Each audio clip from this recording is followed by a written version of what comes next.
The Hound of the Baskervilles by Sir Arthur Conan Doyle. Chapter 1. Mr. Sherlock Holmes. Mr. Sherlock Holmes, who was usually very late in the mornings, save upon those not infrequent occasions when he was up all night, was seated at the breakfast table. I stood upon the hearth-rug and picked up the stick which our visitor had left behind him the night before. It was a fine, thick piece of wood, bulbous-headed, of the sort which is known as a Penang lawyer. Just under the head was a broad silver band nearly an inch across. To James Mortimer, M.R.C.S., from his friends of the C.C.H., was engraved upon it, with the date 1884. It was just such a stick as the old-fashioned family practitioner used to carry, dignified, solid, and reassuring. "Well, Watson, what do you make of it?" Holmes was sitting with his back to me, and I had given him no sign of my occupation. "How did you know what I was doing? I believe you have eyes in the back of your head." "I have at least a well-polished, silver-plated coffee-pot in front of me," said he. "But tell me, Watson, what do you make of our visitor's stick, since we have been so unfortunate as to miss him, and have no notion of his errand? This accidental souvenir becomes of importance. Let me hear you reconstruct the man by an examination of it." "I think," said I, following as far as I could the methods of my companion, "that Dr. Mortimer is a successful elderly medical man, well esteemed, since those who know him give him his mark of their appreciation." "Good," said Holmes. "Excellent. I think also that the probability is in favour of his being a country practitioner who does a great deal of his visiting on foot." "Why so?" "Because this stick, though originally a very handsome one, has been so knocked about that I can hardly imagine a town practitioner carrying it. The thick iron ferrule is worn down, so it is evident that he has done a great amount of walking with it."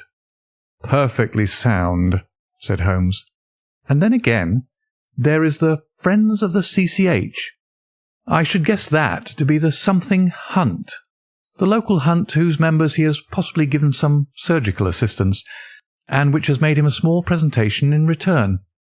"Really, Watson, you excel yourself," said Holmes, pushing back his chair and lighting a cigarette. "I am bound to say that in all the accounts which you have been so good as to give of my own small achievements, you have habitually underrated your own abilities.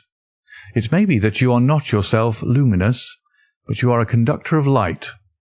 Some people, without possessing genius, have a remarkable power of stimulating it. I confess, my dear fellow, that I am very much in your debt." He had never said as much before, and I must admit that his words gave me keen pleasure, for I had often been piqued by his indifference to my admiration and the attempts which I had made to give publicity to his methods. I was proud, too, to think that I had so far mastered his system as to apply it in a way which earned his approval. He now took the stick from my hands and examined it for a few minutes with his naked eyes. Then, with an expression of interest, he laid down his cigarette, and carrying the cane to the window, he looked over it again with a convex lens. "Interesting, though elementary," said he as he returned to his favourite corner of the settee. "There are certainly one or two indications upon the stick. It gives us the basis for several deductions." "Has anything escaped me?" I asked with some self-importance. "I trust that there's nothing of consequence which I've overlooked." "I am afraid, my dear Watson, that most of your conclusions were erroneous. When I said that you stimulated me, I meant, to be frank, that in noting your fallacies I was occasionally guided towards the truth. Not that you are entirely wrong in this instance. The man is certainly a country practitioner, and he walks a great deal." "Then I was right." "To that extent. But that was all?"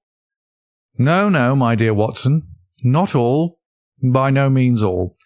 I would suggest, for example, that a presentation to a doctor is more likely to come from a hospital than from a hunt, and that when initials C.C. are placed before that hospital, the words Charing Cross very naturally suggest themselves." "You may be right." "The probability lies in that direction, and if we take this as a working hypothesis, we have a fresh basis from which to start our construction of this unknown visitor. Well, then, supposing that CCH does stand for Charing Cross Hospital, what further inferences may we draw? Do none suggest themselves? You know my methods. Apply them. I can only think of the obvious conclusion that the man has practised in town before going to the country. I think that we might venture a little farther than this. Look at it in this light. On what occasion would it be most probable that such a presentation would be made? When would his friends unite to give him a pledge of their goodwill? Obviously at the moment when Dr. Mortimer withdrew from the service of the hospital in order to start a practice for himself. We know there has been a presentation. We believe there has been a change from a town hospital to a country practice. Is it, then, stretching our inference too far, to say that the presentation was on the occasion of the change? It certainly seems probable. Now, you will observe that he could not have been on the staff of the hospital, since only a man well established in a London practice could hold such a position, and such a one would not drift into the country. What was he then? If he was in the hospital, and yet not on the staff, he could only have been a house surgeon or a house physician, little more than a senior student, and he left 5 years ago. The date is on the stick. So your grave, middle-aged family practitioner vanishes into thin air, my dear Watson, and there emerges a young fellow, under 30, amiable, unambitious, absent-minded, and the possessor of a favourite dog, which I should describe roughly as being larger than a terrier and smaller than a mastiff. I laughed incredulously as Sherlock Holmes leaned back in his settee and blew little wavering rings of smoke up to the ceiling. "As to the latter part, I have no means of checking you," said I, "but at least it is not difficult to find out a few particulars about the man's age and professional career." From my small medical shelf I took down the medical directory and turned up the name. There were several Mortimers, but only one could be our visitor. I read his record aloud. Mortimer James, M.R.C.S., 1882, Grimpen, Dartmoor, Devon. House surgeon from 1882 to 1884 at Charing Cross Hospital. Winner of the Jackson Prize for Comparative Pathology, with essay entitled "Is Disease a Reversion?"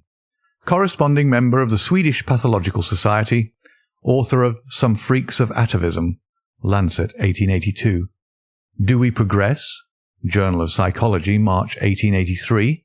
Medical officer for the parishes of Grimpen, Thorsley, and High Barrow. "No mention of that local hunt, Watson," said Holmes with a mischievous smile. "But a country doctor, as you very astutely observed. I think that I am fairly justified in my inferences. As to the adjectives, I said, if I remember right, amiable, unambitious, and absent-minded. It is my experience that it is only an amiable man in this world who receives testimonials, only an unambitious one who abandons a London career for the country, and only an absent-minded one who leaves his stick, and not his visiting card, after waiting an hour in your room." "And the dog?" "Has been in the habit of carrying this stick behind his master. Being a heavy stick, the dog has held it tightly by the middle, and the marks of his teeth are very plainly visible. The dog's jaw, as shown in the space between these marks, is too broad, in my opinion, for a terrier, and not broad enough for a mastiff. It may have been— yes, by Jove, it is a curly-haired spaniel." He had risen and paced the room as he spoke. Now he halted in the recess of the window. There was such a ring of conviction in his voice that I glanced up in surprise. "My dear fellow, how can you possibly be so sure of that?" "For the very simple reason that I see the dog himself on our very doorstep, and there is the ring of its owner. Don't move, I beg you, Watson. He is a professional brother of yours, and your presence may be of assistance to me. Now is the dramatic moment of fate, Watson, when you hear a step upon the stair which is walking into your life, and you know not whether for good or ill. What does Dr. James Mortimer, the man of science, ask of Sherlock Holmes, the specialist in crime? Come in!" The appearance of our visitor was a surprise to me, since I had expected a typical country practitioner. He was a very tall, thin man with a long nose like a beak, which jutted out between two keen grey eyes, set closely together and sparkling brightly from behind a pair of gold-rimmed glasses. He was clad in a professional but rather slovenly fashion, for his frock-coat was dingy and his trousers frayed. Though young, his long back was already bowed, and he walked with a forward thrust of his head and a general air of peering benevolence. As he entered, his eyes fell upon the stick in Holmes's hand, and he ran towards it with an exclamation of joy. "I'm so very glad," said he. "I was not so sure whether I had left it here or in the shipping office. I would not lose that stick for the world." "A presentation, I see," said Holmes. "Yes, sir." "From Charing Cross Hospital?" "From one or two friends there on the occasion of my marriage." "Dear, dear, that's bad," said Holmes, shaking his head. Dr. Mortimer blinked through his glasses in mild astonishment. "Why was it bad?" "Only that you have disarranged our little deductions. Your marriage, you say?" "Yes, sir. I married, and so left the hospital, and with it all hopes of a consulting practice. It was necessary to make a home of my own." "Come, come, we are not so far wrong, after all," said Holmes. "And now, Dr. James Mortimer." "Mr., sir, Mr. A humble M.R.C.S." "And a man of precise mind, evidently." "A dabbler in science, Mr. Holmes. A picker-up of shells on the shores of the great unknown ocean. I presume that it is Mr. Sherlock Holmes who I am addressing, and not—" "No, this is my friend Dr. Watson." "Glad to meet you, sir. I have heard your name mentioned in connection with that of your friend. You interest me very much, Mr. Holmes. I had hardly expected so dolichocephalic a skull of such well-marked supraorbital development. Would you have any objection to my running my finger along your parietal fissure? A cast of your skull, sir, until the original is available, would be an ornament to any anthropological museum.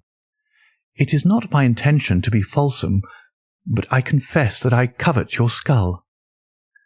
Sherlock Holmes waved our strange visitor into a chair. "You are an enthusiast in your line of thought, I perceive, sir, as I am in mine," said he. "I observe from your forefinger that you make your own cigarettes. Have no hesitation in lighting one." The man drew out paper and tobacco and twirled the one up in the other with surprising dexterity. He had long, quivering fingers, as agile and restless as the antennae of an insect. Holmes was silent, but his little darting glances showed me the interest which he took in our curious companion. "I presume, sir," said he at last, "that it was not merely for the purpose of examining my skull that you have done me the honour to call here last night and again to-day." "No, sir, no, though I am happy to have had the opportunity of doing that as well. I came to you, Mr. Holmes, because I recognise that I am myself an unpractical man, and because I am suddenly confronted with a most serious and extraordinary problem. Recognising as I do that you are the second highest expert in Europe." "Indeed, sir. May I inquire who has the honour to be the first?"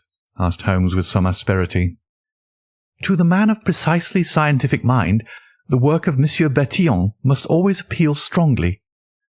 "Then had you not better consult him?" "I said, sir, to the precisely scientific mind. But as a practical man of affairs, it is acknowledged that you stand alone. I trust, sir, that I have not inadvertently—" "Just a little," said Holmes.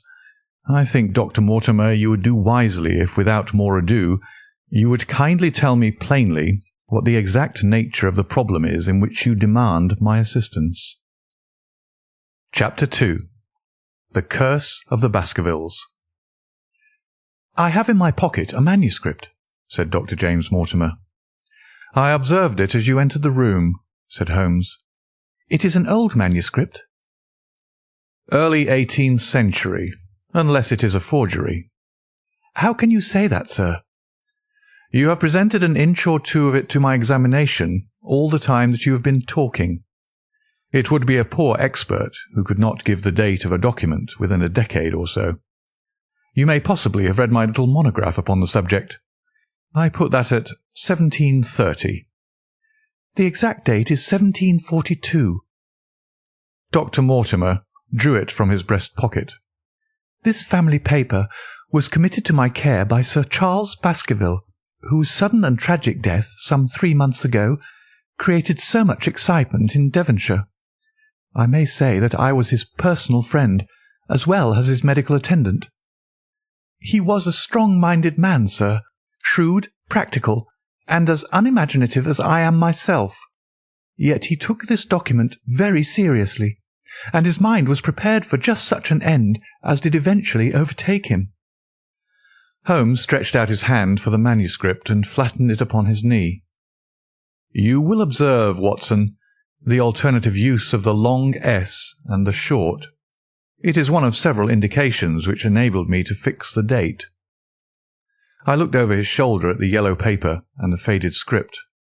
At the head was written Baskerville Hall, and below, in large scrawling figures, 1742. "It appears to be a statement of some sort." "Yes, it is a statement of a certain legend which runs in the Baskerville family." "But I understand that it is something more modern and practical upon which you wish to consult me." "Most modern.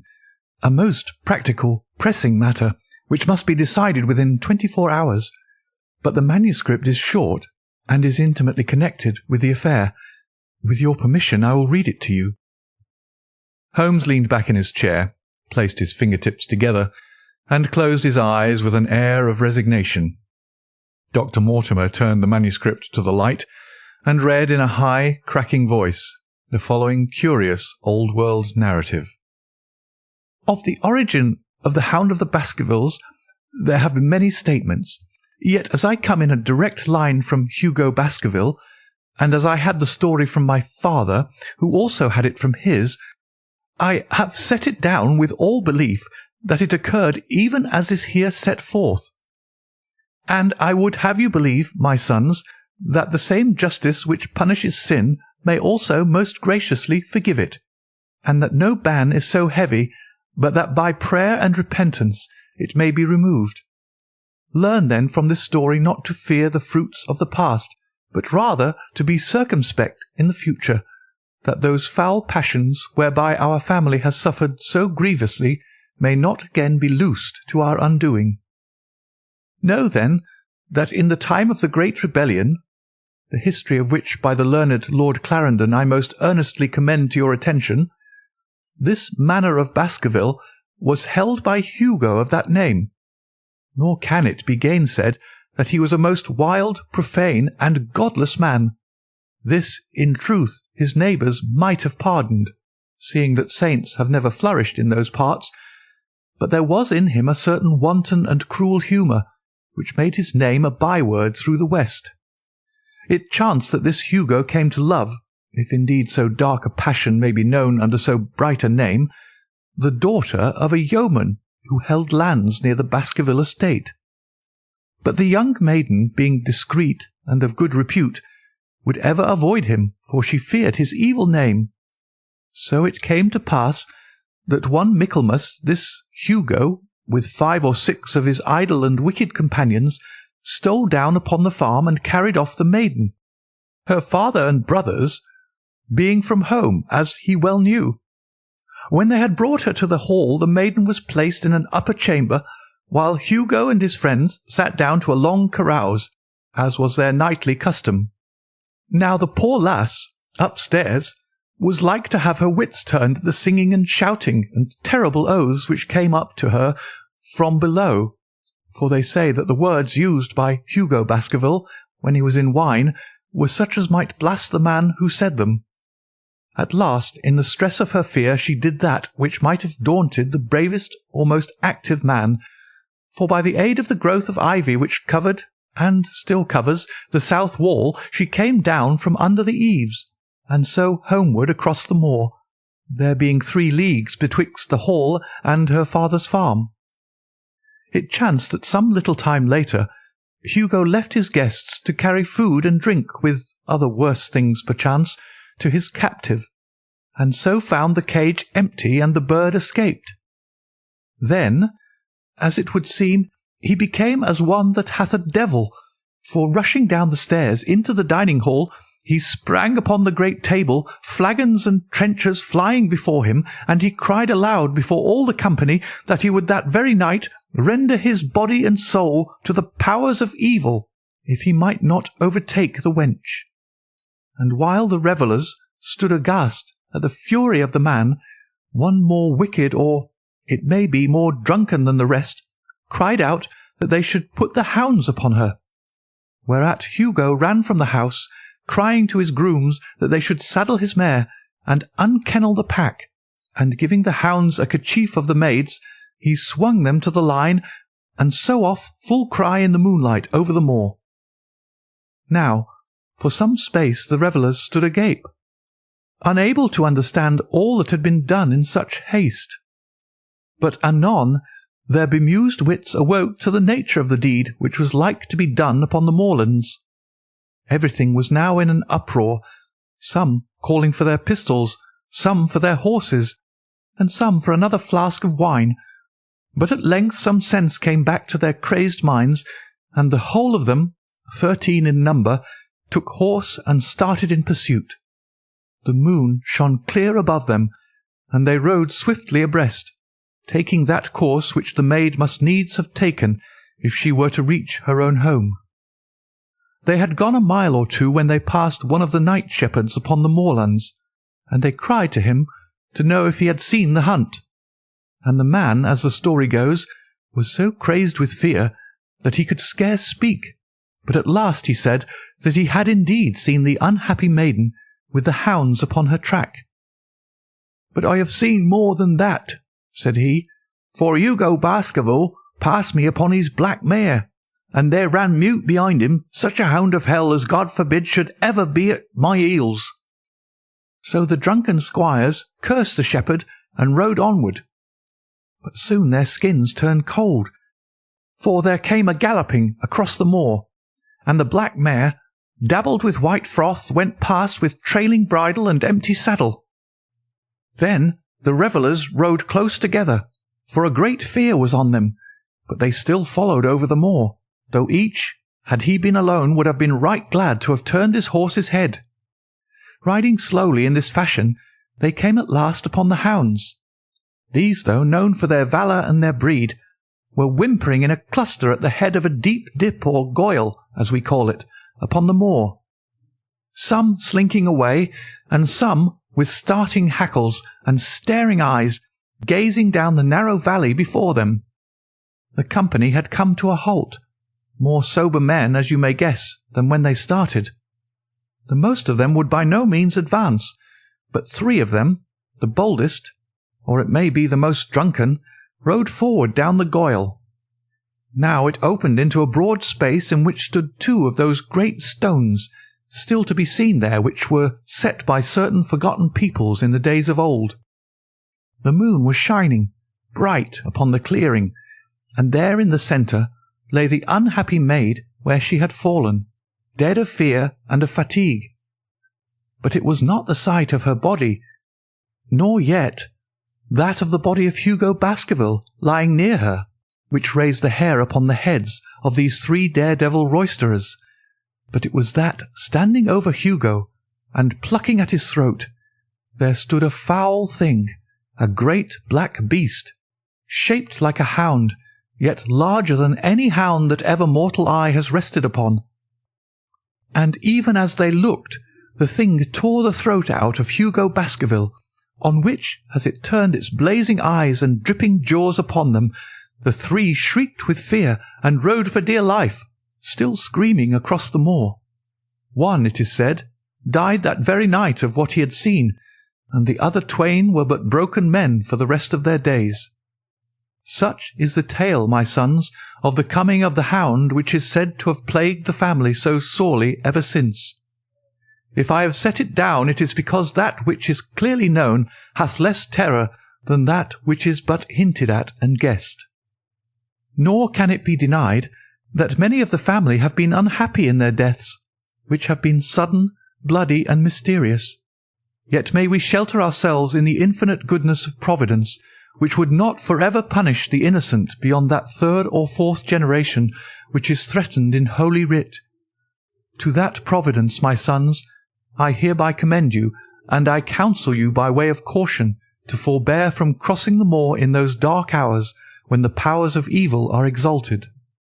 This from Hugo Baskerville to his sons Roger and John, with instructions that they say nothing thereof to their sister Elizabeth. When Dr. Mortimer had finished reading this singular narrative, he pushed his spectacles up on his forehead and stared across at Mr. Sherlock Holmes. The latter yawned and tossed the end of his cigarette into the fire. "Well," said he, "do you not find it interesting?" "To a collector of fairy tales." Dr. Mortimer drew a folded newspaper out of his pocket. "Now, Mr. Holmes, we will give you something a little more recent. This is the Devon County Chronicle of May 14th of this year. It is a short account of the facts elicited at the death of Sir Charles Baskerville, which occurred a few days before that date." My friend leaned a little forward, and his expression became intent. Our visitor readjusted his glasses and began. "The recent sudden death of Sir Charles Baskerville, whose name has been mentioned as the probable Liberal candidate for Mid-Devon at the next election, has cast a gloom over the county. Though Sir Charles had resided at Baskerville Hall for a comparatively short period, his amiability of character and extreme generosity had won the affection and respect of all who had been brought into contact with him. In these days of nouveau riche, it is refreshing to find a case where the scion of an old county family which had fallen upon evil days is able to make his own fortune and to bring it back with him to restore the fallen grandeur of his line. Sir Charles, as is well known, made large sums of money in South African speculation. More wise than those who go on until the wheel turns against them, he realized his gains and returned to England with them.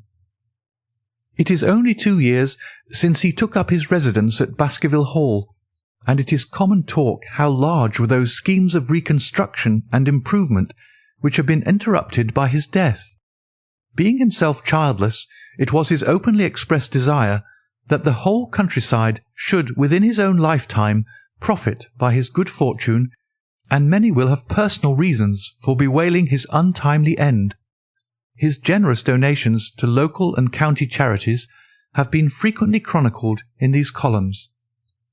The circumstances connected with the death of Sir Charles cannot be said to have been entirely cleared up by the inquest, but at least enough has been done to dispose of those rumours to which local superstition has given rise. There is no reason whatever to suspect foul play, or to imagine that death could be from any but natural causes. Sir Charles was a widower, and a man who may be said to have been in some ways of an eccentric habit of mind. In spite of his considerable wealth, he was simple in his personal tastes, and his indoor servants at Baskerville Hall consisted of a married couple named Barrymore, the husband acting as butler and the wife as housekeeper. Their evidence, corroborated by that of several friends, tends to show that Sir Charles' health has for some time been impaired, and points especially to some affection of the heart, manifesting itself in changes of colour, breathlessness, and acute attacks of nervous depression. Dr. James Mortimer, the friend and medical attendant of the deceased, has given evidence to the same effect. The facts of the case are simple. Sir Charles Baskerville was in the habit every night before going to bed of walking down the famous yew alley of Baskerville Hall. The evidence of Barrymore's shows that this had been his custom. On the 4th of May, Sir Charles had declared his intention of starting next day for London, and had ordered Barrymore to prepare his luggage. That night he went out as usual for his nocturnal walk, in the course of which he was in the habit of smoking a cigar. He never returned. At 12 o'clock, Barrymore, finding the hall door still open, became alarmed, and lighting a lantern, went in search of his master. The day had been wet, and Sir Charles's footmarks were easily traced down the alley. Halfway down this walk there is a gate which leads out onto the moor. There were indications that Sir Charles had stood for some little time here. He then proceeded down the alley, and it was at the far end of it that his body was discovered. One fact which has not been explained is the statement of Barrymore that his master's footprints altered their character from the time that he passed the moor gate, that he appeared from thence onward to have been walking upon his toes. One Murphy, a gipsy horse-dealer, was on the moor at no great distance at the time, but he appears by his own confession to have been the worse for drink. He declares that he heard cries, but is unable to state from what direction they came. No signs of violence were to be discovered upon Sir Charles's person, and though the doctor's evidence pointed to an almost incredible facial distortion, so great that Dr. Mortimer refused at first to believe that it was indeed his friend and patient who lay before him, it was explained that is a symptom which is not unusual in cases of dyspnea and death from cardiac exhaustion. This explanation was borne out by the post-mortem examination, which showed long-standing organic disease, and the coroner's jury returned a verdict in accordance with the medical evidence. It is well that this is so, for it is obviously of the utmost importance that Sir Charles's heir should settle at the Hall and continue the good work which has been so sadly interrupted. Had the prosaic finding of the coroner not finally put an end to the romantic stories which have been whispered in connection with the affair, it might have been difficult to find a tenant for Baskerville Hall. It is understood that the next of kin is Mr. Henry Baskerville, if he is still alive, the son of Sir Charles Baskerville's younger brother. The young man, when last heard of, was in America, and inquiries are being instituted with a view to informing him of his good fortune. Dr. Mortimer refolded his paper and replaced it in his pocket. Those are the public facts, Mr. Holmes, in connection with the death of Sir Charles Baskerville. I must thank you, said Sherlock Holmes, for calling my attention to a case which certainly presents some features of interest. I had observed some newspaper comment at the time, but I was exceedingly preoccupied by that little affair of the Vatican cameos, and in my anxiety to oblige the Pope, I lost touch with several interesting English cases. This article, you say, contains all the public facts? It does. Then let me have the private ones. He leaned back, put his fingertips together, and assumed his most impassive and judicial expression. In doing so, said Dr. Mortimer, who had begun to show signs of some strong emotion, I am telling that which I have not confided to anyone. My motive for withholding it from the coroner's inquiry is that a man of science shrinks from placing himself in the public position of seeming to endorse a popular superstition. I had the further motive that Baskerville Hall, as the paper says, would certainly remain untenanted if anything were done to increase its already rather grim reputation. For both these reasons, I thought that I was justified in telling rather less than I knew, since no practical good could result from it, but with you there is no reason why I should not be perfectly frank. The moor is very sparsely inhabited, and those who live near each other are thrown very much together. For this reason, I saw a good deal of Sir Charles Baskerville. With the exception of Mr. Frankland of Lafter Hall and Mr. Stapleton, the naturalist, there are no other men of education within many miles. Sir Charles was a retiring man, but the chance of his illness brought us together, and a community of interest in science kept us so. He had brought back much scientific information from South Africa, and many a charming evening we had spent together discussing the comparative anatomy of the Bushman and the Hottentot. Within the last few months it became increasingly plain to me that Sir Charles's nervous system was strained to the breaking point. He had taken this legend which I have read you exceedingly to heart, so much so that although he would walk in his own grounds, nothing would induce him to go out upon the moor at night. Incredible as it may appear to you, Mr. Holmes, he was honestly convinced that a dreadful fate overhung his family, and certainly the records which he was able to give of his ancestors were not encouraging. The idea of some ghastly presence constantly haunted him, and on more than one occasion he has asked me whether I had on my medical journeys at night ever seen any strange creature or heard the baying of a hound. The latter question he put to me several times, and always with a voice which vibrated with excitement. I can well remember driving up to his house in the evening some 3 weeks before the fatal event. He chanced to be at his hall door. I had descended from my gig and was standing in front of him when I saw his eyes fix themselves over my shoulder and stare past me with an expression of the most dreadful horror. I whisked round and had just time to catch a glimpse of something which I took to be a large black calf passing at the head of the drive. So excited and alarmed was he that I was compelled to go down to the spot where the animal had been and look around for it. It was gone, however, and the incident appeared to make the worst impression upon his mind. I stayed with him all the evening, and it was on that occasion, to explain the emotion which he had shown, that he confided to my keeping that narrative which I read to you when I first came in. I mention this small episode because it assumes some importance in view of the tragedy which followed, but I was convinced at the time that the matter was entirely trivial, and that his excitement had no justification. I was at my advice that Sir Charles was about to go to London. His heart was, I knew, affected, and the constant anxiety in which he lived, however chimerical the cause of it might be, was evidently having a serious effect upon his health. I thought that a few months among the distractions of town would send him back a new man. Mr. Stapleton, a mutual friend who was much concerned at his state of health, was of the same opinion. At the last instant came this terrible catastrophe. On the night of Sir Charles's death, Barrymore the butler, who made the discovery, sent Perkins the groom on horseback to me, and as I was sitting up late, I was able to reach Baskerville Hall within an hour of the event.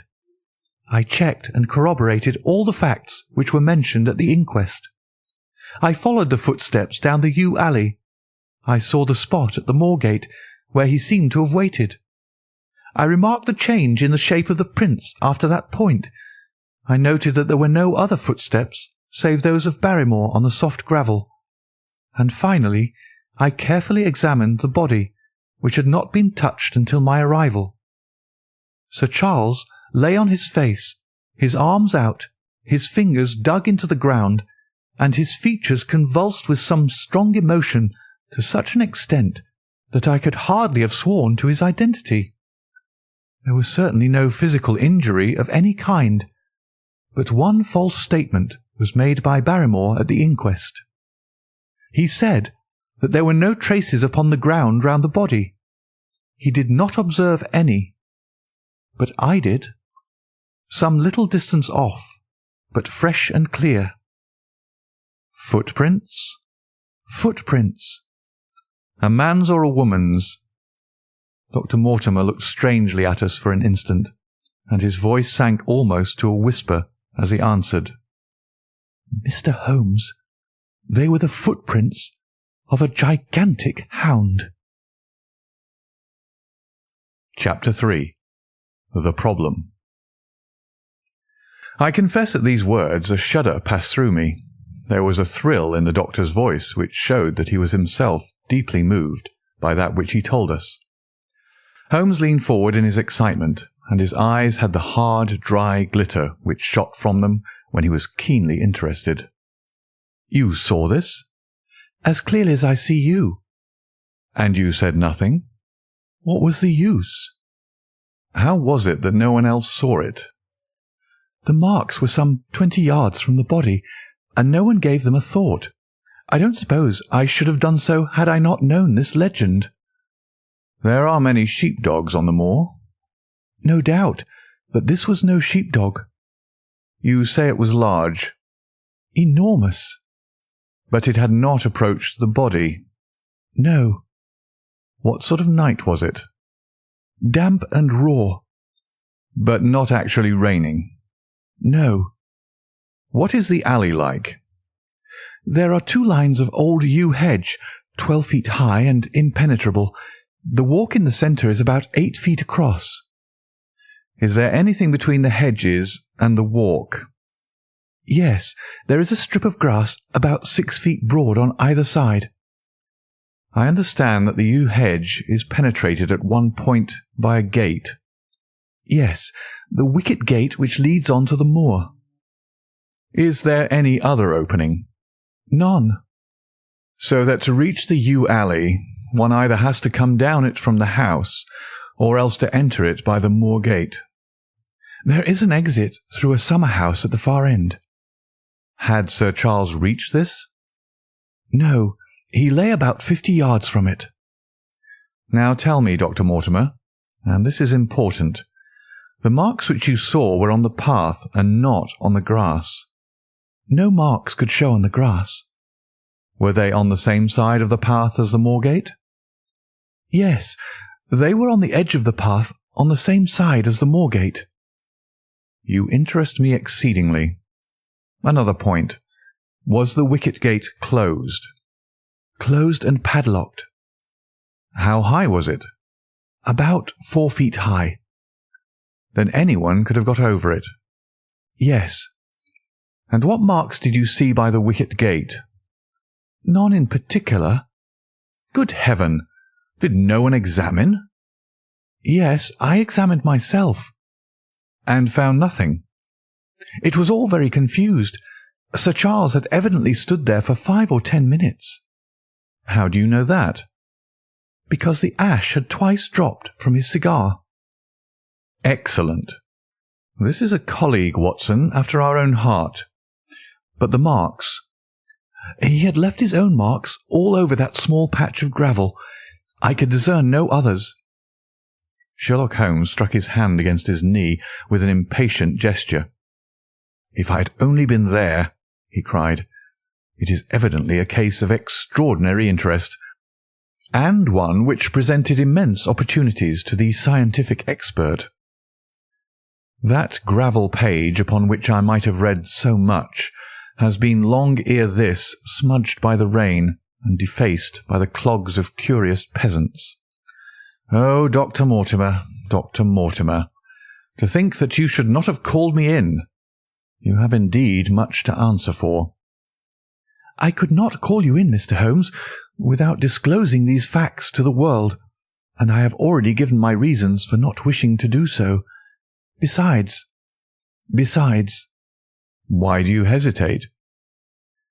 There is a realm in which the most acute and most experienced of detectives is helpless." "You mean that the thing is supernatural?" "I did not positively say so." "No, but you evidently think it." "Since the tragedy, Mr. Holmes, there have come to my ears several incidents which are hard to reconcile with the settled order of nature." "For example?" "I find that before the terrible event occurred, several people had seen a creature upon the moor which corresponds with this Baskerville demon, and which could not possibly be any animal known to science.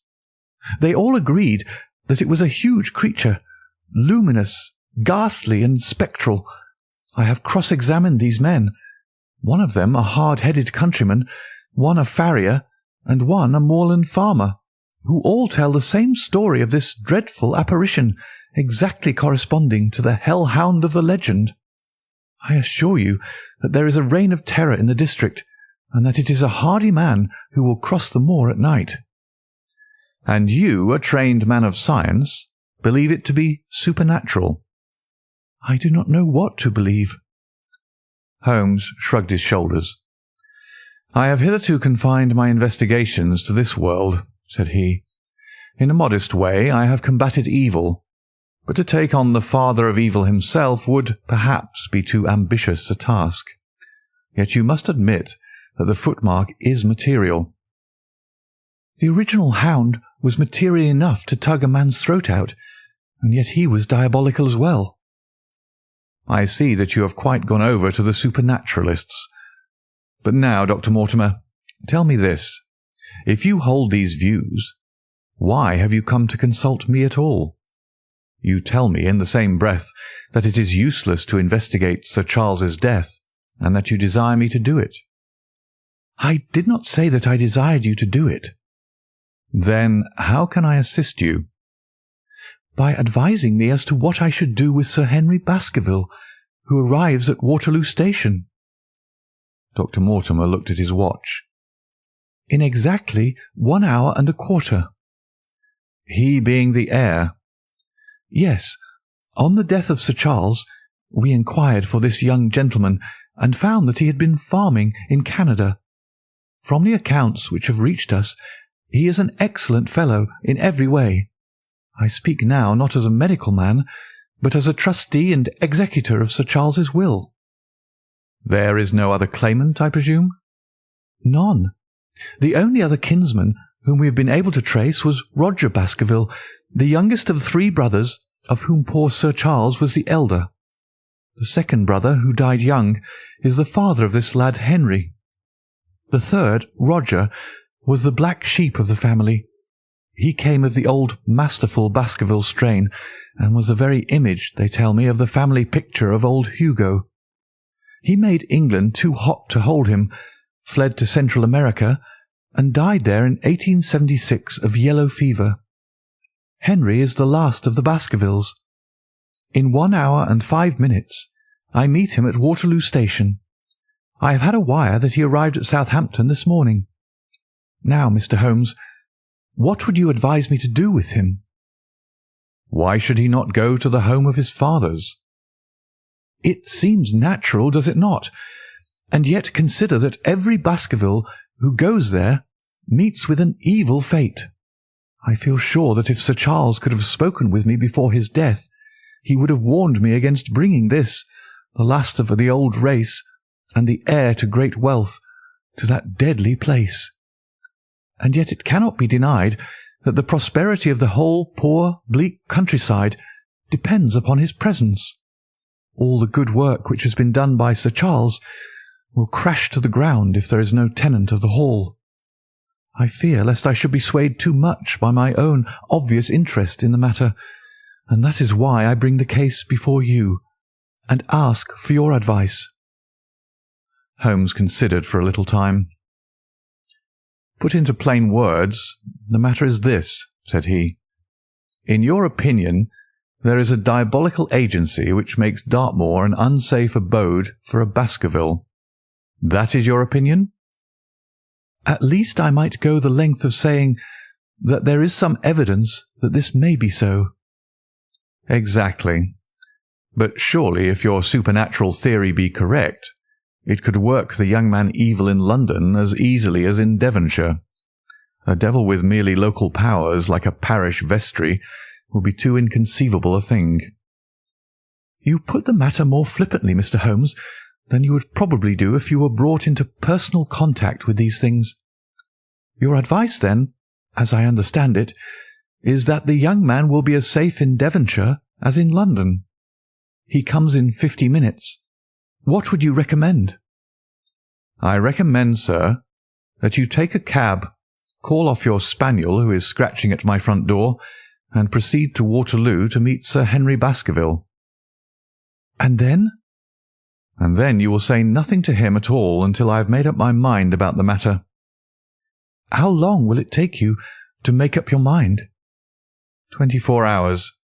At 10 o'clock tomorrow, Dr. Mortimer. I'll be much obliged to you if you will call upon me here, and it will be of help to me in my plans for the future if you will bring Sir Henry Baskerville with you." "I will do so, Mr. Holmes." He scribbled the appointment on his shirt cuff, and hurried off in his strange, peering, absent-minded fashion.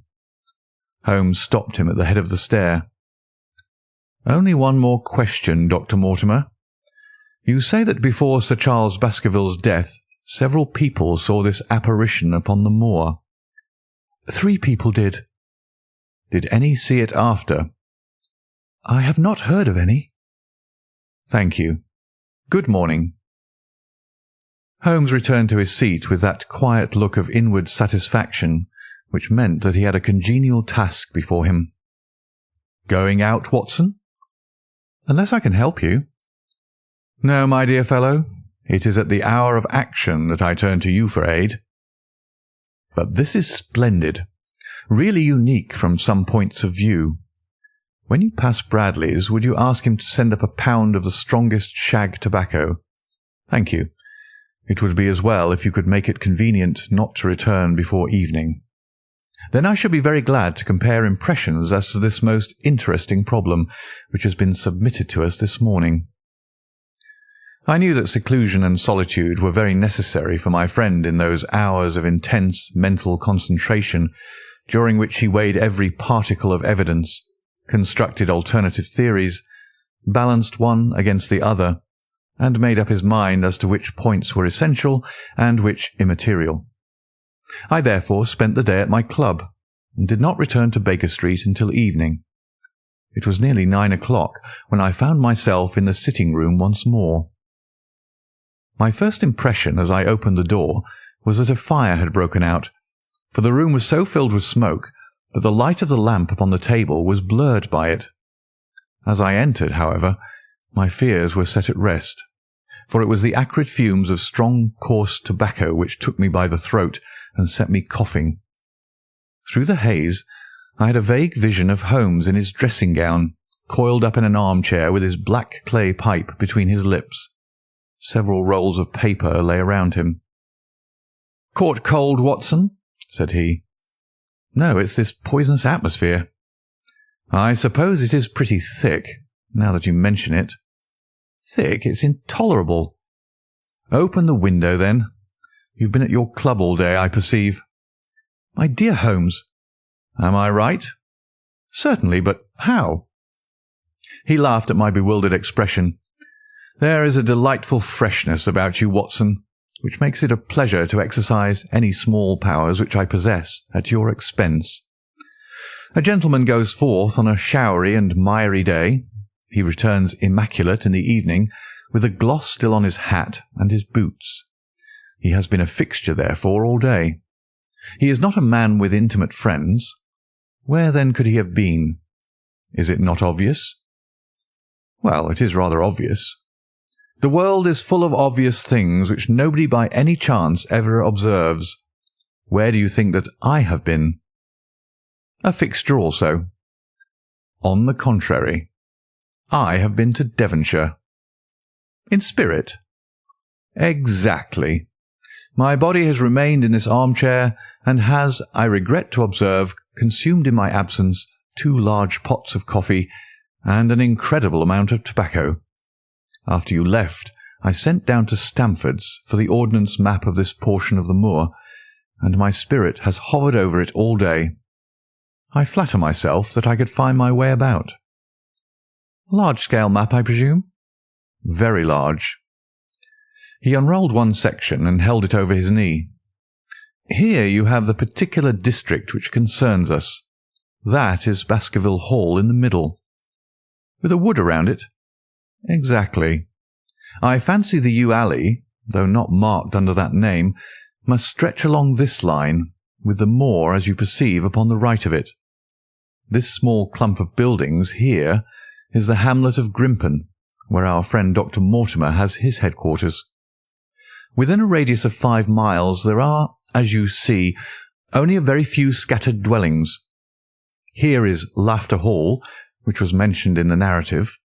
There is a house indicated here, which may be the residence of the naturalist. Stapleton, if I remember right, was his name. Here are 2 moorland farmhouses, High Tor and Foulmire. Then 14 miles away, the great convict prison of Princetown. Between and around these scattered points extends the desolate, lifeless moor. This, then, is the stage upon which tragedy has been played, and upon which we may help to play it again." "It must be a wild place." "Yes, the setting is a worthy one, if the devil did desire to have a hand in the affairs of men." Then you are yourself inclining to the supernatural explanation? The devil's agents may be of flesh and blood, may they not? There are two questions waiting for us at the outset. The one is whether any crime has been committed at all. The second is what is the crime and how was it committed? Of course, if Dr. Mortimer's surmise should be correct, and we are dealing with forces outside the ordinary laws of nature, there is an end of our investigation. But we are bound to exhaust all other hypotheses before falling back upon this one. I think we'll shut that window again, if you don't mind. It is a singular thing that I find that a concentrated atmosphere helps a concentration of thought. I have not pushed it to the length of getting into a box to think, but that is the logical outcome of my convictions. Have you turned the case over in your mind? Yes, I've thought a good deal of it in the course of the day. What do you make of it? It is very bewildering. It has certainly a character of its own. There are points of distinction about it. That change in the footprints, for example. What do you make of that?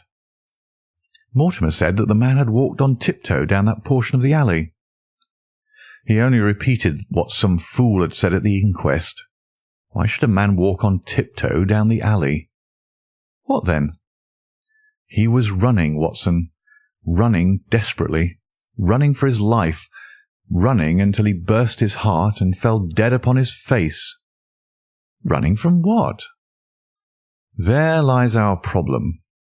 There are indications that the man was crazed with fear before he ever began to run. How can you say that? I am presuming that the cause of his fears came to him across the moor. If that was so, and it seems most probable, only a man who had lost his wits would have run from the house instead of towards it.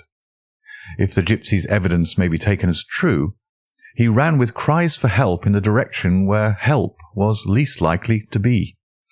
Then again, whom was he waiting for that night? And why was he waiting for him in the yew alley rather than in his own house? You think that he was waiting for someone? The man was elderly and infirm. We can understand his taking an evening stroll, but the ground was damp and the night inclement. Is it natural that he should stand for 5 or 10 minutes, as Dr. Mortimer, with more practical sense than I should have given him credit for, deduced from the cigar ash? But he went out every evening. I think it unlikely that he waited at the Moorgate every evening. On the contrary, the evidence is that he avoided the moor. That night he waited there. It was the night before he made his departure for London. The thing takes shape, Watson. It becomes coherent. Might I ask you to hand me my violin, and we will postpone all further thought upon this business until we have had the advantage of meeting Dr. Mortimer and Sir Henry Baskerville in the morning. Chapter 4. Sir Henry Baskerville.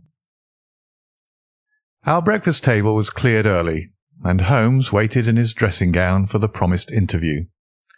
Our clients were punctual to their appointment, for the clock had just struck 10 when Dr. Mortimer was shown up, followed by the young baronet. The latter was a small, alert, dark-eyed man about 30 years of age, very sturdily built, with thick black eyebrows and a strong, pugnacious face. He wore a ruddy-tinted tweed suit, and had the weather-beaten appearance of one who has spent most of his time in the open air. And yet there was something in his steady eye and the quiet assurance of his bearing which indicated the gentleman. "This is Sir Henry Baskerville," said Dr. Mortimer. "Why, yes," said he. "And the strange thing is, Mr. Sherlock Holmes, that if my friend here had not proposed coming round to you this morning, I should have come on my own account. I understand that you think out little puzzles, and I've had one this morning which wants more thinking out than I am able to give it." "Pray take a seat, Sir Henry. Do I understand you to say that you have yourself had some remarkable experience since you arrived in London?" "Nothing of much importance, Mr. Holmes. Only a joke, as like as not. It was this letter, if you can call it a letter, which reached me this morning." He laid an envelope upon the table, and we all bent over it. It was of common quality, greyish in colour. The address, Sir Henry Baskerville, Northumberland Hotel, was printed in rough characters. The postmark, Charing Cross, and the date of posting the preceding evening. "Who knew that you were going to the Northumberland Hotel?" asked Holmes, glancing keenly across at our visitor. "No one could have known. We only decided after I met Dr. Mortimer." "But Dr. Mortimer was no doubt already stopping there." "No, I had been staying with a friend," said the doctor. "There was no possible indication that we intended to go to this hotel." Someone seems to be very deeply interested in your movements." Out of the envelope he took a half-sheet of foolscap paper folded into 4. This he opened and spread flat upon the table. Across the middle of it a single sentence had been formed by the expedient of pasting printed words upon it. It ran, "As you value your life or your reason, keep away from the Moor." The word Moor only was printed in ink. "Now," said Sir Henry Baskerville, "perhaps you will tell me, Mr. Holmes, what in thunder is the meaning of that, and who it is that takes so much interest in my affairs?" "What do you make of it, Dr. Mortimer? You must allow that there is nothing supernatural about this, at any rate." "No, sir, but it might very well come from someone who was convinced that the business is supernatural." "What business?" asked Sir Henry sharply. "It seems to me that all you gentlemen know a great deal more than I do about my own affairs." "You shall share our knowledge before you leave this room, Sir Henry. I promise you that," said Sherlock Holmes. "We will confine ourselves for the present, with your permission, to this very interesting document, which must have been put together and posted yesterday evening. Have you yesterday's Times, Watson?" "It is here in the corner." "Might I trouble you for it? The inside page, please, with the leading articles." He glanced swiftly over it, running his eyes up and down the columns. "Capital article, this on free trade. Permit me to give you an extract from it. You may be cajoled into imagining that your own special trade or your own industry will be encouraged by a protective tariff, but it stands to reason that such legislation must in the long run keep away wealth from the country, diminish the value of our imports, and lower the general conditions of life in this island." "What do you think of that, Watson?" cried Holmes in high glee, rubbing his hands together with satisfaction. "Don't you think that is an admirable sentiment?" Dr. Mortimer looked at Holmes with an air of professional interest, and Sir Henry Baskerville turned a pair of puzzled dark eyes upon me.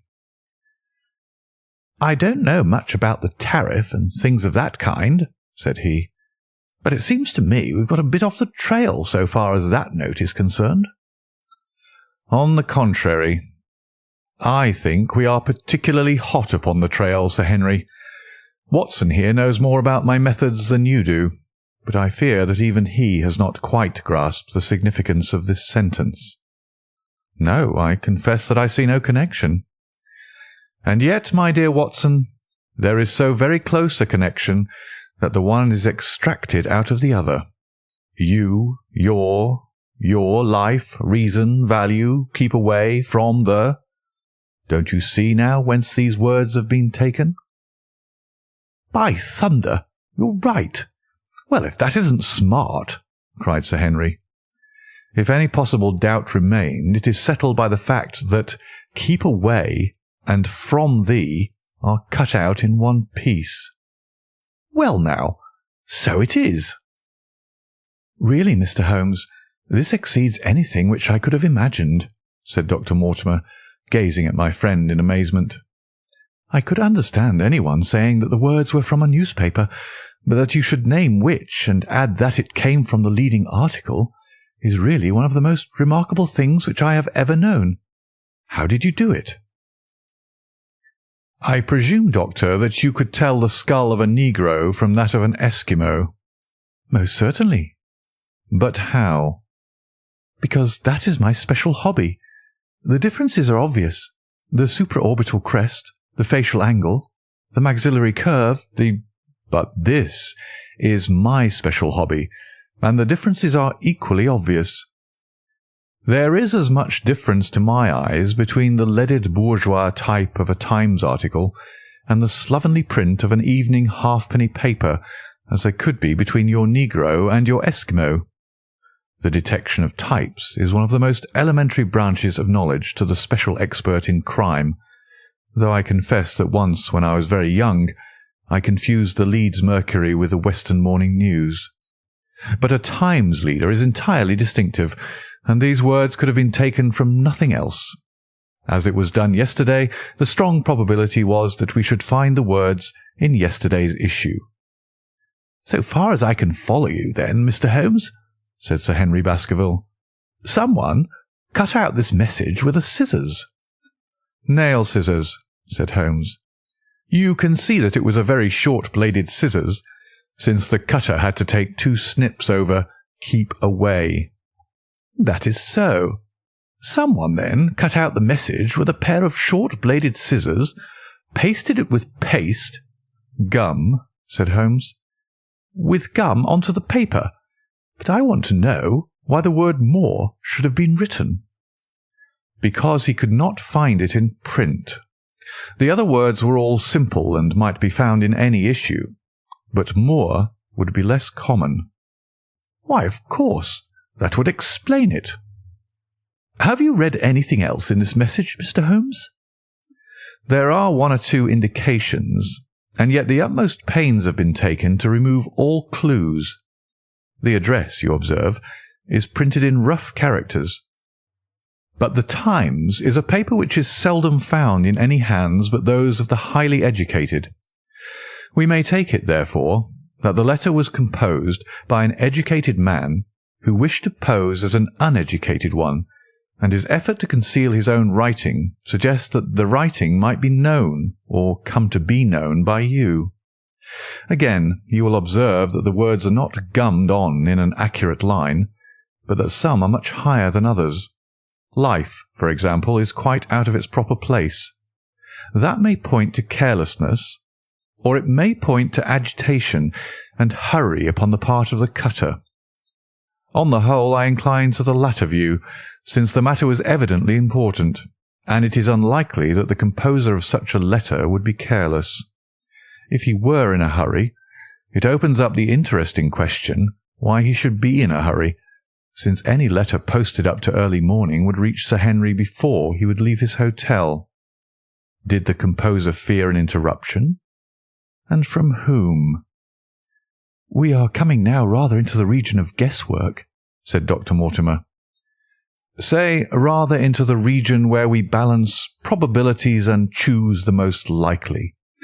It is the scientific use of the imagination, but we have always some material basis on which to start our speculation. Now, you would call it a guess, no doubt, but I am almost certain that this address has been written in a hotel." "How in the world can you say that?" "If you examine it carefully, you will see that both the pen and the ink have given the writer trouble. The pen has spluttered twice in a single word, and has run dry 3 times in a short address, showing that there was very little ink in the bottle. Now, a private pen or ink bottle is seldom allowed to be in such a state, and the combination of the 2 must be quite rare. But you know the hotel ink and the hotel pen, where it is rare to get anything else. Yes, I have very little hesitation in saying that could we examine the waste-paper baskets of the hotels round Charing Cross until we found the remains of the mutilated Times leader, we could lay our hands straight upon the person who sent this singular message. Hello, what's this?" He was carefully examining the foolscap upon which the words were pasted, holding it only an inch or 2 from his eyes. "Well?" "Nothing," said he, throwing it down. "It is a blank half-sheet of paper without even a watermark upon it. I think we have drawn as much as we can from this curious letter. And now, Sir Henry, has anything else of interest happened to you since you have been in London?" "Why, no, Mr. Holmes, I think not." "You have not observed anyone follow or watch you?" "I seem to have walked right into the thick of a dime novel," said our visitor. "Why in thunder should anyone follow or watch me?" "We are coming to that. You have nothing else to report to us before we go into this matter?" "Well, it depends upon what you think worth reporting." "I think anything out of the ordinary routine of life well worth reporting." Sir Henry smiled. "I don't know much of British life yet, for I've spent nearly all my time in the States and in Canada, but I hope that to lose one of your boots is not part of the ordinary routine of life over here." "You have lost one of your boots?" "My dear sir," cried Dr. Mortimer, "it is only mislaid. You will find it when you return to the hotel. What is the use of troubling Mr. Holmes with trifles of this kind?" "Well, he asked me for anything outside the extraordinary." "Exactly," said Holmes. "However foolish the incident may seem, you have lost one of your boots, you say?" "Well, mislaid it anyhow. I put them both outside my door last night, and there was only one in the morning. I could get no sense out of the chap who cleans them. The worst of it is that I only bought the pair last night in the Strand, and I have never had them on." "If you have never worn them, why did you put them out to be cleaned?" They were tan boots and had never been varnished. That was why I put them out." "Then I understand that on your arrival in London yesterday, you went out at once and bought a pair of boots." "I did a great deal of shopping. Dr. Mortimer here went round with me. You see, if I am to be squire down there, I must dress the part, and it may be that I have got a little careless in my ways out west. Among other things, I bought these brown boots, gave $6 for them, and had one stolen before ever I had them on my feet." "It seems a singularly useless thing to steal," said Sherlock Holmes. "I confess that I share Dr. Mortimer's belief that it will not be long before the missing boot is found." "And now, gentlemen," said the baronet with decision, "it seems to me that I have spoken quite enough about the little that I know. It is time that you kept your promise, and gave me a full account of what we are all driving at." "Your request is a very reasonable one," Holmes answered. "Dr. Mortimer, I think you could not do better than to tell your story as you told it to us." Thus encouraged, our scientific friend drew his papers from his pocket and presented the whole case as he had done upon the morning before. Sir Henry Baskerville listened with the deepest attention and with an occasional exclamation of surprise. "Well, I seem to have come into an inheritance with a vengeance," said he, when the long narrative was finished. "Of course, I've heard of the Hound ever since I was in the nursery. It's the pet story of the family, though I never thought of taking it seriously before. But as to my uncle's death, well, it all seems boiling up in my head, and I can't get it clear yet. You don't seem quite to have made up your mind whether it's a case for a policeman or a clergyman." "Precisely." "And now there's this affair of the letter to me at the hotel. I suppose that fits into its place. It seems to show that someone knows more than we do about what goes on upon the moor," said Dr. Mortimer. "And also," said Holmes, "that someone is not ill-disposed towards you, since they warn you of danger." "Or it may be that they wish, for their own purposes, to scare me away." "Well, of course, that is possible also. I am very much indebted to you, Dr. Mortimer, for introducing me to a problem which presents several interesting alternatives. But the practical point which we now have to decide, Sir Henry, is whether it is or is not advisable for you to go to Baskerville Hall." "Why should I not go?" "There seems to be danger." "Do you mean danger from this family fiend, or do you mean danger from human beings?" "Well, that is what we have to find out." "Whichever it is, my answer is fixed. There is no devil in hell, Mr. Holmes, and there is no man upon earth who can prevent me from going to the home of my own people, and you may take that to be my final answer." His dark brows knitted and his face flushed to a dusky red as he spoke. It was evident that the fiery temper of the Baskervilles was not extinct in this their last representative. "Meanwhile," said he, "I have hardly had time to think over all that you've told me. It's a big thing for a man to have to understand, and to decide at one sitting. I should like to have a quiet hour by myself to make up my mind.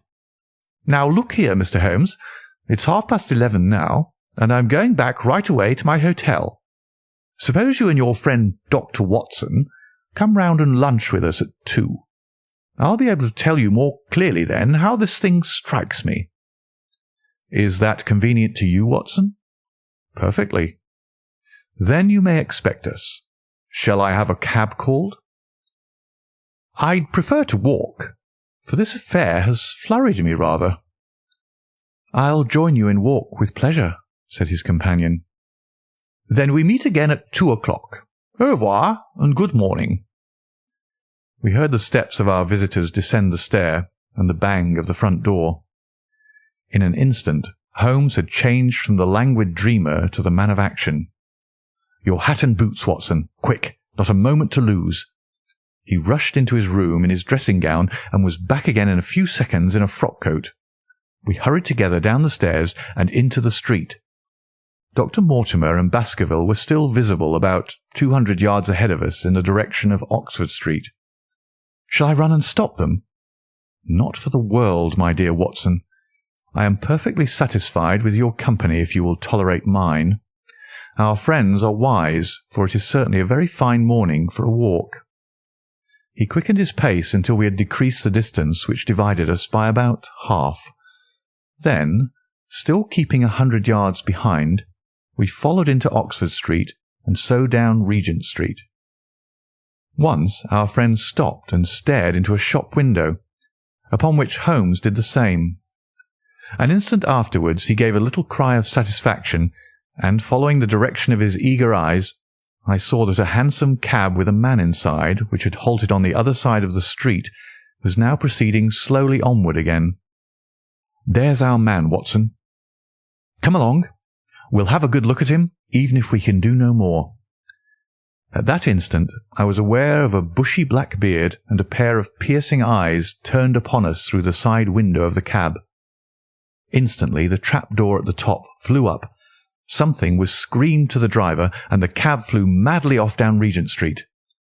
Holmes looked eagerly around for another, but no empty one was in sight. Then he dashed in wild pursuit amid the stream of the traffic, but the start was too great, and already the cab was out of sight. "There now," said Holmes bitterly as he emerged panting and white with vexation from the tide of vehicles.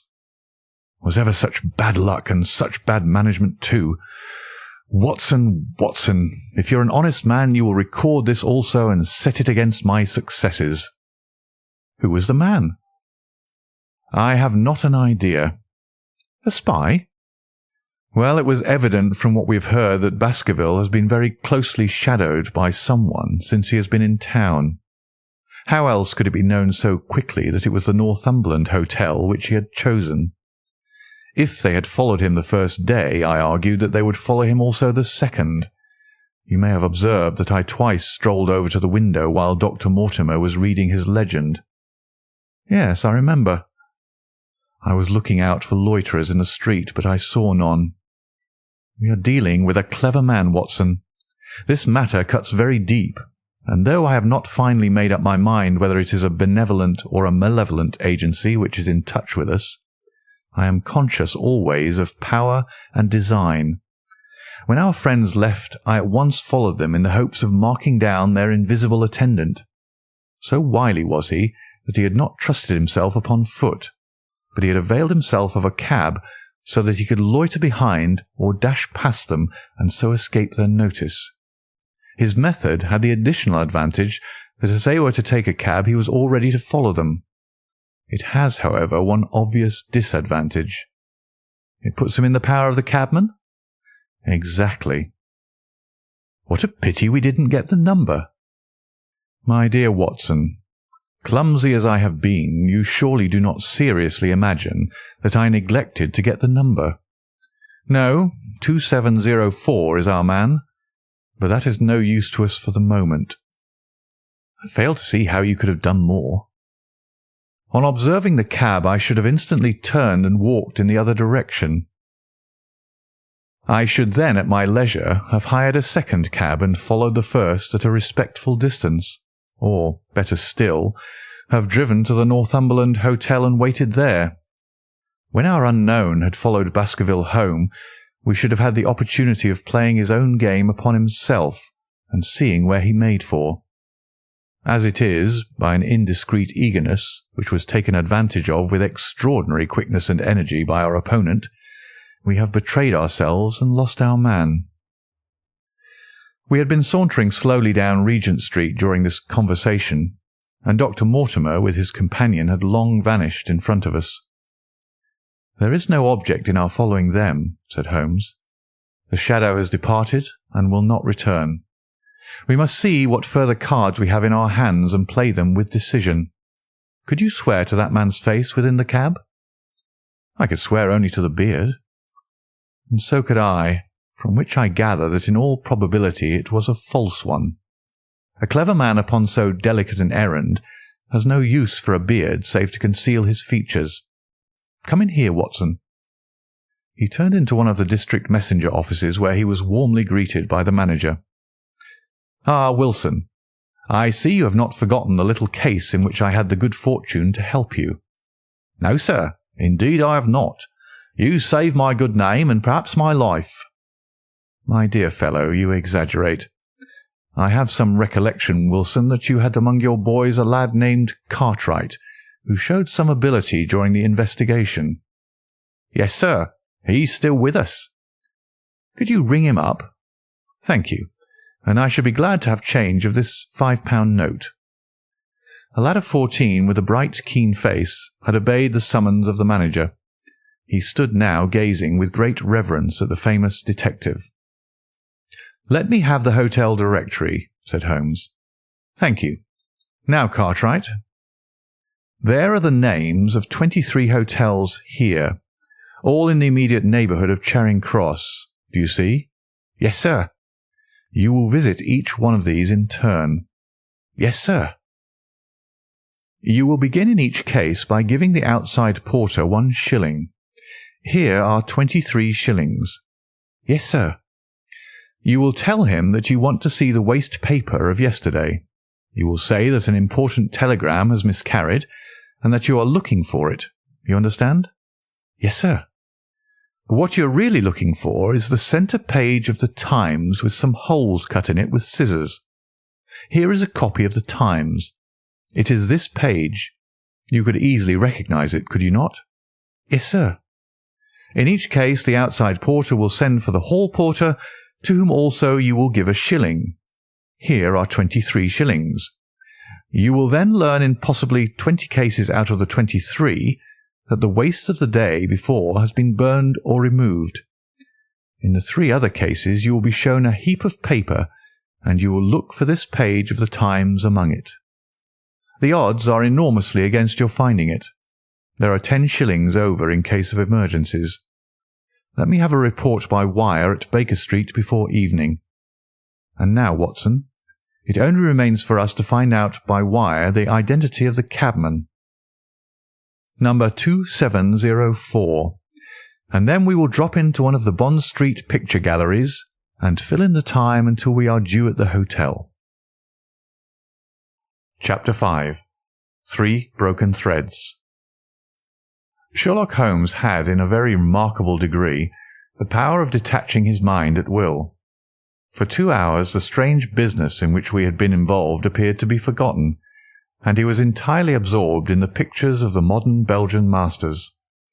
He would talk of nothing but art, of which he had the crudest ideas, from our leaving the gallery until we found ourselves at the Northumberland Hotel. "Sir Henry Baskerville is upstairs expecting you," said the clerk. "He asked me to show you up at once when you came." "Have you any objection to my looking at your register?" said Holmes. "Not in the least." The book showed that 2 names had been added after that of Baskerville. One was Theophilus Johnson and family, of Newcastle, the other Mrs. Oldmore and maid, of High Lodge, Alton. "Surely that must be the same Johnson whom I used to know," said Holmes to the porter. "A lawyer, is he not? Grey-haired?" and walks with a limp.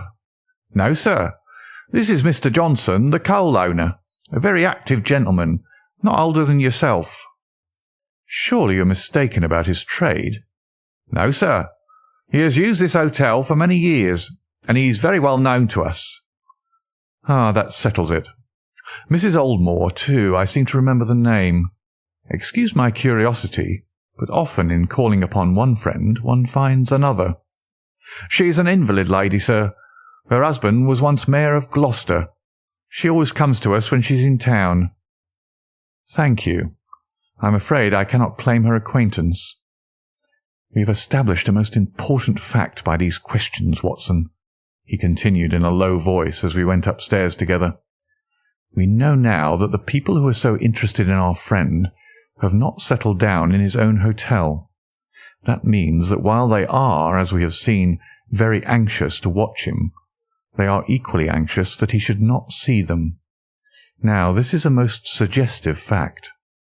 What does it suggest? It suggests— Hello, my dear fellow, what on earth is the matter? As we came round the top of the stairs, we'd run up against Sir Henry Baskerville himself. His face was flushed with anger, and he held an old and dusty boot in one of his hands. So furious was he that he was hardly articulate, and when he did speak it was in a much broader and more western dialect than any which we had heard from him in the morning. "Seems to me they are playing me for a sucker in this hotel," he cried. "They'll find they've started into monkey with the wrong man unless they are careful. By thunder, if that chap can't find my missing boot, there'll be trouble. I can take a joke with the best, Mr. Holmes, but they've got a bit over the mark this time." "Still looking for your boot?" "Yes, sir, and mean to find it." "But surely you said that it was a new brown boot." "So it was, sir, and now it's an old black one." "What? You don't mean to say—" "That's just what I do mean to say. I only had 3 pairs in the world, the new brown, the old black, and the patent leathers, which I'm wearing. Last night they took one of my brown ones, and today they have sneaked one of the black. Well, have you got it? Speak out, man, and don't stand staring." An agitated German waiter had appeared upon the scene. "No, sir. I have made inquiry all over the hotel, but I can hear no word of it." "Well, either that boot comes back before sundown, or I'll see the manager and tell him that I go right straight out of this hotel." "It shall be found, sir. I promise you that if you'll have a little patience, it will be found." "Mind it is, for it's the last thing of mine that I'll lose in this den of thieves. Well, well, Mr. Holmes, you'll excuse my troubling you about such a trifle." "I think it's well worth troubling about." "Why, you look very serious over it." "How do you explain it?" "I just don't attempt to explain it. It seems the very maddest, queerest thing that ever happened to me." "The queerest, perhaps," said Holmes thoughtfully. "What do you make of it yourself?" "Well, I don't profess to understand it yet. This case of yours is very complex, Sir Henry. When taken in conjunction with your uncle's death, I'm not sure that of all the 500 cases of capital importance which I've handled, there is one which cuts so deep. But we hold several threads in our hands, and the odds are that one or other of them guides us to the truth. We may waste time in following the wrong one, but sooner or later we must come upon the right." We had a pleasant luncheon in which little was said of the business which had brought us together. It was in the private sitting-room to which we afterwards repaired, but Holmes asked Baskerville what were his intentions. "To go to Baskerville Hall." "And when?" "At the end of the week." "On the whole," said Holmes, "I think that your decision is a wise one. I have ample evidence that you are being dogged in London, and amid the millions of this great city it is difficult to discover who these people are or what their object can be. If their intentions are evil, they might do you mischief, and we should be powerless to prevent it. You did not know, Dr. Mortimer, that you were followed this morning from my house." Dr. Mortimer started violently. "Followed? By whom?" "That, unfortunately, is what I cannot tell you. Have you among your neighbours or acquaintances on Dartmoor any man with a black full beard?" "No, or let me see. Why, yes, Barrymore, Sir Charles's butler, is a man with a full black beard." "Ha! Where is Barrymore?" "He is in charge of the hall." "We had best ascertain if he is really there, or if by any possibility he might be in London." "How can you do that?" "Give me a telegraph form. Is all ready for Sir Henry? That will do. Addressed to Mr. Barrymore, Baskerville Hall. What is the nearest telegraph office? Grimpen? Very good. We will send a second wire to the postmaster, Grimpen. Telegram to Mr. Barrymore to be delivered into his own hand. If absent, please return wire to Sir Henry Baskerville, Northumberland Hotel. That should let us know before evening whether Barrymore is at his post in Devonshire or not." "That's so," said Baskerville. "By the way, Dr. Mortimer, who is this Barrymore, anyhow?" "He is the son of the old caretaker, who is dead. They have looked after the hall for 4 generations now.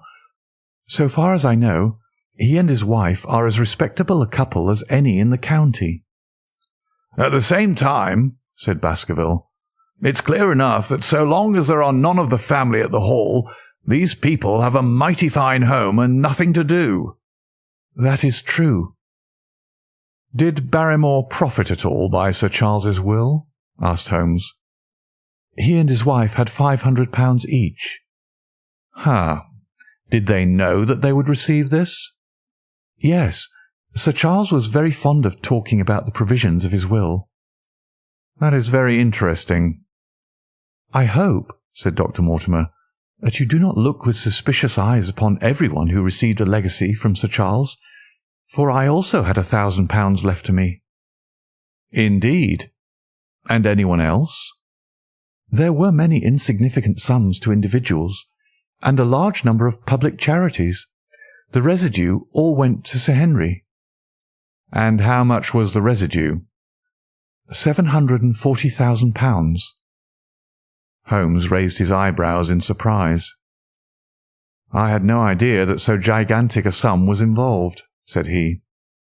"Sir Charles had the reputation of being rich, but we did not know how very rich he was until we came to examine his securities. The total value of the estate was close on to £1 million. Dear me, it is a stake for which a man might well play a desperate game. And one more question, Dr. Mortimer. Supposing that anything happened to our young friend here, you will forgive the unpleasant hypothesis, who would inherit the estate?" "Since Roger Baskerville, Sir Charles's youngest brother, died unmarried, the estate would descend to the Desmonds, who are distant cousins. James Desmond is an elderly clergyman in Westmoreland." "Thank you. These details are all of great interest. Have you met Mr. James Desmond?" "Yes. He once came down to visit Sir Charles. He is a man of venerable appearance and of saintly life. I remember that he refused to accept any settlement from Sir Charles, though he pressed it upon him." "And this man of simple tastes would be the heir to Sir Charles's thousands?" "He would be the heir to the estate, because that is entailed. He would also be the heir to the money unless it were willed otherwise by the present owner, who can, of course, do what he likes with it." "And have you made your will, Sir Henry?" "No, Mr. Holmes, I have not. I've had no time, for it was only yesterday that I learned how matters stood. But in any case I feel that the money should go with the title and estate. That was my poor uncle's idea. How is the owner going to restore the glories of the Baskervilles if he has not money enough to keep up the property? House, land, and dollars must go together." "Quite so. Well, Sir Henry, I am of one mind with you as to the advisability of you going down to Devonshire without delay. There is only one provision which I must make. You certainly must not go alone." "Dr. Mortimer returns with me." "But Dr. Mortimer has his practice to attend to, and his house is miles away from yours. With all the good will in the world, he may be unable to help you. No, Sir Henry, you must take with you someone, a trusty man who will be always by your side." "Is it possible that you could come yourself, Mr. Holmes?" "If matters came to a crisis, I should endeavour to be present in person, but you can understand that with my extensive consulting practice, and with the constant appeals which reach me from many quarters, it is impossible for me to be absent from London for an indefinite time. At the present instant, one of the most revered names in England is being besmirched by a blackmailer, and only I can stop a disastrous scandal. You will see how impossible it is for me to go to Dartmoor." "Whom would you recommend, then?" Holmes laid his hand upon my arm. "If my friend would undertake it, there is no man who is better worth having at your side when you are in a tight place. No one can say more confidently than I." The proposition took me completely by surprise, but before I had time to answer, Baskerville seized me by the hand and wrung it heartily. "Well now, that is real kind of you, Dr. Watson," said he. "You see how it is with me, and you know just as much about the matter as I do. If you will come down to Baskerville Hall and see me through, I'll never forget it." The promise of adventure had always a fascination for me, and I was complimented by the words of Holmes and by the eagerness with which the baronet hailed me as a companion. "I'll come with pleasure," said I. "I do not know how I could employ my time better." "And you will report very carefully to me," said Holmes. "When a crisis comes, as it will do, I will direct how you shall act. I suppose that by Saturday all might be ready." "Would that suit Dr. Watson?" "Perfectly." "Then on Saturday, unless you hear to the contrary, we shall meet at the 10:30 train from Paddington." We had risen to depart when Baskerville gave a cry of triumph, and diving into one of the corners of the room, he drew a brown boot from under a cabinet. "My missing boot!" he cried. "May all our difficulties vanish as easily," said Sherlock Holmes. "But it is a very singular thing," Dr. Mortimer remarked. "I searched this room carefully before lunch." "And so did I," said Baskerville. "Every inch of it." "There was certainly no boot in it then." "In that case, the waiter must have placed it there while we were lunching." The German was sent for, but professed to know nothing of the matter, nor could any inquiry clear it up. Another item had been added to that constant and apparently purposeless series of small mysteries which had succeeded each other so rapidly. Setting aside the whole grim story of Sir Charles's death, we had a line of inexplicable incidents all within the limits of 2 days, which included the receipt of the printed letter, the black-bearded spy in the hansom, the loss of the new brown boot, the loss of the old black boot, and now the return of the new brown boot. Holmes sat in silence in the cab as we drove back to Baker Street, and I knew from his drawn brows and keen face that his mind, like my own, was busy in endeavouring to frame some scheme into which all these strange and apparently disconnected episodes could be fitted. All afternoon and late into the evening he sat lost in tobacco and thought. Just before dinner 2 telegrams were handed in. The first ran, "Have just heard that Barrymore is at the Hall. Baskerville." The second, "Visited 23 hotels as directed, but sorry to report unable to trace cut sheet of Times. Cartwright." There go 2 of my threads, Watson. There is nothing more stimulating than a case where everything goes against you. We must cast around for another scent. We still have the cabman who drove the spy. Exactly. I have wired to get his name and address from the official registry.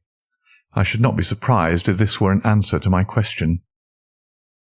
The ring at the bell proved to be something even more satisfactory than an answer, however, for the door opened and a rough-looking fellow entered who was evidently the man himself. "I got a message from the head office that a gent at this address had been inquiring for number 2704, said he. "I've driven my cab this 7 years and never a word of complaint. I came here straight from the yard to ask you to your face what you had against me." "I have nothing in the world against you, my good man," said Holmes. On the contrary, I have half a sovereign for you if you will give me a clear answer to my questions." "Well, I've had a good day, and no mistake," said the cabman with a grin. "What was it you wanted to ask, sir?" "First of all, your name and address, in case I want you again." "John Clayton, 3 Turpey Street, the Borough. My cab is out of Shipley's Yard near Waterloo Station." Sherlock Holmes made a note of it. "Now, Clayton, tell me all about the fare who came and watched this house at 10 o'clock this morning, and afterwards followed the 2 gentlemen down Regent Street." The man looked surprised and a little embarrassed. "Why, there's no good my telling you things, for you seem to know as much as I do already," said he. "The truth is that the gentleman told me that he was a detective, and I was to say nothing about him to anyone." "My good fellow, this is a very serious business, and you may find yourself in a pretty bad position if you try to hide anything from me. You say that your fare told you that he was a detective." "Yes, he did." "When did he say this?" "When he left me." "Did he say anything more?" "He mentioned his name." Holmes cast a swift glance of triumph at me. "Oh, he mentioned his name, did he? That was imprudent. What was the name that he mentioned?" "His name," said the cabman, "was Mr. Sherlock Holmes." Never have I seen my friend more completely taken aback than by the cabman's reply. For an instant he sat in silent amazement. Then he burst into a hearty laugh. "A touch, Watson, an undeniable touch," said he. "I feel a foil as quick and supple as my own. He got home upon me very prettily that time." "So his name was Sherlock Holmes, was it?" "Yes, sir. That was the gentleman's name." "Excellent. Tell me where you picked him up and all that occurred." "He hailed me at 9:30 in Trafalgar Square. He said that he was a detective, and he offered me 2 guineas if I would do exactly what he wanted all day and ask no questions. I was glad enough to agree. First we drove down to the Northumberland Hotel, and waited there until 2 gentlemen came out and took a cab from the rank. We followed their cab until it pulled up somewhere near here." "This very door?" said Holmes. "Well, I couldn't be sure of that, but I dare say my fare knew all about it. We pulled up halfway down the street and waited an hour and a half. Then the 2 gentlemen passed us, walking, and we followed down Baker Street and along—" "I know," said Holmes. "Until we got 3/4 down Regent Street. And my gentleman threw up the trap, and he cried that I should drive right away to Waterloo Station as hard as I could go. I whipped up the mare, and we were there under the 10 minutes. Then he paid up his 2 guineas, like a good one, and away he went into the station. Only just as he was leaving, he turned round and he said, 'It might interest you to know that you've been driving Mr. Sherlock Holmes.' That's how I came to know the name." "I see. And you saw no more of him?" "Not after he went into the station." "And how would you describe Mr. Sherlock Holmes?" The cabman scratched his head. "Well, he wasn't altogether such an easy gentleman to describe. I put him at 40 years of age, and he was of a middle height, 2 or 3 inches shorter than you, sir. He was dressed like a toff, and he had a black beard, cut square at the end, and a pale face. I don't know as I could say any more than that." "Colour of his eyes?" "No, I can't say that." "Nothing more that you can remember?" "No, sir, nothing." "Well, then, here is your half-sovereign. There's another one waiting for you if you can bring any more information. Good night." "Good night, sir, and thank you." John Clayton departed chuckling, and Holmes turned to me with a shrug of his shoulders and a rueful smile. "Snap goes our third thread, and we end where we began," said he. "The cunning rascal! He knew our number, knew that Sir Henry Baskerville had consulted me, spotted who I was in Regent Street, conjectured that I had got the number of the cab and would lay my hands on the driver, and so sent back this audacious message. I tell you, Watson, this time we have got a foeman who is worthy of our steel. I've been checkmated in London. I can only wish you better luck in Devonshire, but I'm not easy in my mind about it." "About what?" "About sending you. It's an ugly business, Watson, an ugly, dangerous business, and the more I see of it, the less I like it. Yes, my dear fellow, you may laugh, but I give you my word that I shall be very glad to have you back safe and sound in Baker Street once more." Chapter 6. Baskerville Hall. Sir Henry Baskerville and Dr. Mortimer were ready upon the appointed day, and we started as arranged for Devonshire. Mr. Sherlock Holmes drove with me to the station and gave me his last parting injunctions and advice. "I will not bias your mind by suggesting theories or suspicions, Watson," said he. "I wish you simply to report facts in the fullest possible manner to me, and you can leave me to do the theorizing." "What sort of facts?" I asked. "Anything which may seem to have a bearing, however indirect, upon the case, and especially the relations between young Baskerville and his neighbours, or any fresh particulars concerning the death of Sir Charles. I have made some inquiries myself in the last few days, but the results have, I fear, been negative. One thing only appears to be certain, and that is that Mr. James Desmond, who is the next heir, is an elderly gentleman of a very amiable disposition, so that this persecution does not arise from him. I really think that we may eliminate him entirely from our calculations. There remain the people who will actually surround Sir Henry Baskerville upon the moor. Would it not be well in the first place to get rid of this Barrymore couple?" "By no means. You could not make a greater mistake. If they are innocent, it will be a cruel injustice, and if they are guilty, we should be giving up all chance of bringing it home to them. No, we will preserve them upon our list of suspects. Then there is a groom at the Hall, if I remember right. There are 2 moorland farmers. There is our friend Dr. Mortimer, whom I believe to be entirely honest, and there is his wife, of whom we know nothing. There is this naturalist, Stapleton, and there is his sister, who is said to be a young lady of attractions. There is Mr. Frankland of Laughter Hall, who is also an unknown factor, and there are 1 or 2 other neighbours. These are the folk who must be your very special study." "I'll do my best." "You have arms, I suppose?" "Yes, I thought it as well to take them." "Most certainly. Keep your revolver near you night and day, and never relax your precautions." Our friends had already secured a first-class carriage, and were waiting for us upon the platform. "No, we have no news of any kind," said Dr. Mortimer in answer to my friend's questions. "I can swear to one thing, and that is that we have not been shadowed during the last 2 days. We have never gone out without keeping a sharp watch, and no one could have escaped our notice." "You have always kept together, I presume?" "Except yesterday afternoon. I usually give up one day to pure amusement when I come to town, so I spent it at the Museum of the College of Surgeons." "And I went to look at the folk in the park," said Baskerville. "But we had no trouble of any kind." "It was imprudent all the same," said Holmes, shaking his head and looking very grave. "I beg, Sir Henry, that you will not go about alone. Some great misfortune will befall you if you do. Did you get your other boot?" "No, sir. It is gone forever." "Indeed. That is very interesting. Well, good-bye," he added as the train began to glide down the platform.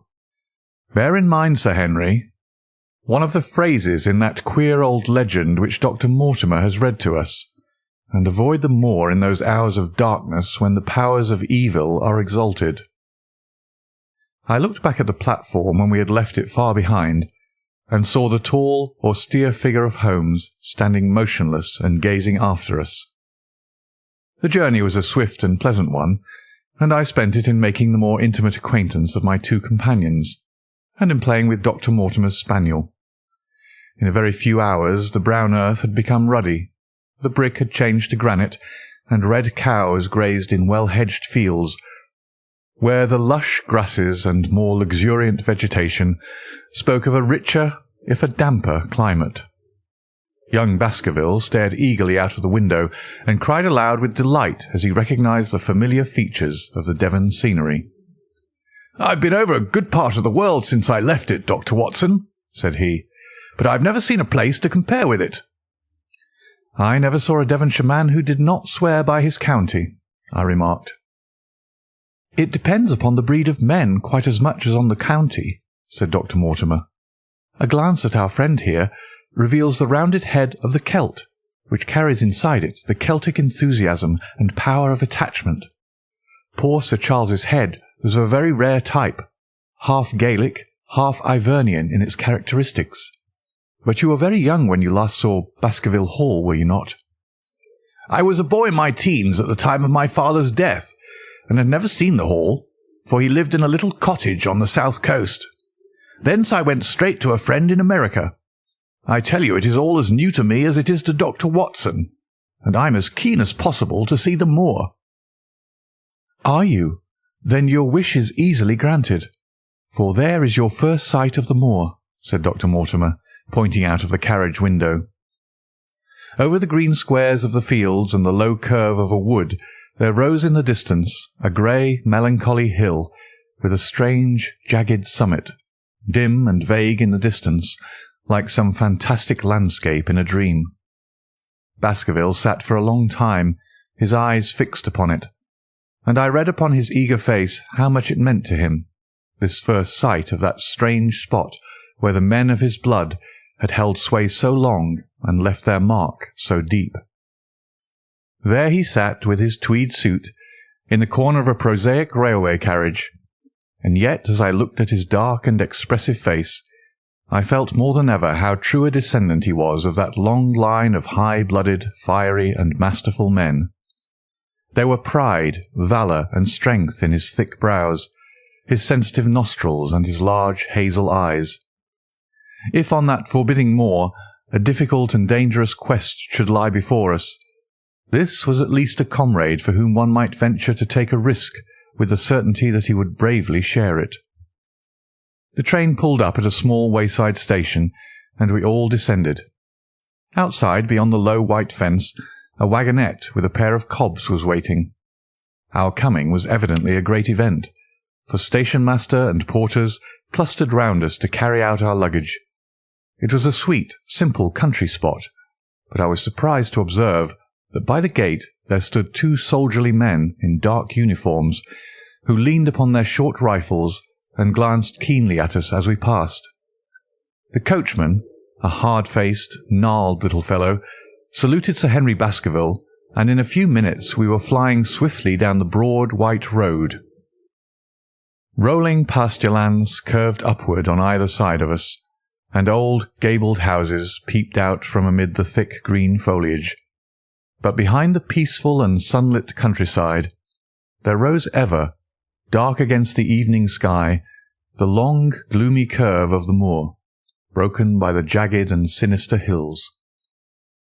The wagonette swung round into a side road, and we curved upward through deep lanes worn by centuries of wheels. High banks on either side, heavy with dripping moss and fleshy hart's-tongue ferns. Bronzing bracken and mottled bramble gleamed in the light of the sinking sun. Still steadily rising, we passed over a narrow granite bridge, and skirted a noisy stream which gushed swiftly down, foaming and roaring amid the grey boulders. Both road and stream wound up through a valley dense with scrub oak and fir. At every turn Baskerville gave an exclamation of delight, looking eagerly about him and asking countless questions. To his eyes all seemed beautiful, but to me a tinge of melancholy lay upon the countryside, which bore so clearly the mark of the waning year. Yellow leaves carpeted the lanes and fluttered down upon us as we passed. The rattle of our wheels died away as we drove through drifts of rotting vegetation, sad gifts, as it seemed to me, for nature to throw before the carriage of the returning heir of the Baskervilles. "Hello!" cried Dr. Mortimer. "What is this?" A steep curve of heath-clad land, an outlying spur of the moor, lay in front of us. On the summit, hard and clear like an equestrian statue upon its pedestal, was a mounted soldier, dark and stern, his rifle poised ready over his forearm. He was watching the road along which we travelled. "What is this, Perkins?" asked Dr. Mortimer. Our driver half turned in his seat. "Here's a convict escaped from Princetown, sir. He's been out here 3 days now, and the warders watch every road and every station, but they've had no sight of him yet. The farmers about here don't like it, sir, and that's a fact." "Well, I understand that they get £5 if they can give information." "Yes, sir, but the chance of £5 is but a poor thing compared to the chance of having your throat cut. You see, it isn't like any ordinary convict. This is a man who would stick at nothing." "Who is he, then?" "It is Selden, the Notting Hill murderer." I remembered the case well, for it was one in which Holmes had taken an interest on account of the peculiar ferocity of the crime and the wanton brutality which had marked all the actions of the assassin. The commutation of his death sentence had been due to some doubts as to his complete sanity, so atrocious was his conduct. Our wagonette had topped a rise, and in front of us rose the huge expanse of the moor, mottled with gnarled and craggy cairns and tors. A cold wind swept down from it and set us shivering. Somewhere there on that desolate plain was lurking this fiendish man, hiding in a burrow like a wild beast, his heart full of malignancy against the whole race which had cast him out. It needed but this to complete the grim suggestiveness of the barren waste, the chilling wind, and the darkling sky. Even Baskerville fell silent and pulled his overcoat more closely around him. We had left the fertile country behind and beneath us. We looked back on it now. The slanting rays of a low sun, turning the streams to threads of gold and glowing on the red earth new turned by the plough and the broad tangle of the woodlands. The road in front of us grew bleaker and wilder over huge russet and olive slopes, sprinkled with giant boulders. Now and then we passed a moorland cottage, walled and roofed with stone, with no creeper to break its harsh outline.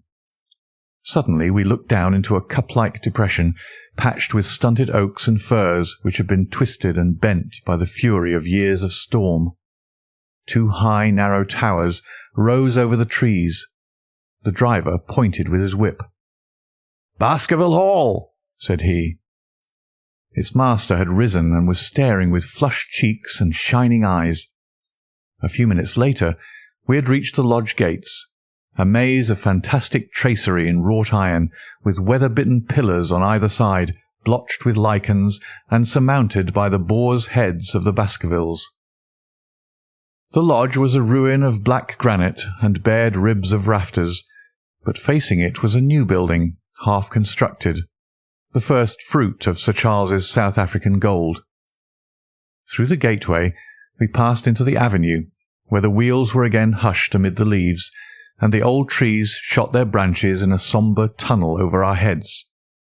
Baskerville shuddered as we looked up the long, dark drive to where the house glimmered like a ghost at the farther end. "Was it here?" he asked in a low voice. No, the yew alley is on the other side." The young heir glanced round with a gloomy face. "It's no wonder my uncle felt as if trouble were coming on him in such a place as this," said he. "It's enough to scare any man. I'll have a row of electric lamps up here inside of 6 months, and you won't know it again with 1,000 candle-power Swan and Edison right here in front of the hall door." The avenue opened into a broad expanse of turf, and the house lay before us. In the fading light I could see that the centre was a heavy block of building from which a porch projected. The whole front was draped in ivy, with a patch clipped bare here and there where a window or a coat of arms broke through the dark veil. From this central block rose the twin towers, ancient, crenellated, and pierced with many loopholes. To right and left of the turrets were more modern wings of black granite. A dull light shone through heavy mullioned windows, and from the high chimneys which rose from the steep, high-angled roof there sprang a single black column of smoke. "Welcome, Sir Henry! Welcome to Baskerville Hall!" A tall man had stepped from the shadow of the porch to open the door of the wagonette.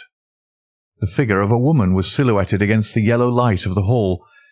She came out and helped the man to hand down our bags. "You don't mind my driving straight home, Sir Henry?" said Dr. Mortimer. "My wife is expecting me." "Surely you'll stay and have some dinner?" "No, I must go. I shall probably find some work awaiting me. I would stay to show you over the house, but Barrymore will be a better guide than I. Good-bye, and never hesitate, night or day, to send for me if I can be of service." The wheels died away down the drive while Sir Henry and I turned into the hall, and the door clanged heavily behind us. It was a fine apartment in which we found ourselves, large, lofty, and heavily raftered, with huge walks of age-blackened oak. In the great old-fashioned fireplace behind the high iron dogs, a log fire crackled and snapped. Sir Henry and I held out our hands to it, for we were numb from our long drive. Then we gazed round us at the high, thin window of old stained glass, the oak panelling, the stags' heads, the coats of arms upon the walls, all dim and sombre in the subdued light of the central lamp.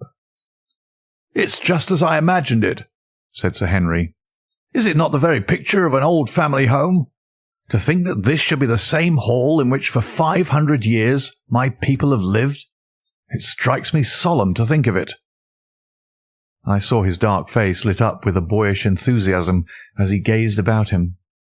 The light beat upon him where he stood, but long shadows trailed down the walls and hung like a black canopy above him. Barrymore had returned from taking our luggage to our rooms. He stood in front of us now with the subdued manner of a well-trained servant.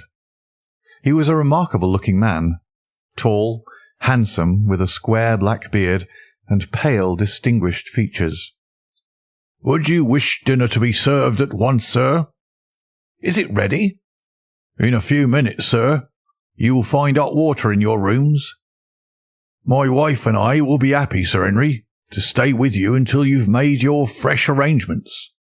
But you will understand that under the new conditions, this house will require a considerable staff." "What new conditions?" "I only meant it, sir, that Sir Charles led a very retired life, and we were able to look after his wants. You would naturally wish to have more company, and so you will need changes in your household." "Do you mean that your wife and you wish to leave?" "Only when it's quite convenient to you, sir." "But your family have been with us for several generations, have they not? I should be sorry to begin my life here by breaking an old family connection." I seemed to discern some signs of emotion upon the butler's white face. "I feel that also, sir, and so does my wife. But to tell the truth, sir, we were both very much attached to Sir Charles, and his death gave us a shock and made these surroundings very painful to us. I fear that we shall never again be easy in our minds at Baskerville Hall." "But what do you intend to do?" "I have no doubt, sir, that we shall succeed in establishing ourselves in some business. Sir Charles's generosity has given us the means to do so. And now, sir, perhaps I'd best show you to your rooms." A square balustraded gallery ran round the top of the old hall, approached by a double stair. From this central point, 2 long corridors extended the whole length of the building, from which all the bedrooms opened. My own was in the same wing as Baskervilles, and almost next door to it. These rooms appeared to be much more modern than the central part of the house, and the bright paper and numerous candles did something to remove the sombre impression which our arrival had left upon my mind. But the dining-room, which opened out of the hall, was a place of shadow and gloom. It was a long chamber with a step separating the dais where the family sat from the lower portion reserved for their dependents. At one end, a minstrel's gallery overlooked it. Black beams shot across above our heads, with a smoke-darkened ceiling beyond them. With rows of flaring torches to light it up, and the colour and rude hilarity of an old-time banquet, it might have softened. But now, when 2 black-clothed gentlemen sat in the little circle of light thrown by a shaded lamp, one's voice became hushed and one's spirit subdued. A dim line of ancestors in every variety of dress, from the Elizabethan knight to the buck of the Regency, stared down upon us and daunted us by their silent company. We talked little, and I for one was glad when the meal was over and we were able to retire into the modern billiard-room and smoke a cigarette. "My word, it isn't a very cheerful place," said Sir Henry.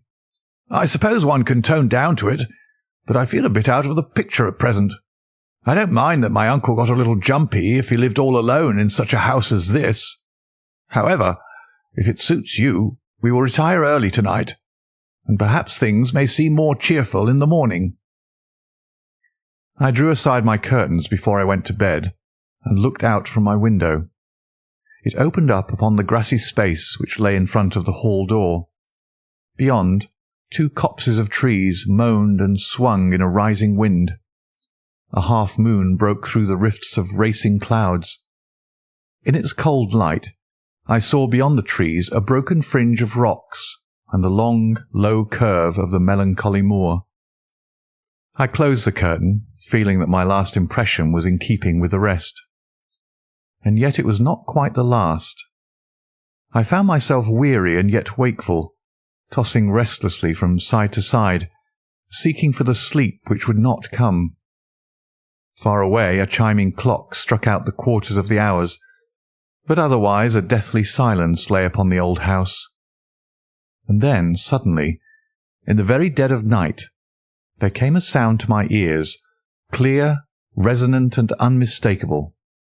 It was the sob of a woman, the muffled, strangling gasp of one who is torn by an uncontrollable sorrow. I sat up in bed and listened intently. The noise could not have been far away, and was certainly in the house. For half an hour I waited with every nerve on the alert, but there came no other sound save the chiming clock and the rustle of the ivy on the wall. Chapter 7. The Stapletons of Merripit House. The fresh beauty of the following morning did something to efface from our minds the grim and grey impression which had been left upon both of us by our first experience of Baskerville Hall. As Sir Henry and I sat at breakfast, the sunlight flooded in through the high mullioned windows, throwing watery patches of colour from the coats of arms which covered them. The dark panelling glowed like bronze in the golden rays, and it was hard to realise that this was indeed the chamber which had struck such a gloom into our souls upon the evening before. "I guess it is ourselves and not the house that we have to blame," said the baronet. "We were tired with our journey and chilled by our drive, so we took a grey view of the place. Now we are fresh and well, so it is all cheerful once more." "And yet it was not entirely a question of imagination," I answered. "Did you, for example, happen to hear someone, a woman, I think, sobbing in the night?" "That is curious, for I did when I was half asleep fancy that I heard something of the sort. I waited quite a time, but there was no more of it, so I concluded that it was all a dream." "I heard it distinctly, and I am sure that it was really the sob of a woman." "We must ask about it right away." He rang the bell and asked Barrymore whether he could account for our experience. It seemed to me that the pallid features of the butler turned a shade paler still as he listened to his master's question. "There are only 2 women in the house, Sir Henry," he answered. "One is the scullery maid, who sleeps in the other wing. The other is my wife, and I can answer for it that the sound could not have come from her." And yet he lied as he said it, for it chanced that after breakfast I met Mrs. Barrymore in the long corridor with the sun full upon her face. She was a large, impassive, heavy-featured woman with a stern, set expression of mouth, but her telltale eyes were red and glanced at me from between swollen lids. It was she, then, who wept in the night, and if she did so, her husband must know it. Yet he had taken the obvious risk of discovery in declaring that it was not so. Why had he done this? And why did she weep so bitterly? Already round this pale-faced, handsome, black-bearded man there was gathering an atmosphere of mystery and of gloom.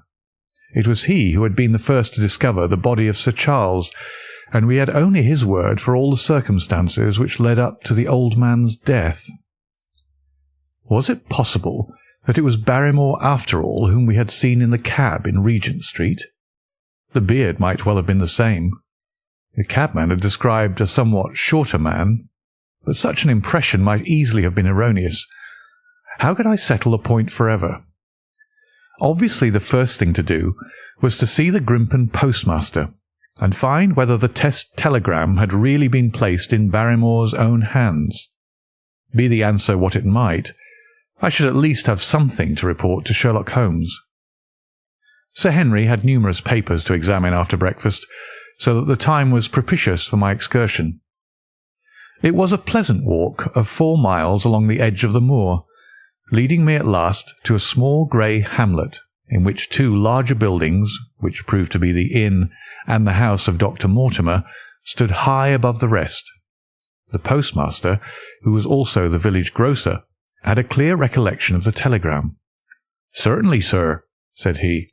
"I had the telegram delivered to Mr. Barrymore exactly as directed." "Who delivered it?" "My boy here, James. You delivered that telegram to Mr. Barrymore at the Hall last week, did you not?" "Yes, father, I delivered it." "Into his own hands?" I asked. "Well, he was up in the loft at the time, so that he could not put into his own hands, but I gave it into Mrs. Barrymore's hands, and she promised to deliver it at once." "Did you see Mr. Barrymore?" "No, sir. I tell you he was in the loft." "If you didn't see him, how do you know he was in the loft?" "Well, surely his own wife ought to know where he is," said the postmaster testily. "Didn't he get the telegram? If there's any mistake, it is for Mr. Barrymore himself to complain." It seemed hopeless to pursue the inquiry any farther, but it was clear that in spite of Holmes's ruse we had no proof that Barrymore had not been in London all the time. Suppose that it were so. Suppose that the same man had been the last who had seen Sir Charles alive, and the first to dog the new heir when he returned to England. What then? Was he the agent of others, or had he some sinister design of his own? What interest could he have in persecuting the Baskerville family? I thought of the strange warning clipped out of the leading article of the Times. Was that his work, or was it possibly the doing of someone who was bent upon counteracting his schemes? The only conceivable motive was that which had been suggested by Sir Henry, that if the family could be scared away, a comfortable and permanent home would be secured for the Barrymores. But surely such an explanation as that would be quite inadequate to account for the deep and subtle scheming which seemed to be weaving an invisible net around the young baronet. Holmes himself had said that no more complex case had come to him in all the long series of his sensational investigations. I prayed as I walked back along the grey, lonely road that my friend might soon be freed from his preoccupations and able to come down to take his heavy burden of responsibility from my shoulders. Suddenly my thoughts were interrupted by the sound of running feet behind me, and by a voice which called me by name. I turned, expecting to see Dr. Mortimer, but to my surprise it was a stranger who was pursuing me. He was a small, slim, clean-shaven, prim-faced man, flaxen-haired and lean-jawed, between 30 and 40 years of age, dressed in a grey suit and wearing a straw hat. A tin box for botanical specimens hung over his shoulder, and he carried a green butterfly net in one of his hands. "You will, I am sure, excuse my presumption, Dr. Watson," said he as he came panting up to where I stood. "Here on the moor we are a homely folk, and do not wait for formal introductions. You may possibly have heard my name from our mutual friend Mortimer. I am Stapleton of Merripit House." "Your net and box would have told me as much," said I, for I knew that Mr. Stapleton was a naturalist. "But how did you know me?" "I have been calling on Mortimer, and he pointed you out to me from the window of his surgery as you passed. As our road lay the same way, I thought that I could overtake you and introduce myself. I trust that Sir Henry is none the worse for his journey." "He's very well, thank you." "We were all rather afraid that after the sad death of Sir Charles, the new baronet might refuse to live here. It is asking much of a wealthy man to come down and bury himself in a place of this kind, but I need not tell you that it means a very great deal to the countryside. Sir Henry has, I suppose, no superstitious fears in the matter?"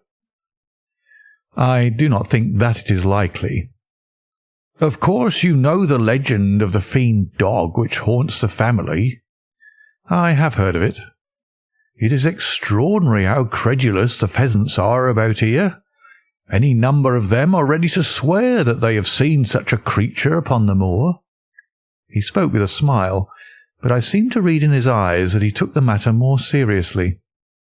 "The story took a great hold upon the imagination of Sir Charles, and I have no doubt that it led to his tragic end." "But how?" "His nerves were so worked up that the appearance of any dog might have had a fatal effect upon his diseased heart. I fancy that he really did see something of the kind upon that last night in the yew alley. I feared that some disaster might occur, for I was very fond of the old man, and I knew that his heart was weak." "How did you know that?" "My friend Mortimer told me." "You think, then, that some dog pursued Sir Charles, and that he died of fright in consequence?" "Have you any better explanation?" "I have not come to any conclusion." "Has Mr. Sherlock Holmes?" The words took away my breath for an instant, but a glance at the placid face and steadfast eyes of my companion showed that no surprise was intended. "It is useless for us to pretend that we do not know you, Dr. Watson," said he.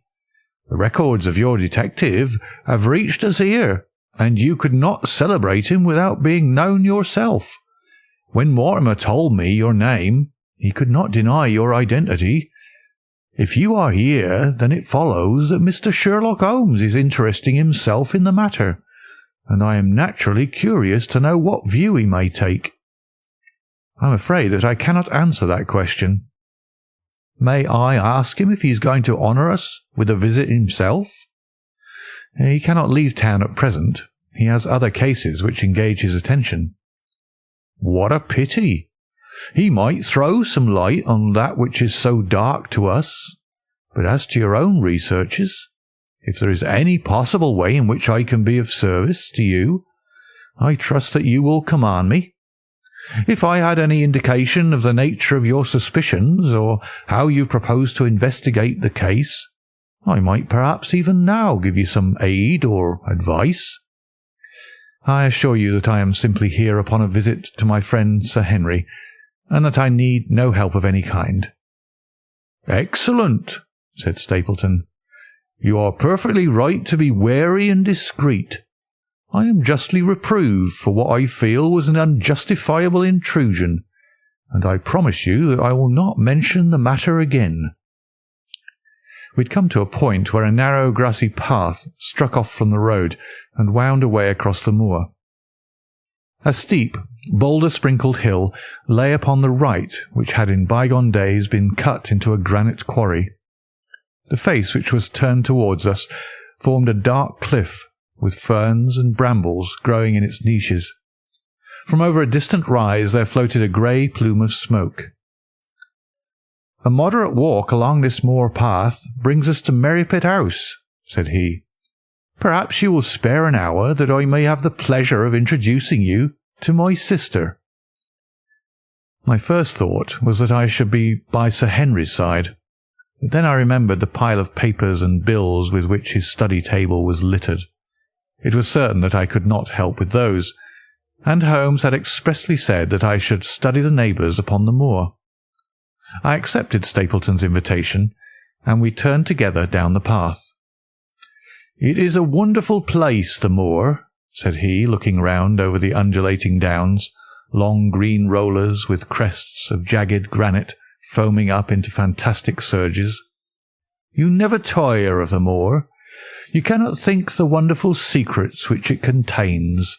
It is so vast and so barren, and so mysterious." "You know it well, then?" "I have only been here 2 years. The residents would call me a newcomer. We came shortly after Sir Charles settled. but my tastes led me to explore every part of the country round, and I should think that there are few men who know it better than I do." "Is it hard to know?" "Very hard. You see, for example, this great plain to the north here, with the queer hills breaking out of it. Do you observe anything remarkable about that?" "It would be a rare place for a gallop." "You would naturally think so, and the thought has cost several their lives before now. You notice those bright green spots scattered thickly over it?" "Yes, they seem more fertile than the rest." Stapleton laughed. "That is the great Grimpen Mire," said he. "A false step yonder means death to man or beast. Only yesterday I saw one of the Moor ponies wander into it. He never came out. I saw his head for quite a long time craning out of the bog hole, but it sucked him down at last. Even in dry seasons it is a danger to cross it, but after these autumn rains it is an awful place, and yet I can find my way to the very heart of it and return alive. By George, there's another of those miserable ponies." Something brown was rolling and tossing among the green sedges. Then a long, agonized, writhing neck shot upward, and a dreadful cry echoed over the moor. It turned me cold with horror, but my companion's nerves seemed to be stronger than mine. "It's gone," said he. "The mire has him. 2 in 2 days, and many more, perhaps, for they get in the way of going there in the dry weather, and never know the difference until the mire has them in its clutches. It's a bad place, the great Grimpen Mire." "And you say you can penetrate it?" "Yes. There are 1 or 2 paths which a very active man can take. I have found them out." "But why should you wish to go into so horrible a place?" "Well, you see the hills beyond. They are really islands cut off on all sides by the impassable mire, which has crawled round them in the course of years. That is where the rare plants and the butterflies are, if you have the wit to reach 'em." "I shall try my luck some day." He looked at me with a surprised face. "For God's sake, put such an idea out of your mind," said he. "Your blood will be upon my head. I assure you that there would not be the least chance of your coming back alive. It is only by remembering certain complex landmarks that I am able to do it." "Hallo!" I cried. "What is that?" A long, low moan, indescribably sad, swept over the moor. It filled the whole air, and yet it was impossible to say whence it came. From a dull murmur, it swelled into a deep roar, and then sank back into a melancholy, throbbing murmur once again. Stapleton looked at me with a curious expression in his face. "Queer place, the moor," said he. "But what is it?" "The peasants say it is the Hound of the Baskervilles calling for its prey. I've heard it once or twice before, but never quite so loud." I looked round with a chill of fear in my heart, at the huge swelling plain mottled with the green patches of rushes. Nothing stirred over the vast expanse save a pair of ravens which croaked loudly from a tor behind us. "You are an educated man. You don't believe such nonsense as that," said I. "What do you think is the cause of so strange a sound?" "Bogs make queer noises sometimes. It's the mud settling, or the water rising, or something." No, that was a living voice." "Well, perhaps it was. Did you ever hear a bittern booming?" "No, I never did." "It is a very rare bird, practically extinct in England now, but all things are possible upon the moor. Yes, I should not be surprised to learn that what we have heard is the cry of the last of the bitterns." "It's the weirdest, strangest thing that ever I heard in my life." "Yes, it's rather an uncanny place altogether. Look at the hillside yonder. What do you make of those?" The whole steep slope was covered with grey circular rings of stone, a score of them at least. What are they? Sheep pens? No, they are the homes of our worthy ancestors. Prehistoric man lived thickly on the moor, and as no one in particular has lived there since, we find all his little arrangements exactly as he left them. These are his wigwams, with the roofs off. You can even see his hearth and his couch, if you have the curiosity to go inside. But it is quite a town. When was it inhabited? Neolithic man. No date. What did he do? He grazed his cattle on those slopes, and he learned to dig for tin when the bronze sword began to supersede the stone axe. Look at the great trench in the opposite hill. That is his mark. Yes, you will find some very singular points about the moor, Dr. Watson. Oh, excuse me an instant. It is surely Cyclopides.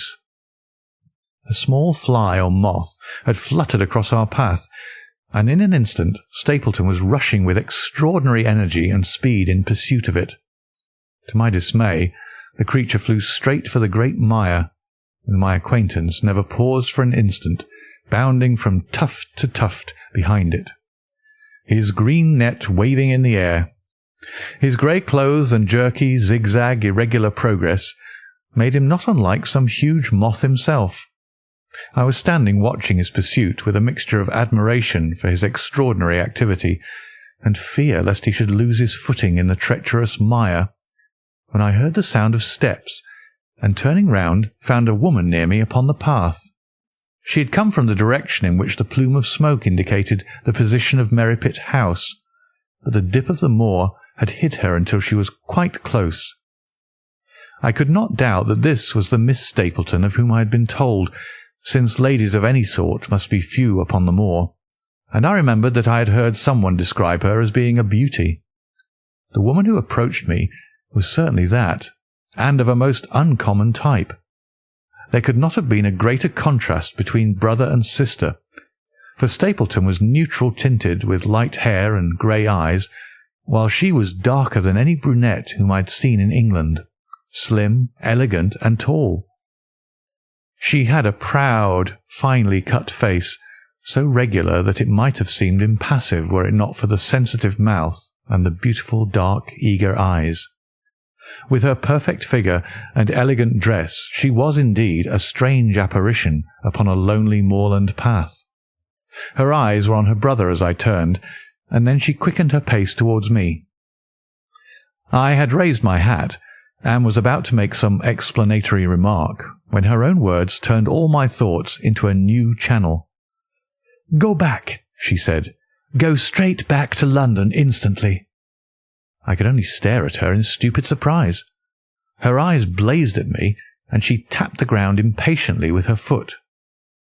"Why should I go back?" I asked. "I cannot explain."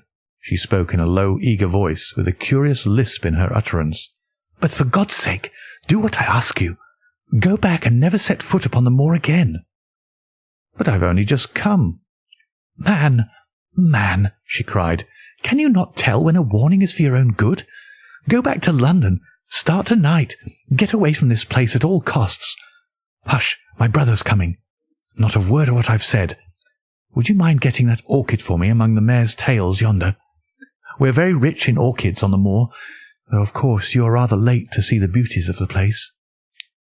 Stapleton had abandoned the chase, and come back to us breathing hard and flushed with his exertions.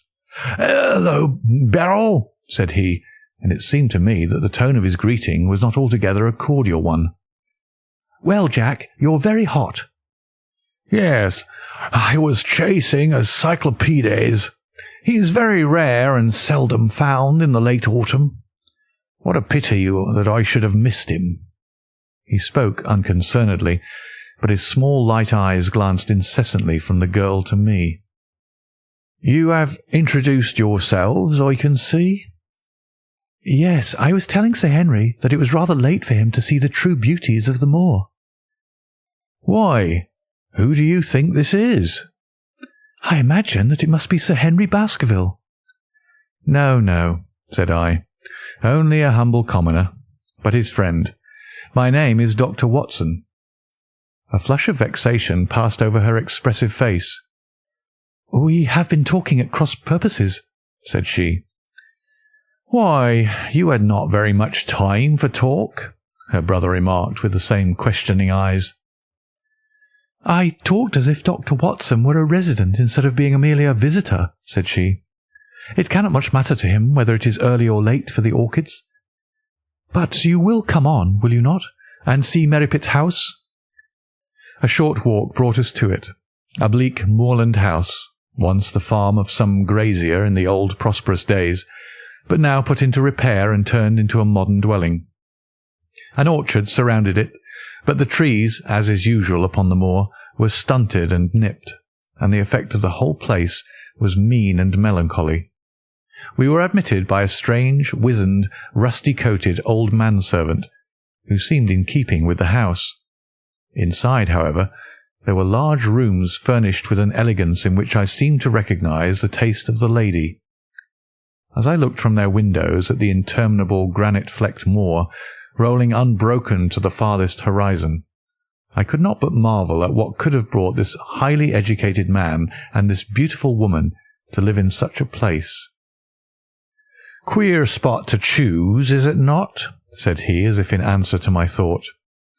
"And yet we manage to make ourselves fairly happy, do we not, Beryl?" "Quite happy," said she, but there was no ring of conviction in her words.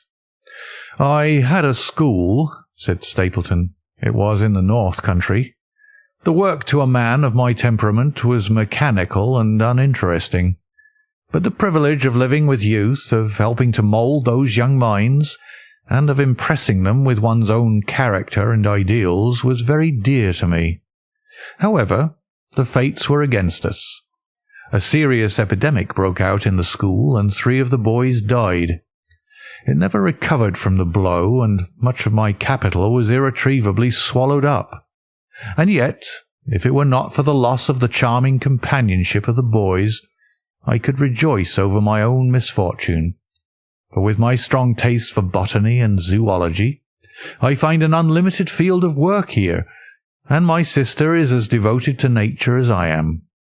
All this, Dr. Watson, has been brought upon your head by your expression as you surveyed the moor out of our window." "It certainly did cross my mind that it might be a little dull, less for you, perhaps, than for your sister." No, I'm never dull," said she quickly. "We have books, we have our studies, and we have interesting neighbours. Dr. Mortimer is a most learned man in his own line. Poor Sir Charles was also an admirable companion. We knew him well, and miss him more than I can tell. Do you think that I should intrude if I were to call this afternoon and make the acquaintance of Sir Henry?" "I am sure that he would be delighted." "Then perhaps you would mention that I propose to do so. We may, in our humble way, do something to make things more easy for him, until he becomes accustomed to his new surroundings. Will you come upstairs, Dr. Watson, and inspect my collection of Lepidoptera? I think it is the most complete one in the southwest of England. By the time that you've looked through them, lunch will be almost ready." But I was eager to get back to my charge. The melancholy of the moor, the death of the unfortunate pony, the weird sound which had been associated with the grim legend of the Baskervilles, all these things tinged my thoughts with sadness. Then, on top of these more or less vague impressions, there had come the definite and distinct warning of Miss Stapleton, delivered with such intense earnestness that I could not doubt that some grave and deep reason lay behind it. I resisted all pressure to stay for lunch, and I set off at once upon my return journey, taking the grass-grown path by which we had come. It seems, however, that there must have been some short-cut for those who knew it, for before I had reached the road I was astounded to see Miss Stapleton sitting upon a rock by the side of the track. Her face was beautifully flushed with her exertions, and she held her hand to her side. "I have run all the way in order to cut you off, Dr. Watson," said she. "I had not even time to put on my hat. I must not stop, or my brother may miss me. I wanted to say to you how sorry I am about the stupid mistake I made in thinking that you were Sir Henry. Please forget the words I said, which have no application whatever to you." "But I can't forget them, Miss Stapleton," said I. "I am Sir Henry's friend, and his welfare is a very close concern of mine. Tell me why it was that you were so eager that Sir Henry should return to London." "A woman's whim, Dr. Watson. When you know me better, you will understand that I cannot always give reasons for what I say or do." No, I remember the thrill in your voice. I remember the look in your eyes. Please be frank with me, Miss Stapleton, for ever since I have been here, I have been conscious of shadows all round me. Life has become like that great Grimpen mire, with little green patches everywhere into which one may sink, and with no guide to point the track. Tell me, then, what it was that you meant, and I will promise to convey your warning to Sir Henry." An expression of irresolution passed for an instant over her face, but her eyes had hardened again when she answered me. You make too much of it, Dr. Watson," said she. "My brother and I were very much shocked by the death of Sir Charles.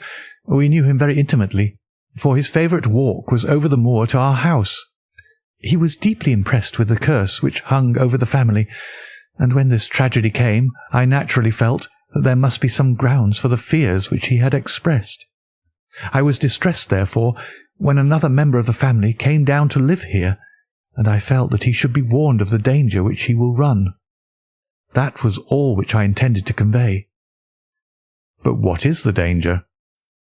"You know the story of the Hound?" "I do not believe in such nonsense." "But I do. If you have any influence with Sir Henry, take him away from a place which has always been fatal to his family. The world is wide. Why should he wish to live at the place of danger?" "Because it is the place of danger.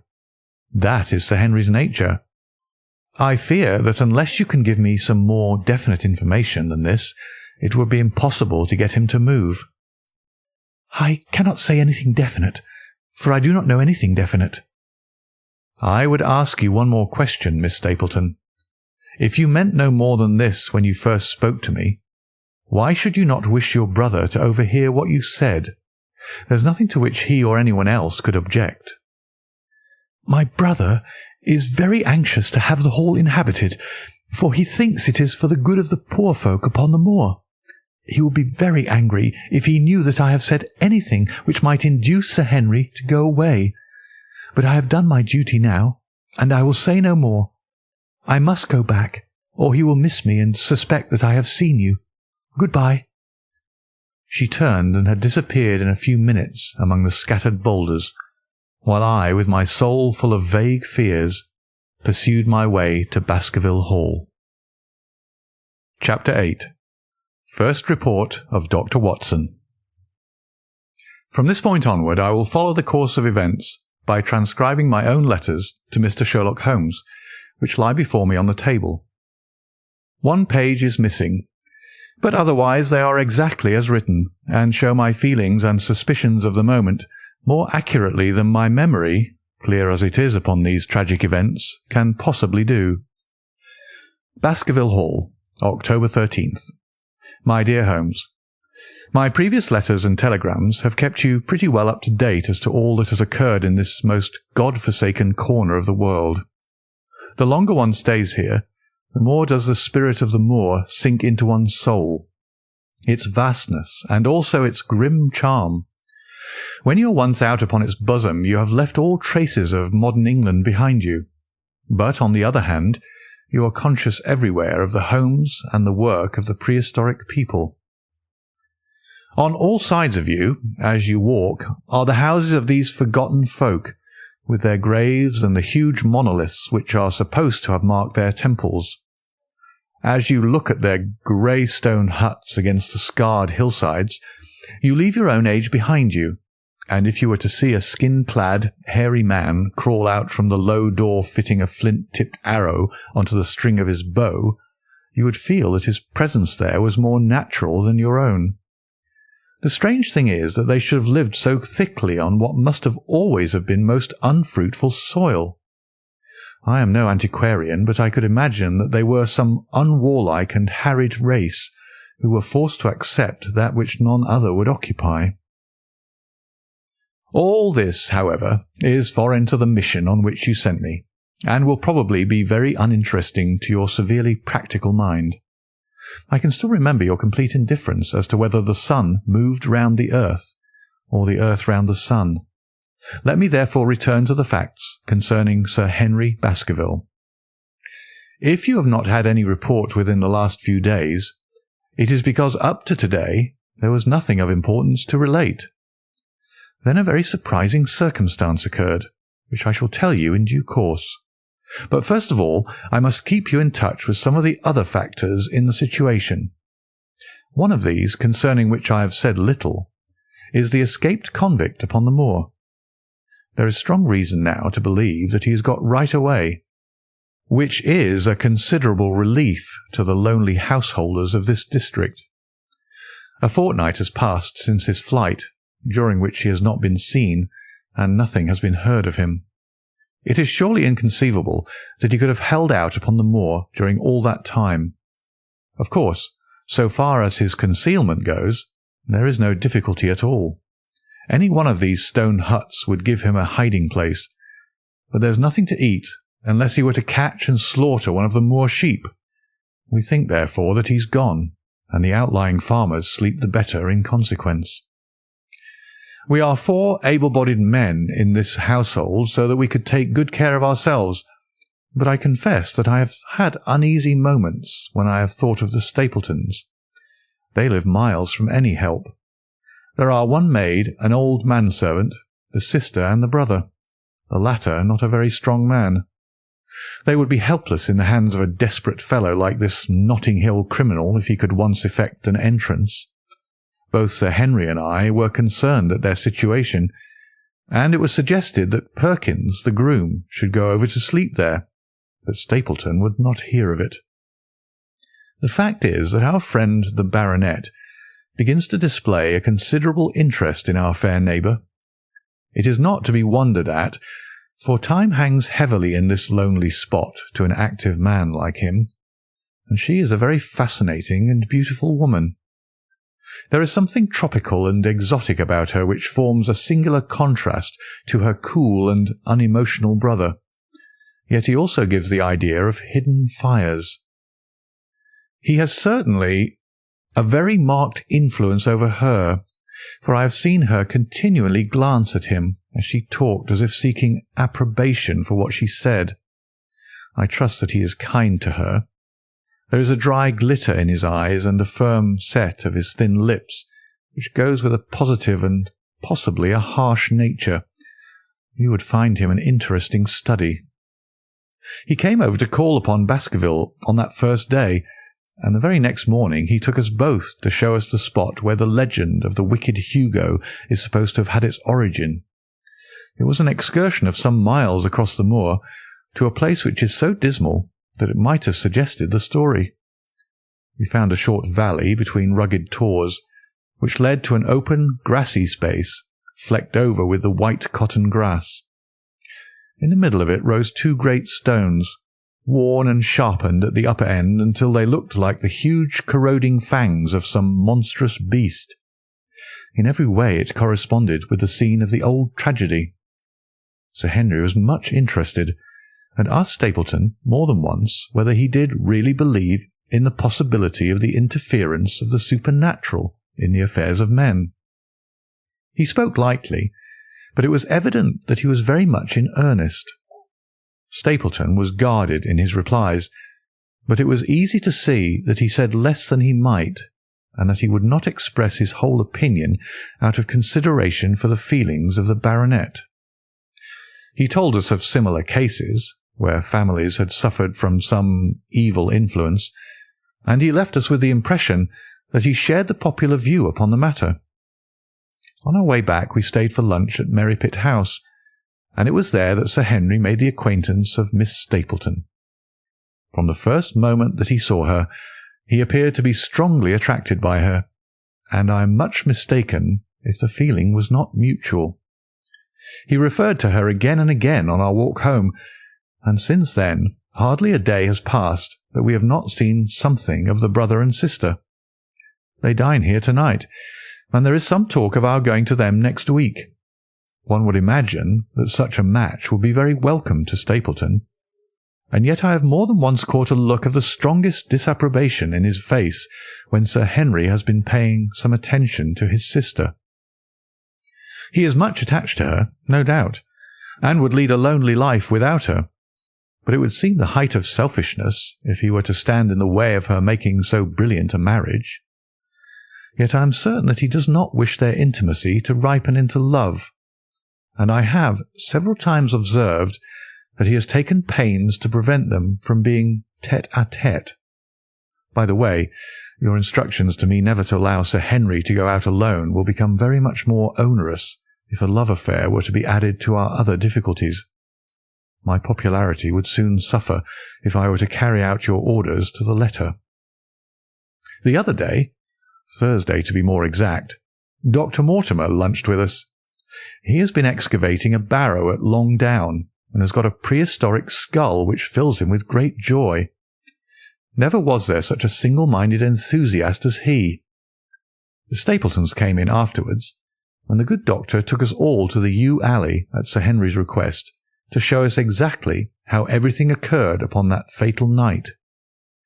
It is a long, dismal walk, the yew alley, between two high walls of clipped hedge, with a narrow band of grass upon either side. At the far end is an old tumble-down summer-house. Halfway down is the Moor gate, where the old gentleman left his cigar-ash. It is a white wooden gate with a latch. Beyond it lies the wide moor. I remembered your theory of the affair and tried to picture all that had occurred. As the old man stood there, he saw something coming across the moor, something which terrified him so that he lost his wits and ran until he died of sheer horror and exhaustion. There was the long, gloomy tunnel down which he fled. And from what? A sheepdog of the moor? Or a spectral hound, black, silent, and monstrous? Was there a human agency in the matter? Did the pale, watchful Barrymore know more than he cared to say? It was all dim and vague, but always there is the dark shadow of crime behind it. One other neighbour I've met since I wrote last. This is Mr. Frankland of Laughter Hall, who lives some 4 miles to the south of us. He is an elderly man, red-faced, white-haired, and choleric. His passion is for the British law, and he has spent a large fortune in litigation. He fights for the mere pleasure of fighting, and is equally ready to take up either side of a question, so that it is no wonder that he has found it a costly amusement. Sometimes he will shut up a right of way and defy the parish to make him open it. At others, he will with his own hands tear down some other man's gate, and declare that a path existed there from time immemorial, defying the owner to prosecute him for trespass. He is learned in old manorial and communal rights, and he applies his knowledge sometimes in favour of the villagers of Fernworthy, and sometimes against them, so that he is periodically either carried in triumph down the village street, or else burned in effigy, according to his latest exploit. He is said to have about 7 lawsuits upon his hands at present, which will probably swallow up the remainder of his fortune, and so draw his sting and leave him harmless for the future. Apart from the law, he seems a kindly, good-natured person, and I only mention him because you were particular that I should send some description of the people who surround us. He is curiously employed at present, for, being an amateur astronomer, he has an excellent telescope, with which he lies upon the roof of his own house and sweeps the moor all day in the hope of catching a glimpse of the escaped convict. If he would confine his energies to this, all would be well, but there are rumours that he intends to prosecute Dr. Mortimer for opening a grave without the consent of the next of kin, because he dug up the Neolithic skull in the barrow on Longdown. He helps to keep our lives from being monotonous, and gives a little comic relief where it is badly needed. And now, having brought you up to date in the escaped convict, the Stapletons, Dr. Mortimer, and Frankland of Laughter Hall, let me end on that which is most important, and tell you more about the Barrymores, and especially about the surprising development of last night. First of all, about the test telegram which you sent from London in order to make sure that Barrymore was really here. I have already explained that the testimony of the postmaster shows that the test was worthless, and that we have no proof one way or the other. I told Sir Henry how the matter stood, and he at once, in his downright fashion, had Barrymore up and asked him whether he had received the telegram himself. Barrymore said that he had. "Did the boy deliver it into your own hands?" asked Sir Henry. Barrymore looked surprised, and considered for a little time. "No," said he. "I was in the box-room at the time, and my wife brought it up to me." "Did you answer it yourself?" "No, I told my wife what to answer, and she went down to write it." In the evening he recurred to the subject of his own accord. "I could not quite understand the object of your questions this morning, Sir Henry," said he. "I trust that they do not mean that I have done anything to forfeit your confidence." Sir Henry had to assure him that it was not so, and pacify him by giving him a considerable part of his old wardrobe, the London outfit having now all arrived. Mrs. Barrymore is of interest to me. She is a heavy, solid person, very limited, intensely respectable, and inclined to be puritanical. You could hardly conceive a less emotional subject. Yet I have told you how, on the first night here, I heard her sobbing bitterly, and since then I have more than once observed traces of tears upon her face. Some deep sorrow gnaws ever at her heart. Sometimes I wonder if she has a guilty memory which haunts her, and sometimes I suspect Barrymore of being a domestic tyrant. I have always felt that there was something singular and questionable in this man's character, but the adventure of last night brings all my suspicions to a head. And yet it may seem a small matter in itself. You are aware that I am not a very sound sleeper, and since I have been on guard in this house, my slumbers have been lighter than ever. Last night, about 2 in the morning, I was aroused by a stealthy step passing my room. I rose, opened my door, and peeped out. A long black shadow was trailing down the corridor. It was thrown by a man who walked softly down the passage with a candle held in his hand. He was in shirt and trousers, with no covering to his feet. I could merely see the outline, but his height told me that it was Barrymore. He walked very slowly and circumspectly, and there was something indescribably guilty and furtive in his whole appearance. I have told you that the corridor is broken by the balcony which runs round the hall, but that it is resumed upon the farther side. I waited until he had passed out of sight, and then I followed him. When I came round the balcony, he had reached the end of the farther corridor, and I could see from the glimmer of light through an open door that he had entered one of the rooms. Now, all these rooms are unfurnished and unoccupied, so that his expedition became more mysterious than ever. The light shone steadily, as if he were standing motionless. I crept down the passage as noiselessly as I could, and peeped round the corner of the door. Barrymore was crouching at the window with the candle held against the glass. His profile was half turned towards me, and his face seemed to be rigid with expectation as he stared out into the blackness of the moor. For some minutes he stood watching intently. Then he gave a deep groan, and with an impatient gesture he put out the light. Instantly I made my way back to my room, and very shortly came the stealthy steps, passing once more upon their return journey. Long afterwards, when I had fallen into a light sleep, I heard a key turn somewhere in a lock, but I could not tell whence the sound came. What it all means I cannot guess, but there is some secret business going on in this house of gloom, which sooner or later we shall get to the bottom of. I do not trouble you with my theories, for you asked me to furnish you only with facts. I have had a long talk with Sir Henry this morning, and we have made a plan of campaign founded upon my observations of last night. I will not speak about it just now, but it should make my next report interesting reading. Chapter 9. The Light upon the Moor. Second Report of Dr. Watson. Baskerville Hall, October 15th. My dear Holmes, if I was compelled to leave you without much news during the early days of my mission, you must acknowledge that I am making up for lost time, and that events are now crowding thick and fast upon us. In my last report I ended up my top note with Barrymore at the window, and now I have quite a budget already which will, unless I am much mistaken, considerably surprise you. Things have taken a turn which I could not have anticipated. In some ways they have within the last 48 hours become much clearer, and in some ways they have become more complicated, but I will tell you all and you shall judge for yourself. Before breakfast on the morning following my adventure, I went down the corridor and examined the room in which Barrymore had been on the night before.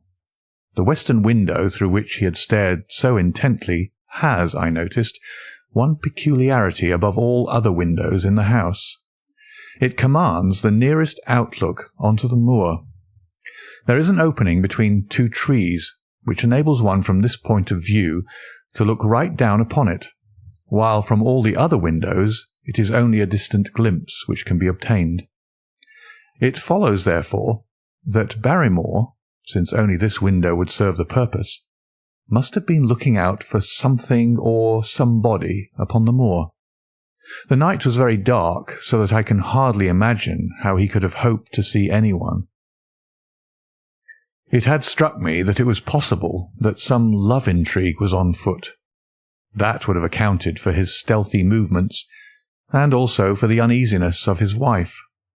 The man is a striking-looking fellow, very well equipped to steal the heart of a country girl, so that this theory seemed to have something to support it. That opening of the door which I had heard after I had returned to my room might mean that he had gone out to keep some clandestine appointment. So I reasoned with myself in the morning, and I tell you the direction of my suspicions, however much the result may have shown that they were unfounded. But whatever the true explanation of Barrymore's movements might be, I felt that the responsibility of keeping them to myself until I could explain them was more than I could bear.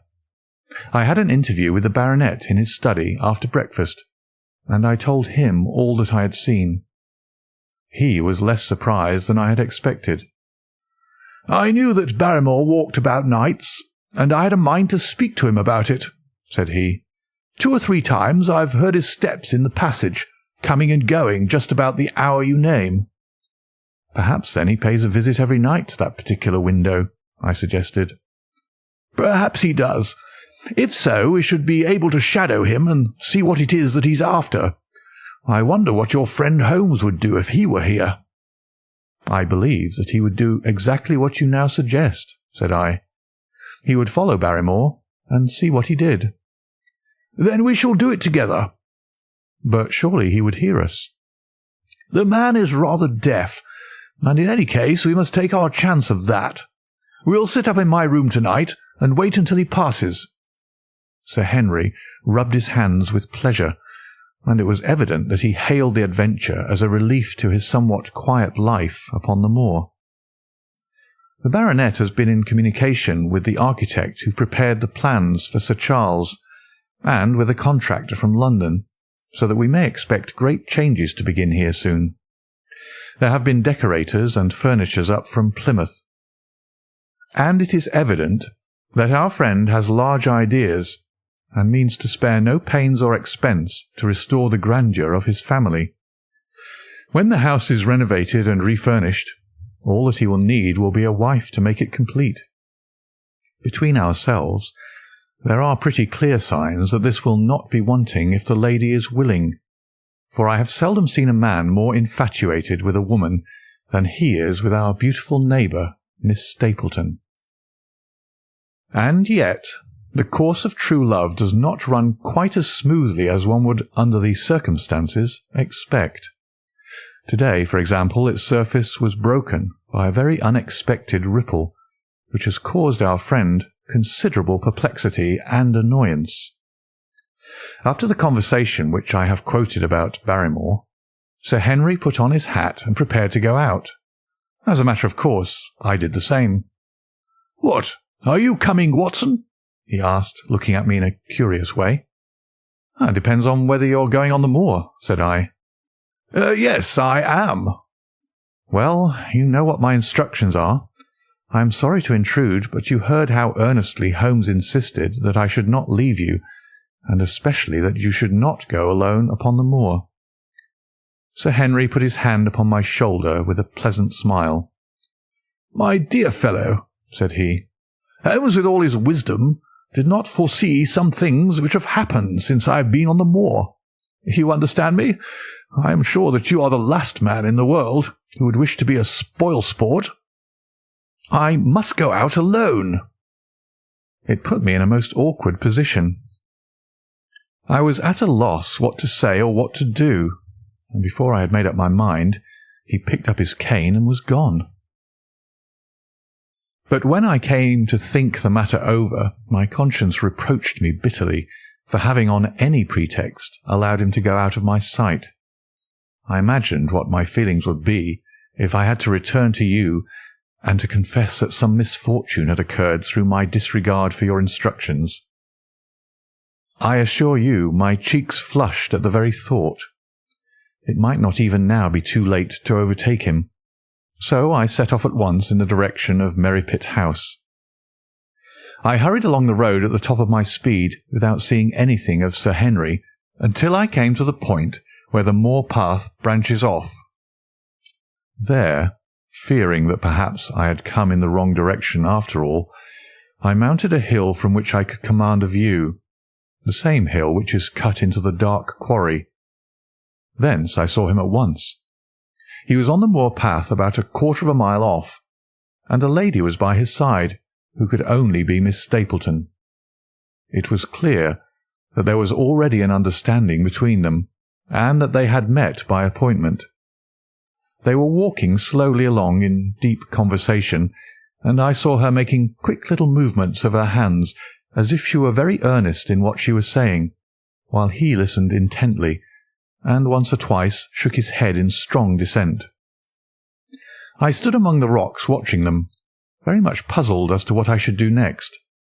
To follow them and break into their intimate conversation seemed to be an outrage, and yet my clear duty was never for an instant to let him out of my sight. To act the spy upon a friend was a hateful task. Still, I could see no better course than to observe him from the hill, and to clear my conscience by confessing to him afterwards what I had done. It is true that if any sudden danger had threatened him, I was too far away to be of use, and yet I am sure that you will agree with me that the position was very difficult, and that there was nothing more which I could do. Our friend Sir Henry and the lady had halted on the path, and were standing deeply absorbed in their conversation, when I was suddenly aware that I was not the only witness of their interview. A wisp of green floating in the air caught my eye, and another glance showed me that it was carried on a stick by a man who was moving among the broken ground. It was Stapleton with his butterfly net. He was very much closer to the pair than I was, and he appeared to be moving in their direction. At this instant, Sir Henry suddenly drew Miss Stapleton to his side. His arm was around her, but it seemed to me that she was straining away from him with her face averted. He stooped his head to hers, and she raised one hand as if in protest. Next moment I saw them spring apart and turn hurriedly around. Stapleton was the cause of the interruption. He was running wildly towards them, his absurd net dangling behind him. He gesticulated and almost danced with excitement in front of the lovers. What the scene meant I could not imagine, but it seemed to me that Stapleton was abusing Sir Henry, who offered explanations, which became more angry as the other refused to accept them. The lady stood by in haughty silence. Finally, Stapleton turned upon his heel and beckoned in a peremptory way to his sister, who, after an irresolute glance at Sir Henry, walked off by the side of her brother. The naturalist's angry gestures showed that the lady was included in his displeasure. The baronet stood for a minute looking after them, and then he walked slowly back the way that he had come, his head hanging, the very picture of dejection. What all this meant I could not imagine, but I was deeply ashamed to have witnessed so intimate a scene without my friend's knowledge. I ran down the hill, therefore, and met the baronet at the bottom. His face was flushed with anger, and his brows were wrinkled, like one who is at his wit's end what to do. "Hello, Watson! Where have you dropped from?" said he. "You don't mean to say that you came after me in spite of all?" I explained everything to him, how I had found it impossible to remain behind, how I had followed him, and how I had witnessed all that had occurred.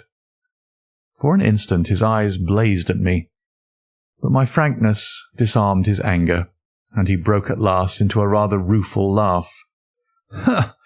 "You would have thought the middle of that prairie a fairly safe place for a man to be private," said he. "But by thunder, the whole countryside seems to have been out to see me do my wooing, and a mighty poor wooing at that. Where had you engaged a seat?" "I was on that hill." "Quite in the back row, eh? But her brother was well up to the front. Did you see him come out on us?" "Yes, I did." "Did he ever strike you as being crazy, this brother of hers?" "I can't say that he ever did." "I dare say not. I always thought of him sane enough until today, but you can take it from me that either he or I ought to be in a straitjacket. What's the matter with me, anyhow? You've lived near me for some weeks, Watson. Tell me straight, is there anything that would prevent me from making a good husband to a woman that I loved?" "I should say not." "He can't object to my worldly position, so it must be myself that he has this down on. What has he against me? I never hurt man or woman in my life, that I know of, and yet he would not so much as let me touch the tips of her fingers." "Did he say so?" "That and a deal more. I tell you, Watson, I've only known her these few weeks, but from the first I just felt that she was made for me, and she, too, she was happy when she was with me, and that I'll swear. There's a light in a woman's eyes that speaks louder than words. But he's never let us get together, and it was only today, for the first time, that I saw a chance of having a few words with her alone. She was glad to meet me, but when she did, it was not love that she would talk about, and she wouldn't have let me talk about it either if she could have stopped it. She kept coming back to it, that this was a place of danger, and that she would never be happy until I had left it. I told her that since I had seen her I was in no hurry to leave it, and that if she really wanted me to go, the only way to work it was for her to arrange to go with me. With that I offered, in as many words, to marry her. But before she could answer, down came this brother of hers, running at us with a face on him like a madman.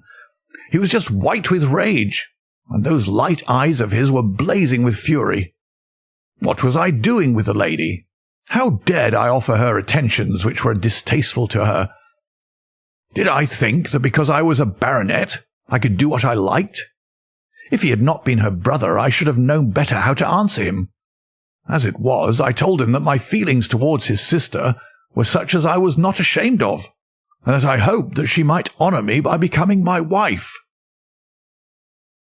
That seemed to make the matter no better, so then I lost my temper too, and I answered him rather more hotly than I should perhaps, considering that she was standing by.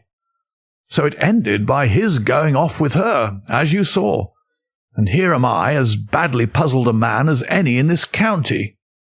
Just tell me what it all means, Watson, and I'll owe you more than ever I can hope to pay." I tried one or two explanations, but indeed I was completely puzzled myself. Our friend's title, his fortune, his age, his character, and his appearance are all in his favour, and I know nothing against him, unless it be this dark fate which runs in his family. That his advances should be rejected so brusquely without any reference to the lady's own wishes, and that the lady should accept the situation without protest, is very amazing. However, our conjectures were set at rest by a visit from Stapleton himself that very afternoon. He had come to offer apologies for his rudeness of the morning, and after a long private interview with Sir Henry in his study, the upshot of their conversation was that the breach is quite healed, and that we are to dine at Merripit House next Friday as a sign of it. "I don't say now that he isn't a crazy man," said Sir Henry. "I can't forget the look in his eyes when he ran at me this morning, but I must allow that no man could make a more handsome apology than he has done." "Did he give any explanation of his conduct?" "His sister is everything in his life, he says.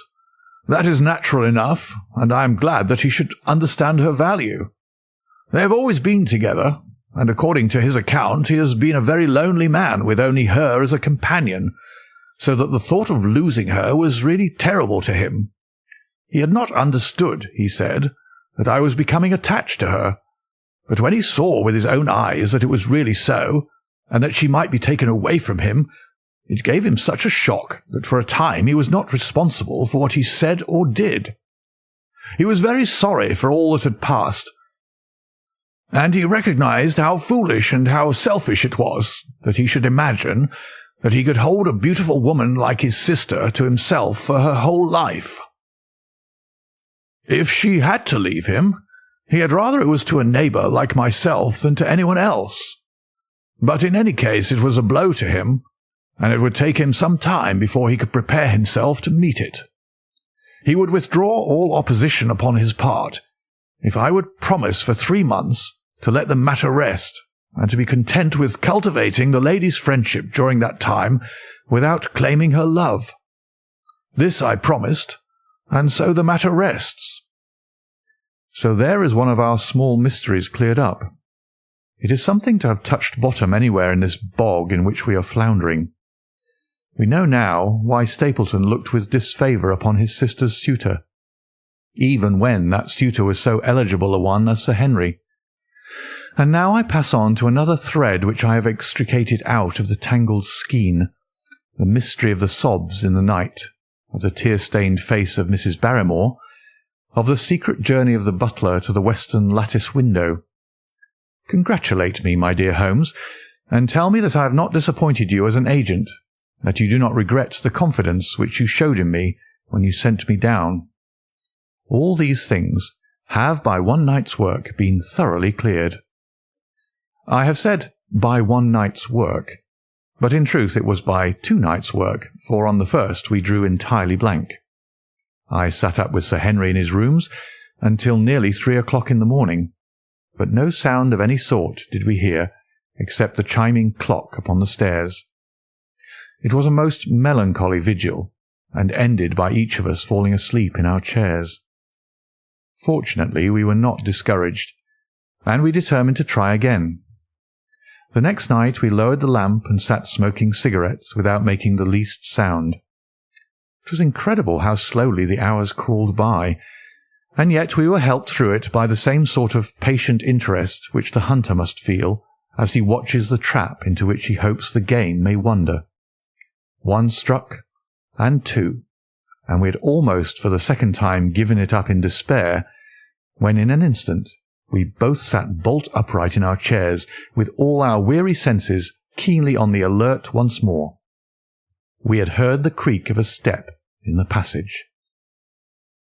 Very stealthily we heard it pass along until it died away in the distance.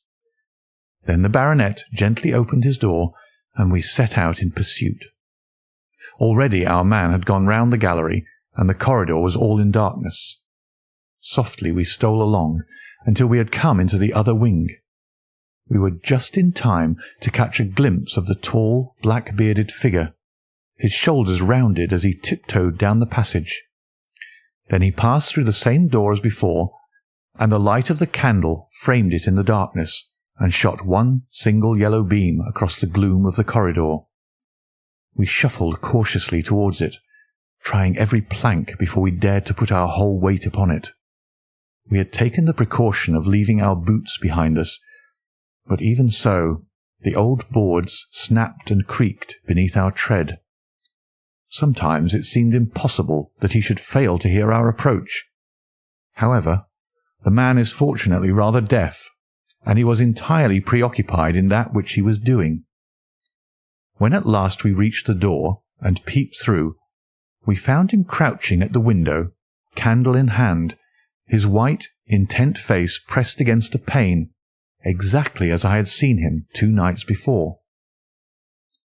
We had arranged no plan of campaign, but the baronet is a man to whom the most direct way is always the most natural.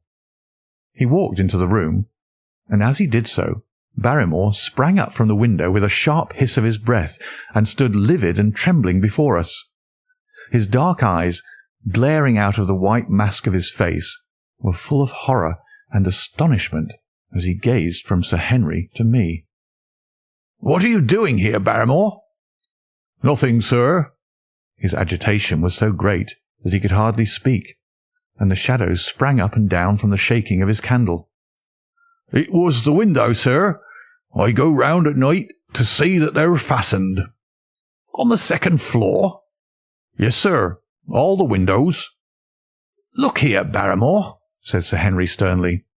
"We have made up our minds to have the truth out of you, so it will save you trouble to tell it sooner rather than later. Come now, no lies. What were you doing at that window?" The fellow looked at us in a helpless way, and he wrung his hands together like one who is in the last extremity of doubt and misery. "I was doing no harm, sir. I was holding a candle to the window." "And why were you holding a candle to the window?" "Don't ask me, Sir Henry. Don't ask me. I give you my word, sir, that it is not my secret, and I cannot tell it. If it concerned no one but myself, I would not try to keep it from you." A sudden idea occurred to me, and I took the candle from the trembling hand of the butler. "He must have been holding it as a signal," said I. "Let us see if there is any answer." I held it as he had done, and stared out into the darkness of the night. Vaguely, I could discern the black bank of the trees and the lighter expanse of the moor, for the moon was behind the clouds. And then I gave a cry of exultation, for a tiny pinpoint of yellow light had suddenly transfixed the dark veil, and glowed steadily in the centre of the black square framed by the window. "There it is!" I cried. "No, no, sir, it is nothing. Nothing at all," the butler broke in. "I assure you, sir." "Move your light across the window, Watson," cried the baronet. "See the other moves also. Now, you rascal, do you deny that it is a signal? Come, speak up. Who is your confederate out yonder, and what is this conspiracy that is going on?" The man's face became openly defiant. "It is my business, and not yours. I will not tell." "Then you leave my employment right away." "Very good, sir. If I must, I must." "And you go in disgrace. By thunder, you may well be ashamed of yourself. Your family has lived with mine for over 100 years under this roof, and here I find you deep in some dark plot against me."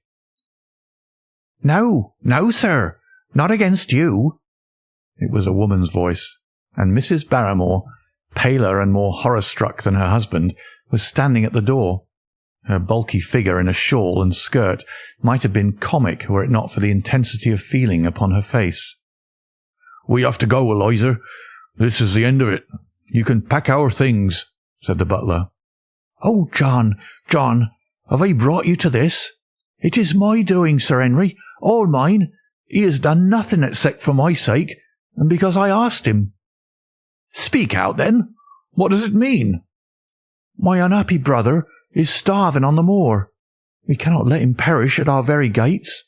The light is a signal to him that food is ready for him, and his light out yonder is to show the spot to which to bring it." "Then your brother is—" "The escaped convict, sir. Selden, the criminal." "That's the truth, sir," said Barrymore. "I said that it was not my secret, and I could not tell it to you. But now you've heard it, and you'll see that if there was a plot, it was not against you." This, then, was the explanation of the stealthy expeditions at night, and the light at the window. Sir Henry and I both stared at the woman in amazement. Was it possible that this stolidly respectable person, was of the same blood as one of the most notorious criminals in the country? Yes, sir. My name is Selden, and he is my younger brother.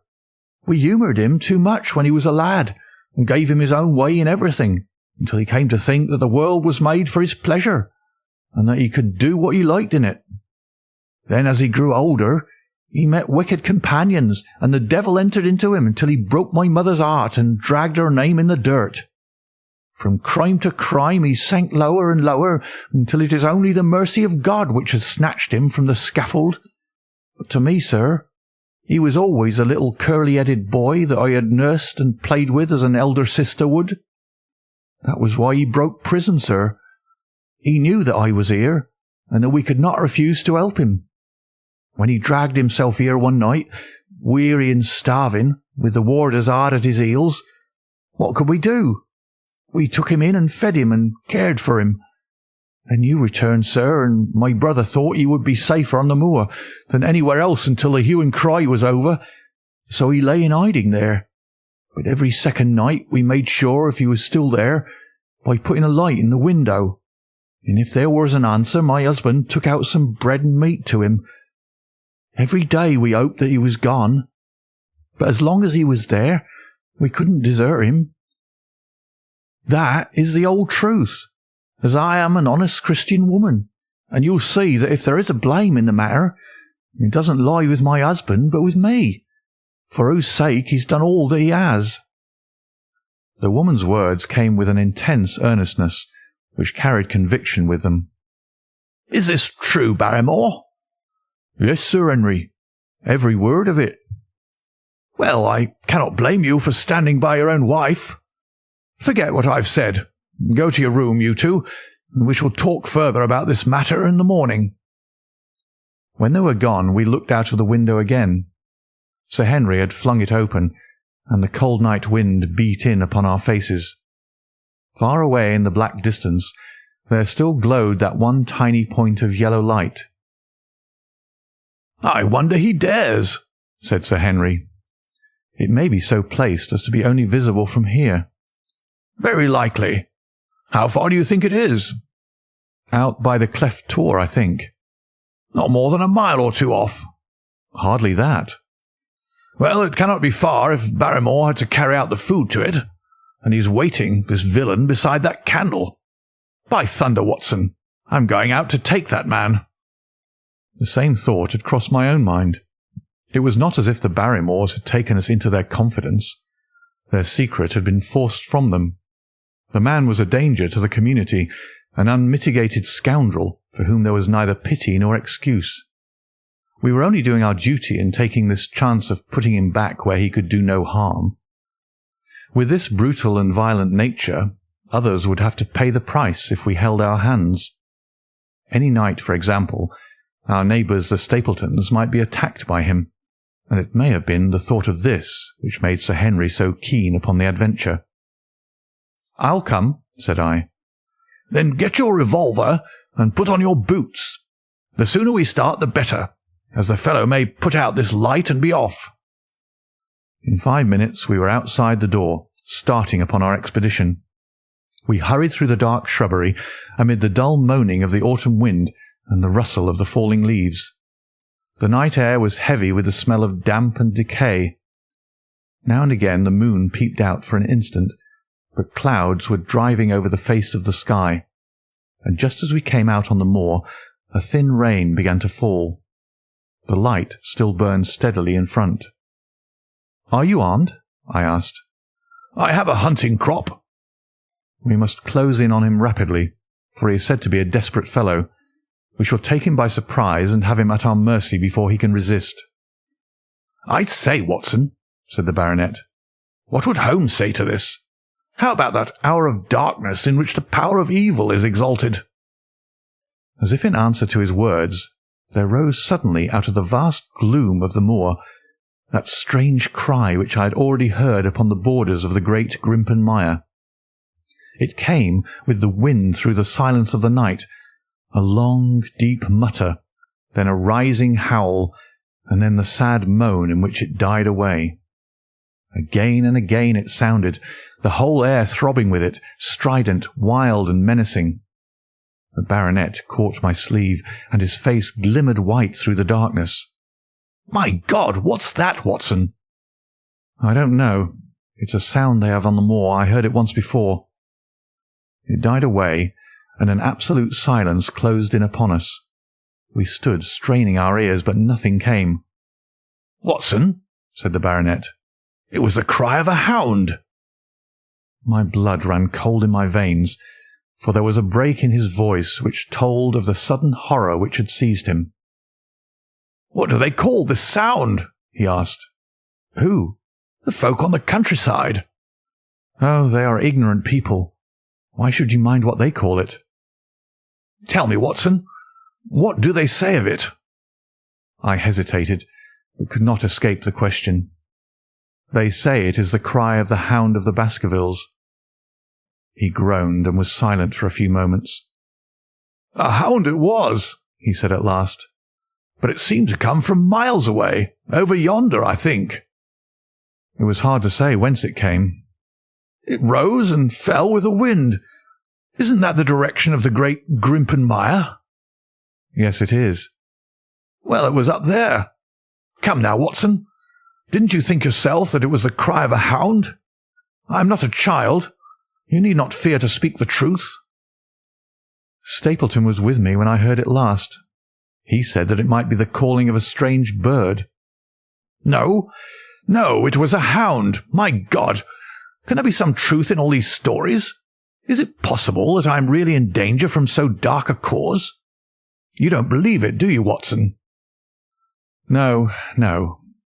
"And yet it was one thing to laugh about it in London, and it is another to stand out here in the darkness of the moor and to hear such a cry as that. And my uncle!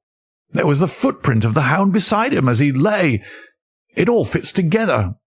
I don't think that I'm a coward, Watson, but that sound seemed to freeze my very blood.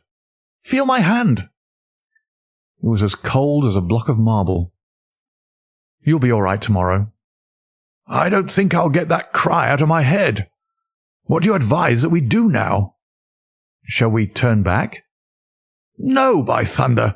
We've come out to get our man, and we will do it. We after the convict, and a hellhound as likely as not after us. Come on, we'll see it through if all the fiends of the pit were loose upon the moor." We stumbled slowly along in the darkness, with the black loom of the craggy hills around us and the yellow speck of light burning steadily in front. There is nothing so deceptive as the distance of a light upon a pitch-dark night, and sometimes the glimmer seemed to be far away upon the horizon, and sometimes it might have been within a few yards of us. But at last we could see whence it came, and then we knew that we were indeed very close. A guttering candle was stuck in a crevice of the rocks which flanked it on each side, so as to keep the wind from it, and also to prevent it from being visible, save in the direction of Baskerville Hall. A boulder of granite concealed our approach, and crouching behind it, we gazed over it at the signal light. It was strange to see this single candle burning there in the middle of the moor, with no sign of life near it, just the one straight yellow flame and the gleam of the rock on each side of it. "What shall we do now?" whispered Sir Henry. "Wait here. He must be near his light. Let us see if we can get a glimpse of him." The words were hardly out of my mouth when we both saw him. Over the rocks, in the crevice of which the candle burned, there was thrust out an evil yellow face, a terrible animal face, all seamed and scored with vile passions, foul with mire, with a bristling beard and hung with matted hair. It might well have belonged to one of those old savages who dwelt in the burrows on the hillsides. The light beneath him was reflected in his small, cunning eyes, which peered fiercely to right and left through the darkness, like a crafty and savage animal who's heard the steps of the hunters. Something had evidently aroused his suspicions. It may have been that Barrymore had some private signal which we had neglected to give, or the fellow may have had some other reason for thinking that all was not well. But I could read his fears upon his wicked face. Any instant he might dash out the light and vanish in the darkness. I sprang forward, therefore, and Sir Henry did the same. At the same moment the convict screamed out a curse at us and hurled a rock which splintered up against the boulder which had sheltered us. I caught one glimpse of his short, squat, strongly built figure as he sprang to his feet and turned to run. At the same moment, by a lucky chance, the moon broke through the clouds. We rushed over the brow of the hill, and there was our man running with great speed down the other side, springing over the stones in his way with the activity of a mountain goat. A lucky long shot of my revolver might have crippled him, but I brought it only to defend myself if attacked, and not to shoot an unarmed man who was running away. We were both swift runners, and in fairly good training, but we soon found that we had no chance of overtaking him. We saw him for a long time in the moonlight, until he was only a small speck moving swiftly among the boulders upon the side of a distant hill. We ran and ran until we were completely blown, but the space between us grew ever wider. Finally we stopped and sat panting on two rocks while we watched him disappearing in the distance. And it was at this moment that there occurred a most strange and unexpected thing. We had risen from our rocks and were turning to go home, having abandoned the hopeless chase. The moon was low upon the right, and the jagged pinnacle of a granite tor stood up against the lower curve of its silver disk. There, outlined as black as any ebony statue on that shining background, I saw the figure of a man upon the tor. Do you think that it was a delusion, Holmes? I assure you that I have never in my life seen anything more clearly. As far as I could judge, the figure was that of a tall, thin man. He stood with his legs a little separated, his arms folded, his head bowed, as if he were brooding over that enormous wilderness of peat and granite which lay before him. He might have been the very spirit of that terrible place. It was not the convict. This man was far from the place where the latter had disappeared. Besides, he was a much taller man.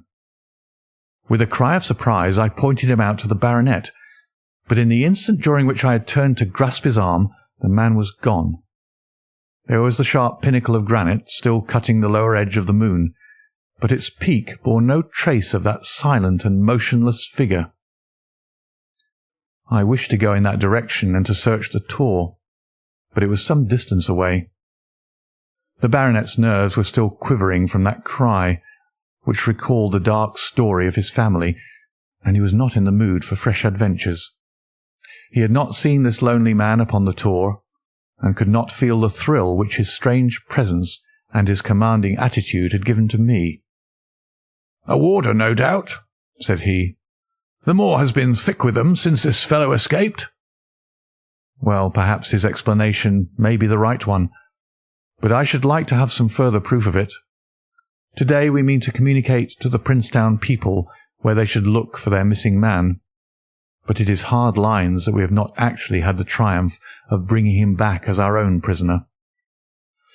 Such are the adventures of last night, and you must acknowledge, my dear Holmes, that I have done you very well in the matter of a report.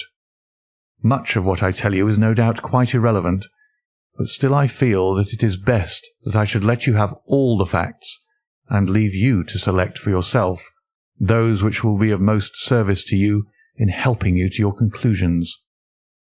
We are certainly making some progress. So far as the Barrymores go, we have found the motive of their actions, and that has cleared up the situation very much. But the Moor, with its mysteries and its strange inhabitants, remains as inscrutable as ever. Perhaps in my next I may be able to throw some light upon this also. Best of all would it be if you could come down to us.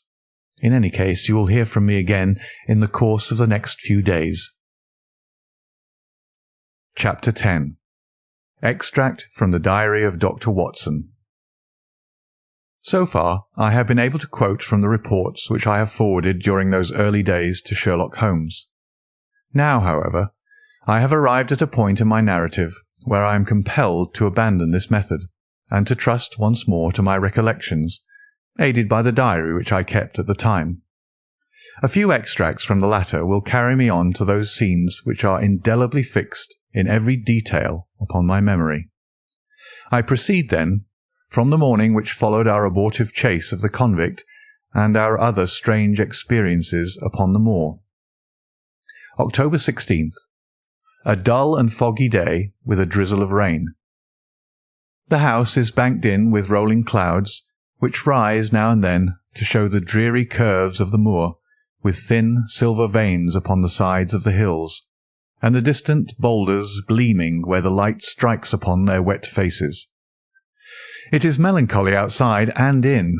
The baronet is in a black reaction after the excitements of the night. I am conscious myself of a weight at my heart, and a feeling of impending danger, ever-present danger, which is the more terrible because I am unable to define it. And have I not cause for such a feeling? Consider the long sequence of incidents which have all pointed to some sinister influence which is at work around us. There is the death of the last occupant of the hall, fulfilling so exactly the conditions of the family legend, and there are the repeated reports from peasants of the appearance of a strange creature upon the moor. Twice I have with my own ears heard the sound which resembled the distant baying of a hound. It is incredible, impossible, that it should really be outside the ordinary laws of nature. A spectral hound, which leaves material footmarks and fills the air with its howling, is surely not to be thought of. Stapleton may fall in with such a superstition, and Mortimer also, but if I have one quality upon earth, it is common sense, and nothing will persuade me to believe in such a thing. To do so would be to descend to the level of these poor peasants, who are not content with a mere fiend dog, but must needs describe him with hell-fire shooting from his mouth and eyes. Holmes would not listen to such fancies, and I am his agent.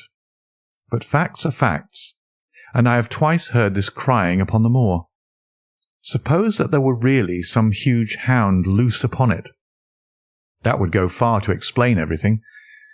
But where could such a hound lie concealed? Where did it get its food? Where did it come from? How was it that no one saw it by day?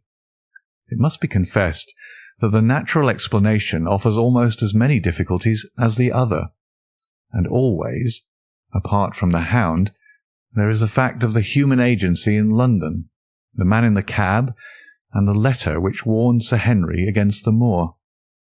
This at least was real. But it might have been the work of a protecting friend as easily as of an enemy. Where is that friend or enemy now? Has he remained in London? Or has he followed us down here? Could he? Could he be the stranger whom I saw upon the tour? It is true that I have had only the one glance at him, and yet there are some things to which I am ready to swear. He is no one whom I have seen down here, and I have now met all the neighbours. The figure was far taller than that of Stapleton, far thinner than that of Frankland. Barrymore it might possibly have been, but we had left him behind us, and I am certain that he could not have followed us. A stranger, then, is still dogging us, just as a stranger dogged us in London. We have never shaken him off. If I could lay my hands upon that man, then at last we might find ourselves at the end of all our difficulties. To this one purpose I must now devote all my energies. My first impulse was to tell Sir Henry all my plans.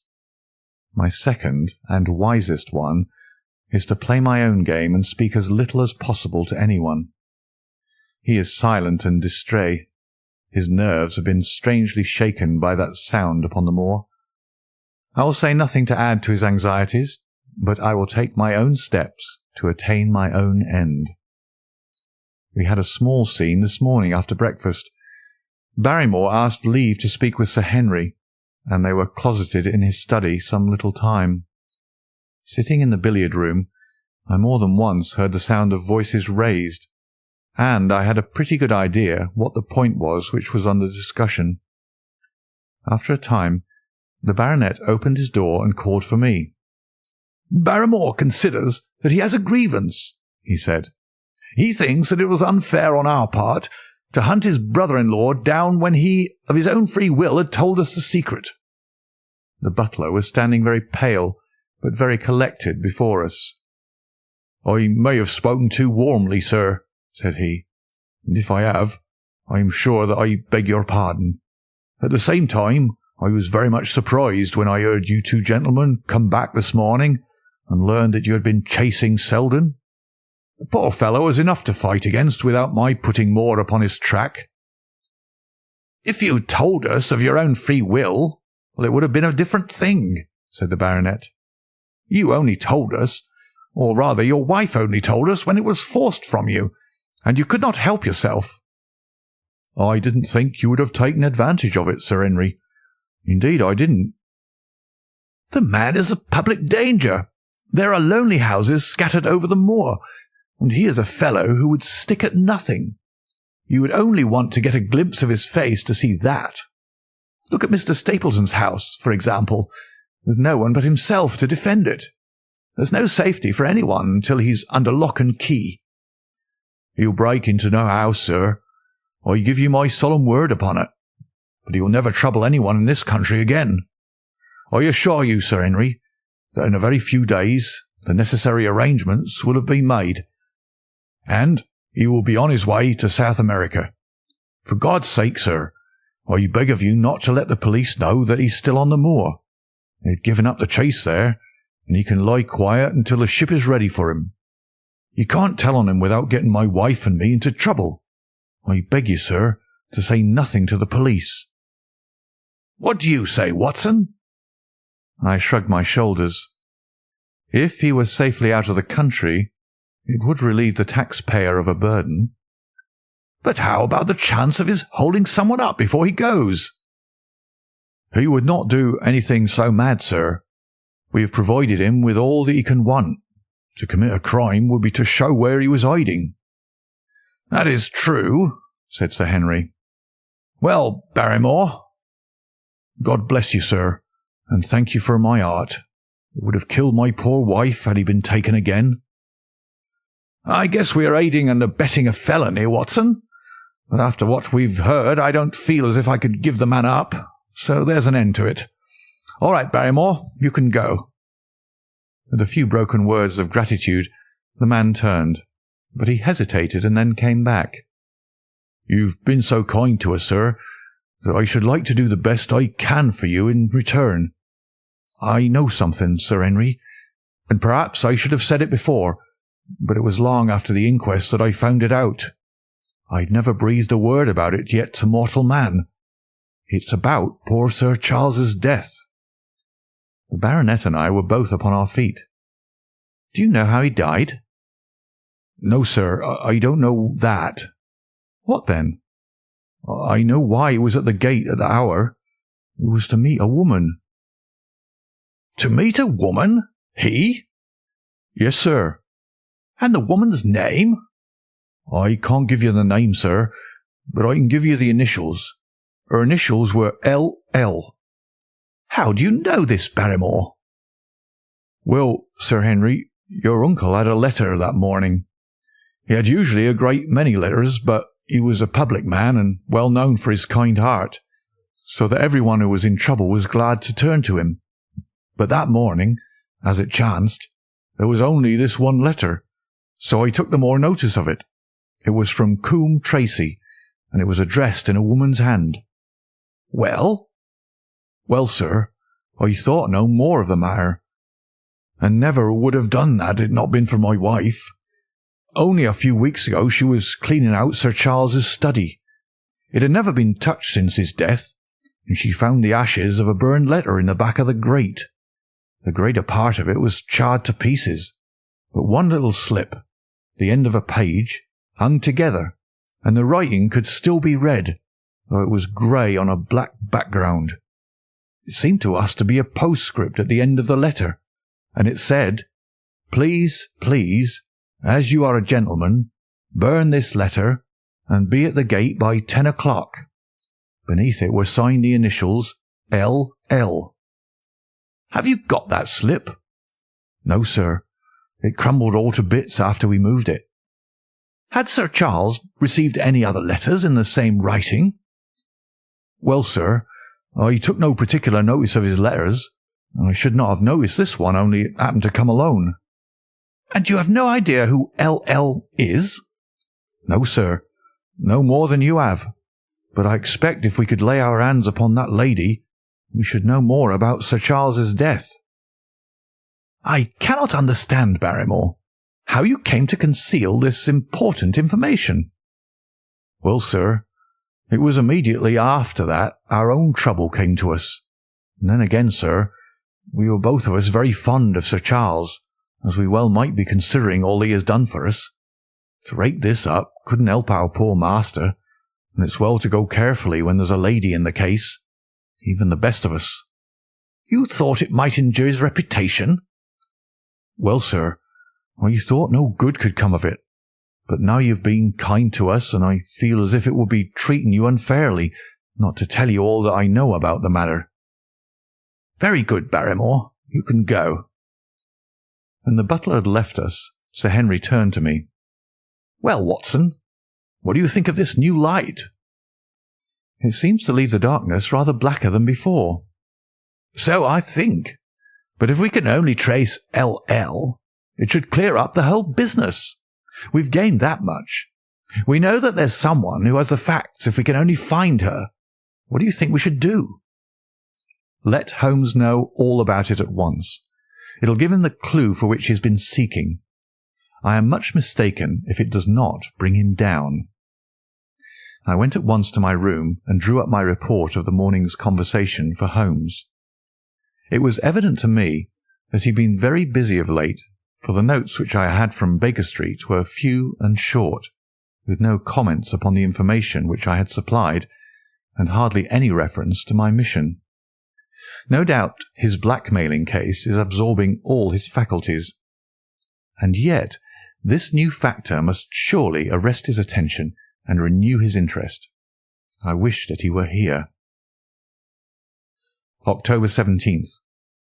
All day today the rain poured down, rustling on the ivy and dripping from the eaves. I thought of the convict out upon the bleak, cold, shelterless moor. Poor devil! Whatever his crimes, he's suffered something to atone for them. And then I thought of that other one, the face in the cab, the figure against the moon. Was he also out in that deluge, the unseen watcher, the man of darkness? In the evening I put on my waterproof, and I walked far upon the sodden moor, full of dark imaginings, the rain beating upon my face and the wind whistling about my ears. God help those who wander into the great mire now, for even the firm uplands are becoming a morass. I found the black tor upon which I had seen the solitary watcher, and from its craggy summit I looked out myself across the melancholy downs. Rain squalls drifted across their russet face, and the heavy, slate-coloured clouds hung low over the landscape, trailing in grey wreaths down the sides of the fantastic hills. In the distant hollow on the left, half hidden by the mist, the two thin towers of Baskerville Hall rose above the trees. They were the only signs of human life which I could see, save only those prehistoric huts which lay thickly upon the slopes of the hills. Nowhere was there any trace of that lonely man whom I had seen on the same spot 2 nights before. As I walked back, I was overtaken by Dr. Mortimer, driving in his dog-cart over a rough moorland track which led from the outlying farmhouse of Foulmire. He has been very attentive to us, and hardly a day has passed that he has not called at the Hall to see how we're getting on. He insisted upon my climbing into his dog-cart, and he gave me a lift homeward. I found him much troubled over the disappearance of his little spaniel. It had wandered onto the moor, and had never come back. I gave him such consolation as I might, but I thought of the pony on the Grimpen Mire, and I do not fancy that he will see his little dog again. "By the way, Mortimer," said I, as we jolted along the rough road, "I suppose there are few people living within driving distance of this whom you do not know?" "Hardly any, I think." "Can you, then, tell me the name of any woman whose initials are L.L.? He thought for a few minutes. No, said he. There are a few gypsies and labouring folk for whom I can't answer, but among the farmers or gentry there is no one whose initials are those. Wait a bit, though, he added after a pause. There is Laura Lyons. Her initials are L.L., but she lives in Coombe Tracy. Who is she? I asked. She is Franklin's daughter. What? Old Franklin the Crank? Exactly. She married an artist named Lyons, who came sketching on the moor. He proved to be a blackguard and deserted her. The fault, from what I hear, may not have been entirely on one side. Her father refused to have anything to do with her because she had married without his consent, and perhaps for one or two other reasons as well. So between the old sinner and the young one, the girl has had a pretty bad time. How does she live? I fancy old Franklin allows her a pittance, but it cannot be more, for his own affairs are considerably involved. Whatever she may have deserved, one could not allow her to go hopelessly to the bad. Her story got about, and several of the people here did something to enable her to earn an honest living. Stapleton did for one, and Sir Charles for another. I gave a trifle myself. It was to set her up in a typewriting business. He wanted to know the object of my inquiries, but I managed to satisfy his curiosity without telling him too much, for there is no reason why we should take anyone into our confidence. Tomorrow morning I shall find my way to Coombe Tracy, and if I can see this Mrs. Laura Lyons, of equivocal reputation, a long step will have been made towards clearing one incident in this chain of mysteries. I am certainly developing the wisdom of the serpent, for when Mortimer pressed his questions to an inconvenient extent, I asked him casually to what type Franklin's skull belonged, and so heard nothing but craniology for the rest of our drive. I have not lived for years with Sherlock Holmes for nothing.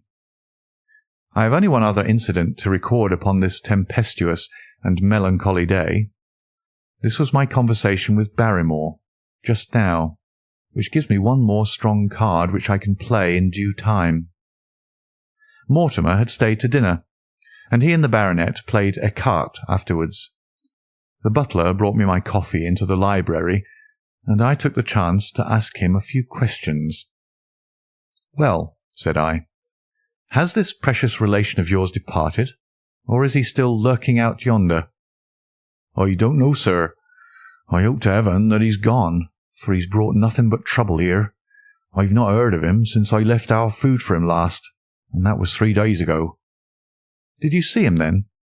"No, sir, but the food was gone when next I went that way." "Then he was certainly there." "So you would think, sir, unless it was the other man who took it." I sat with my coffee cup halfway to my lips and stared at Barrymore. "You know that there is another man, then?" "Yes, sir. There is another man upon the moor." "Have you seen him?" "No, sir." "How do you know of him, then?" "Selden told me of him, sir. A week ago or more. He's in hiding too, but he's not a convict as far as I can make out. I don't like it, Dr. Watson. I tell you straight, sir, that I don't like it." He spoke with a sudden passion of earnestness. "Now listen to me, Barrymore. I have no interest in this matter but that of your master. I have come here with no object except to help him. Tell me frankly, what is it that you don't like?" Barrymore hesitated for a moment, as if he regretted his outburst, or found it difficult to express his own feelings in words. "It's all these goings-on, sir," he cried at last, waving his hand towards the rain-lashed window which faced the moor. "There's foul play somewhere, and there's black villainy brewing. To that I'll swear. Very glad I should be, sir, to see Sir Henry on his way back to London again." "But what is it that alarms you?" "Look at Sir Charles's death. That was bad enough. For all that the coroner said, look at the noises on the moor at night. There's not a man who would cross it after sundown if he was paid for it. Look at this stranger hiding out yonder and watching and waiting. What's he waiting for? What does it mean? It means no good to anyone of the name of Baskerville, and very glad I shall be to quit of it all in the day that Sir Henry's new servants are ready to take over the hall." "But about this stranger," said I. "Can you tell me anything about him? What did Selden say? Did he find out where he hid, or what he was doing?" "He saw him once or twice, but he's a deep one and gives nothing away. At first he thought that he was the police, but soon he found that he had some lay of his own. A kind of gentleman he was, as far as he could see, but what he was doing he could not make out." "And where did he say that he lived?" "Among the old houses on the hillside, the stone huts where the old folk used to live." "But how about his food?" "Selden found out that he has got a lad who works for him and brings all he needs. I dare say he goes to Coombe Tracey for he wants." "Very good, Barrymore. We may talk further of this some other time." When the butler had gone, I walked over to the black window, and I looked through a blurred pane at the driving clouds and at the tossing outline of the wind-swept trees. It is a wild night indoors, and what must it be in Stone Hut upon the moor? What passion of hatred can it be which leads a man to lurk in such a place at such a time? And what deep and earnest purpose can he have which calls for such a trial? There in that hut upon the moor seems to lie the very centre of that problem which has vexed me so sorely. I swear that another day shall not have passed before I have done all that man can do to reach the heart of the mystery. Chapter 11. The Man on the Tour. The extract from my private diary which forms the last chapter has brought my narrative up to the 18th of October, a time when these strange events began to move swiftly towards their terrible conclusion. The incidents of the next few days are indelibly graven upon my recollection, and I can tell them without reference to the notes made at the time. I start them from the day which succeeded that upon which I had established two facts of great importance. The one, that Mrs. Laura Lyons of Coombe Tracey had written to Sir Charles Baskerville and made an appointment with him at the very place and hour that he met his death. The other, that the lurking man upon the moor was to be found among the stone huts upon the hillside. With these two facts in my possession, I felt that either my intelligence or my courage must be deficient if I could not throw some further light upon these dark places. I had no opportunity to tell the baronet what I had learned about Mrs. Lyons upon the evening before, for Dr. Mortimer remained with him at cards until it was very late. At breakfast, however, I informed him about my discovery, and asked him whether he would care to accompany me to Coombe Tracey. At first he was very eager to come, but on second thoughts it seemed to both of us that if I went alone the results might be better. The more formal we made the visit, the less information we might obtain. I left Sir Henry behind, therefore, not without some prickings of conscience, and drove off upon my new quest. When I reached Coombe Tracey, I told Perkins to put up the horses, and I made inquiries for the lady whom I had come to interrogate. I had no difficulty in finding her rooms, which were central and well appointed. A maid showed me in without ceremony, and as I entered the sitting-room, a lady who was sitting before a Remington typewriter sprang up with a pleasant smile of welcome. Her face fell, however, when she saw that I was a stranger, and she sat down again and asked me the object of my visit.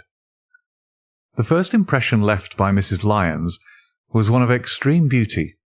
Her eyes and hair were of the same rich hazel colour, and her cheeks, though considerably freckled, were flushed with the exquisite bloom of the brunette, the dainty pink which lurks at the heart of the sulphur rose.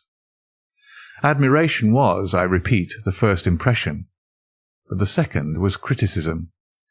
There was something subtly wrong with the face, some coarseness of expression, some hardness, perhaps, of eye, some looseness of lip, which marred its perfect beauty. But these, of course, are afterthoughts. At the moment I was simply conscious that I was in the presence of a very handsome woman, and that she was asking me the reasons for my visit. I had not quite understood until that instant how delicate my mission was. "I have the pleasure," said I, "of knowing your father." It was a clumsy introduction, and the lady made me feel it. "There is nothing in common between my father and me," she said. "I owe him nothing, and his friends are not mine. If it were not for the late Sir Charles Baskerville and some other kind hearts, I might have starved for all that my father cared." "It was about the late Sir Charles Baskerville that I have come here to see you." The freckles started out on the lady's face. "What can I tell you about him?" she asked, and her fingers played nervously over the stops of her typewriter. "You knew him, did you not?" "I have already said that I owe a great deal to his kindness. If I am able to support myself, it is largely due to the interest which he took in my unhappy situation." "Did you correspond with him?" The lady looked quickly up with an angry gleam in her hazel eyes. "What is the object of these questions?" she asked sharply. "The object is to avoid a public scandal. It is better that I should ask them here than that the matter should pass outside our control." She was silent, and her face was still very pale. At last she looked up with something reckless and defiant in her manner. "Well, I'll answer," she said. "What are your questions?" "Did you correspond with Sir Charles?" "I certainly wrote to him once or twice, to acknowledge his delicacy and his generosity." "Have you the dates of these letters?" "No." "Have you ever met him?" "Yes, once or twice, when he came into Coombe Tracey. He was a very retiring man, and he preferred to do good by stealth." "But if you saw him so seldom and wrote so seldom, how did he know enough about your affairs to be able to help you, as you say that he has done?" She met my difficulty with the utmost readiness. "There were several gentlemen who knew my sad history and united to help me. One was Mr. Stapleton, a neighbour and intimate friend of Sir Charles's. He was exceedingly kind, and it was through him that Sir Charles learned about my affairs." I knew already that Sir Charles Baskerville had made Stapleton his almoner upon several occasions, so the lady's statement bore the impress of truth upon it. "Did you ever write to Sir Charles asking him to meet you?" I continued. Mrs. Lyons flushed with anger again. "Really, sir, this is a very extraordinary question." "I am sorry, madam, but I must repeat it." "Then I answer, certainly not." "Not on the very day of Sir Charles's death?" The flush had faded in an instant, and a deathly face was before me. Her dry lips could not speak the "no" which I saw rather than heard. "Surely your memory deceives you," said I. "I could even quote a passage of your letter. It ran, 'Please, please, as you are a gentleman, burn this letter and be at the gate by 10 o'clock.'" I thought that she had fainted, but she recovered herself by a supreme effort. "Is there no such thing as a gentleman?" she gasped. "You do Sir Charles an injustice. He did burn the letter, but sometimes a letter may be legible even when burned. You acknowledge now that you wrote it." "Yes, I did write it," she cried, pouring out her soul in a torrent of words. "I did write it. Why should I deny it? I have no reason to be ashamed of it. I wished him to help me. I believed that if I had an interview I could gain his help, so I asked him to meet me." "But why at such an hour?" "Because I had only just learned that he was going to London next day and might be away for months. There were reasons why I could not get there earlier." "But why a rendezvous in the garden instead of a visit to the house?" "Do you think a woman could go alone at that hour to a bachelor's house?" "Well, what happened when you did get there?" "I never went." "Mrs. Lyons!" "No, I swear it to you on all I hold sacred. I never went. Something intervened to prevent me going." "What was that?" "That is a private matter. I cannot tell it."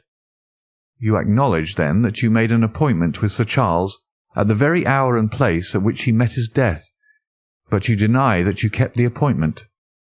"That is the truth." Again and again I cross-questioned her, but I could never get past that point. "Mrs. Lyons," said I as I rose from this long and inconclusive interview. "You are taking a very great responsibility and putting yourself in a very false position by not making an absolute clean breast of all that you know. If I have to call in the aid of the police, you will find how seriously you are compromised. If your position is innocent, why did you in the first instance deny having written to Sir Charles upon that date?" "Because I feared that some false conclusion might be drawn from it, and that I might find myself involved in a scandal." "And why were you so pressing that Sir Charles should destroy your letter?" "If you had read the letter, you will know."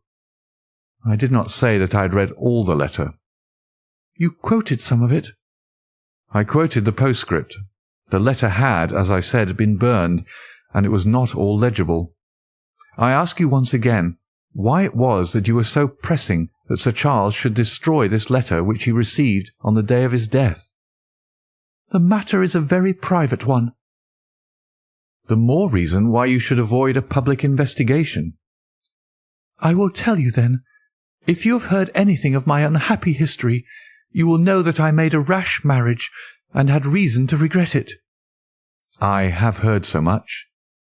"My life has been one incessant persecution from a husband whom I abhor. The law is upon his side, and every day I am faced by the possibility that he may force me to live with him. At the time that I wrote this letter to Sir Charles, I had learned that there was a prospect of my regaining my freedom if certain expenses could be met. It meant everything to me, peace of mind, happiness, self-respect, everything. I knew Sir Charles's generosity, and I thought that if he heard the story from my own lips, he would help me." "Then how is it that you did not go?" "Because I received help in the interval from another source." "Why, then, did you not write to Sir Charles and explain this?" "So I should have done had I not seen his death in the paper next morning." The woman's story hung coherently together, and all my questions were unable to shake it. I could only check it by finding if she had indeed instituted divorce proceedings against her husband at or about the time of the tragedy. It was unlikely that she would dare to say that she had not been to Baskerville Hall if she really had been, for a trap would be necessary to take her there, and could not have returned to Coombe Tracey until the early hours of the morning. Such an excursion could not be kept secret. The probability was, therefore, that she was telling the truth, or at least a part of the truth. I came away baffled and disheartened. Once again, I had reached that dead wall which seemed to be built across every path by which I tried to get at the object of my mission. And yet the more I thought of the lady's face, and of her manner, the more I felt that something was being held back from me. Why should she turn so pale? Why should she fight against every admission until it was forced from her? Why should she have been so reticent at the time of the tragedy? Surely the explanation of all this could not be as innocent as she would have me believe.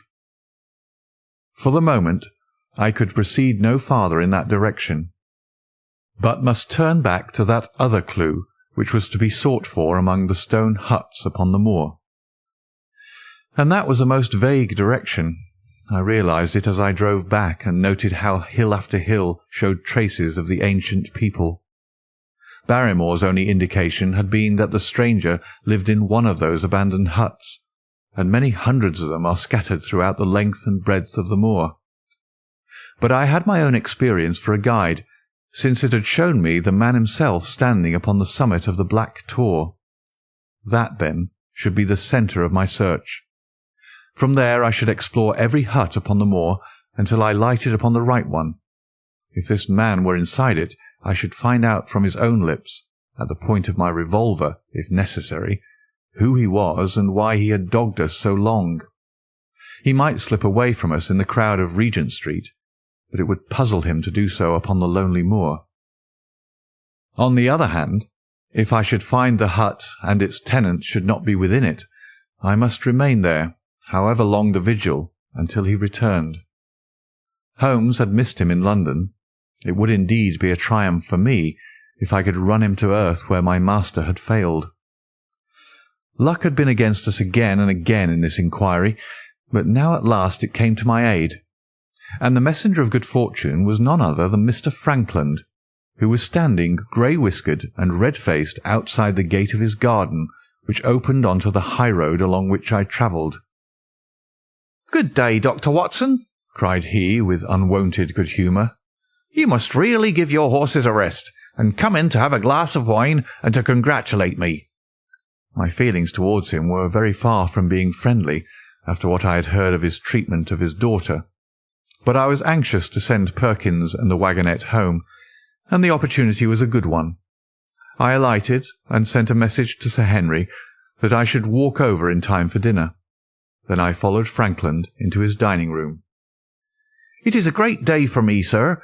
One of the red-letter days of my life," he cried with many chuckles. "I've brought off a double event. I mean to teach them in these parts that law is law, and that there is a man here who does not fear to invoke it. I have established a right-of-way through the centre of old Middleton's Park. Slap across it, sir, within 100 yards of his own front door. What do you think of that? We'll teach these magnates that they cannot ride roughshod over the rights of the commoners, confound them. And I've closed the wood where the Fernworthy folk used to picnic. These infernal people seem to think that there are no rights of property, and that they can swarm where they like with their papers and their bottles.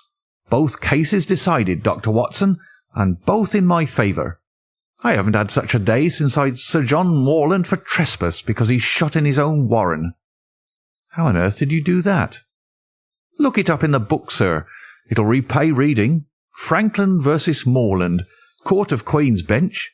It cost me £200, but I got my verdict." "Did it do you any good?" "None, sir, none. I am proud to say that I have no interest in the matter. I act entirely from a sense of public duty. I have no doubt, for example, that the Fernworthy people will burn me in effigy tonight. I told the police last time they did it that they should stop these disgraceful exhibitions. The county constabulary is in a scandalous state, sir, and it has not afforded me the protection to which I am entitled. The case of Frankland versus Regina will bring the matter before the attention of the public. I told them that they would have occasion to regret their treatment of me, and already my words have come true." "How so?" I asked. The old man put on a very knowing expression. "Because I could tell them what they are dying to know, but nothing could induce me to help the rascals in any way." I had been casting around for some excuse by which I could get away from his gossip, but now I began to wish to hear more of it. I had seen enough of the contrary nature of the old sinner to understand that any strong sign of interest would be the surest way to stop his confidences. "Some poaching case, no doubt," said I with an indifferent manner. "Aha, my boy! A very much more important matter than that. What about the convict on the moor?" I stared. "You don't mean that you know where he is?" said I. "I may not know exactly where he is, but I'm quite certain that I could help the police to lay their hands on him. Has it never struck you that the way to catch that man was to find out where he got his food and so trace it to him?" He certainly seemed to be getting uncomfortably near the truth. "No doubt," said I. "But how do you know that he is anywhere upon the moor?"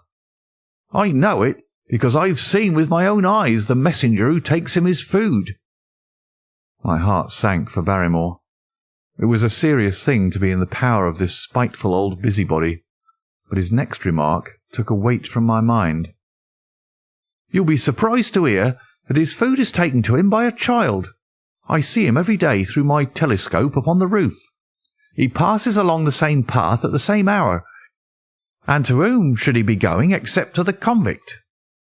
Here was luck indeed, and yet I suppressed all appearance of interest.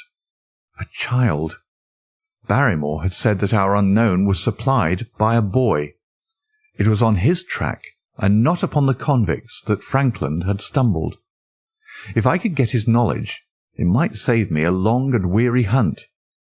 But incredulity and indifference were evidently my strongest cards.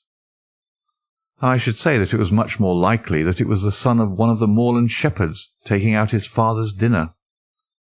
The least appearance of opposition struck fire out of the old autocrat. His eyes looked malignantly at me, and his grey whiskers bristled like those of an angry cat. "Indeed, sir," said he, pointing out over the wide-stretching moor. "Do you see that black tor over yonder? Well, do you see the low hill beyond with the thorn bush upon it? It is the stoniest part of the whole moor. Is that a place where a shepherd would be likely to take his station? Your suggestion, sir, is a most absurd one." I meekly answered that I had spoken without knowing all the facts. My submission pleased him, and led him to further confidences. "You may be sure, sir, that I have very good grounds before I came to an opinion. I have seen the boy again and again with his bundle, every day and sometimes twice a day. I've been able, but wait a moment, Dr. Watson. Do my eyes deceive me, or is there at present moment something moving upon that hillside?" It was several miles off, but I could distinctly see a small dark dot against the dull green and grey. "Come, sir, come!" cried Frankland, rushing upstairs. "You will see with your own eyes, and judge for yourself." The telescope, a formidable instrument mounted upon a tripod, stood upon the flat leads of the house. Frankland clapped his eye to it, and gave a cry of satisfaction. "Quick, Dr. Watson, quick, before he passes over the hill." There he was, sure enough, a small urchin with a little bundle upon his shoulder, toiling slowly up the hill. When he reached the crest, I saw the ragged, uncouth figure outlined for an instant against the cold blue sky. He looked round him with a furtive and stealthy air, as one who dreads pursuit. Then he vanished over the hill. "Well, am I right?" "Certainly there is a boy who seems to have some secret errand." "And what that errand is, even a county constable could guess. But not one word shall they have from me, and I bind you to secrecy also, Dr. Watson. Not a word, you understand?" "Just as you wish." "They have treated me shamefully, shamefully. When the facts come out in Franklin versus Regina, I venture to think that a thrill of indignation will run through the country. Nothing would induce me to help the police in any way. For all they cared, it might have been me instead of my effigy, which these rascals burned at the stake. Surely you're not going? You'll help me to empty the decanter in honour of this great occasion." But I resisted all his solicitations, and succeeded in dissuading him from his announced intention of walking home with me. I kept the road as long as his eye was on me, and then I struck off across the moor and made for the stony hill over which the boy had disappeared. Everything was working in my favour, and I swore that it should not be through lack of energy or perseverance that I should miss the chance which fortune had thrown in my way. The sun was already sinking when I reached the summit of the hill, and the long slopes beneath me were all golden green on one side and grey shadow on the other. A haze lay low upon the farthest skyline, out of which jutted the fantastic shapes of Belliver and Vixen Tor. Over the wide expanse there was no sound and no movement. One great grey bird, a gull or curlew, soared aloft in the blue heaven. He and I seemed to be the only living things between the huge arch of the sky and the desert beneath it. The barren scene, the sense of loneliness, and the mystery and urgency of my task all struck a chill into my heart. The boy was nowhere to be seen, but down beneath me in a cleft of the hills there was a circle of the old stone huts, and in the middle of them there was one which retained sufficient roof to act as a screen against the weather. My heart leapt within me as I saw it. This must be the burrow where the stranger lurked. At last my foot was on the threshold of his hiding-place. His secret was within my grasp. As I approached the hut, walking as warily as Stapleton would do when with poised net he drew near the settled butterfly, I satisfied myself that the place had indeed been used as a habitation. A vague pathway among the boulders led to the dilapidated opening which served as a door. All was silent within. The unknown might be lurking there, or he might be prowling on the moor. My nerves tingled with the sense of adventure. Throwing aside my cigarette, I closed my hand upon the butt of my revolver, and, walking swiftly up to the door, I looked in. The place was empty. But there were ample signs that I had not come upon a false scent. This was certainly where the man lived. Some blankets rolled in a waterproof lay upon the very stone slab upon which Neolithic man had once slumbered. The ashes of a fire were heaped in a rude grate. Beside it lay some cooking utensils and a bucket half full of water. A litter of empty tins showed that the place had been occupied for some time, and I saw, as my eyes became accustomed to the checkered light, a pannikin and a half-full bottle of spirits standing in the corner. In the middle of the hut, a flat stone served the purpose of a table, and upon this stood a small cloth bundle, the same, no doubt, which I had seen through the telescope upon the shoulder of the boy. It contained a loaf of bread, a tin tongue, and 2 tins of preserved peaches. As I set it down again, after having examined it, my heart leapt to see that beneath it there lay a sheet of paper with writing upon it. I raised it, and this was what I read, roughly scrawled in pencil. Dr. Watson has gone to Coombe Tracy. For a minute I stood there with the paper in my hands, thinking out the meaning of this curt message. It was I, then, and not Sir Henry, who was being dogged by this secret man. He had not followed me himself, but he had set an agent, the boy perhaps, upon my track, and this was his report. Possibly I had taken no steps since I had been upon the moor which had not been observed and reported. Always there was this feeling of an unseen force, a fine net drawn round us with infinite skill and delicacy, holding us so lightly that it was only at some supreme moment that one realized that one was indeed entangled in its meshes. If there was one report, there might be others, so I looked around the hut in search of them. There was no trace, however, of anything of the kind, nor could I discover any sign which might indicate the character or intentions of the man who lived in this singular place, save that he must be of Spartan habits and cared little for the comforts of life. When I thought of the heavy rains and looked at the gaping roof, I understood how strong and immutable must be the purpose which had kept him in that inhospitable abode.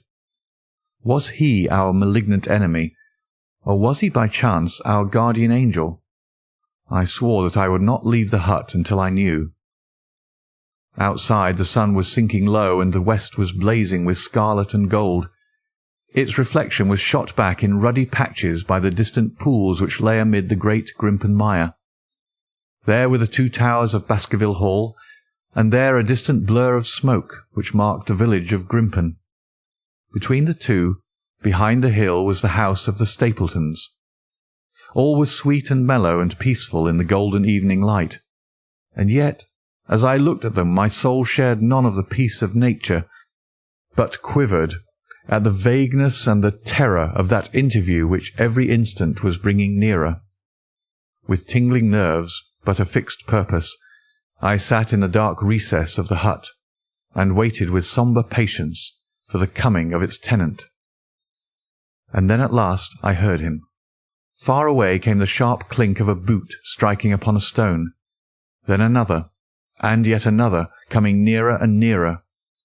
I shrank back into the darkest corner and cocked the pistol in my pocket, determined not to discover myself until I had an opportunity of seeing something of the stranger. There was a long pause which showed that he had stopped.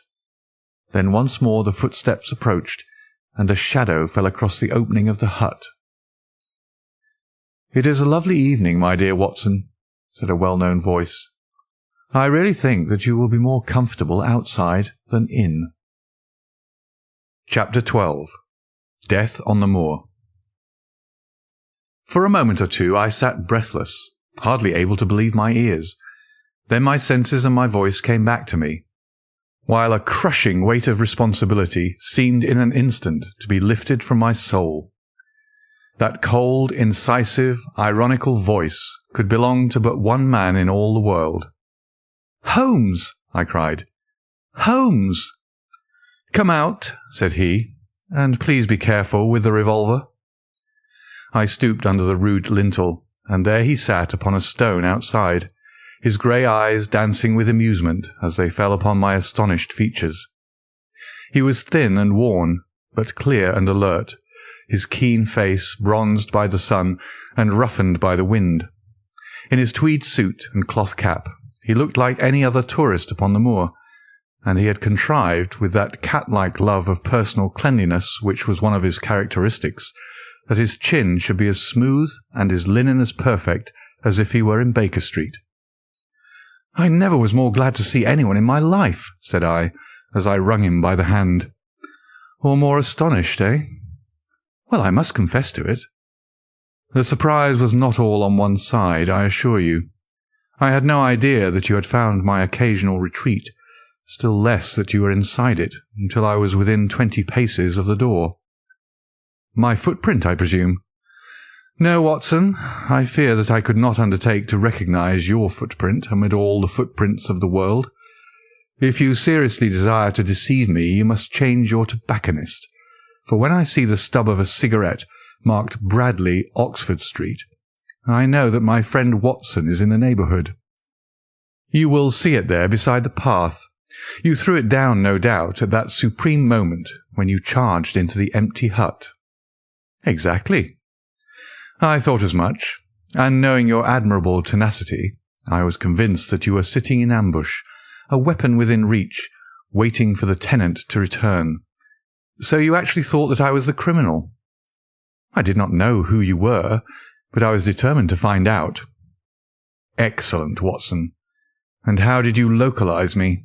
You saw me, perhaps, on the night of the convict hunt, when I was so imprudent as to allow the moon to rise behind me."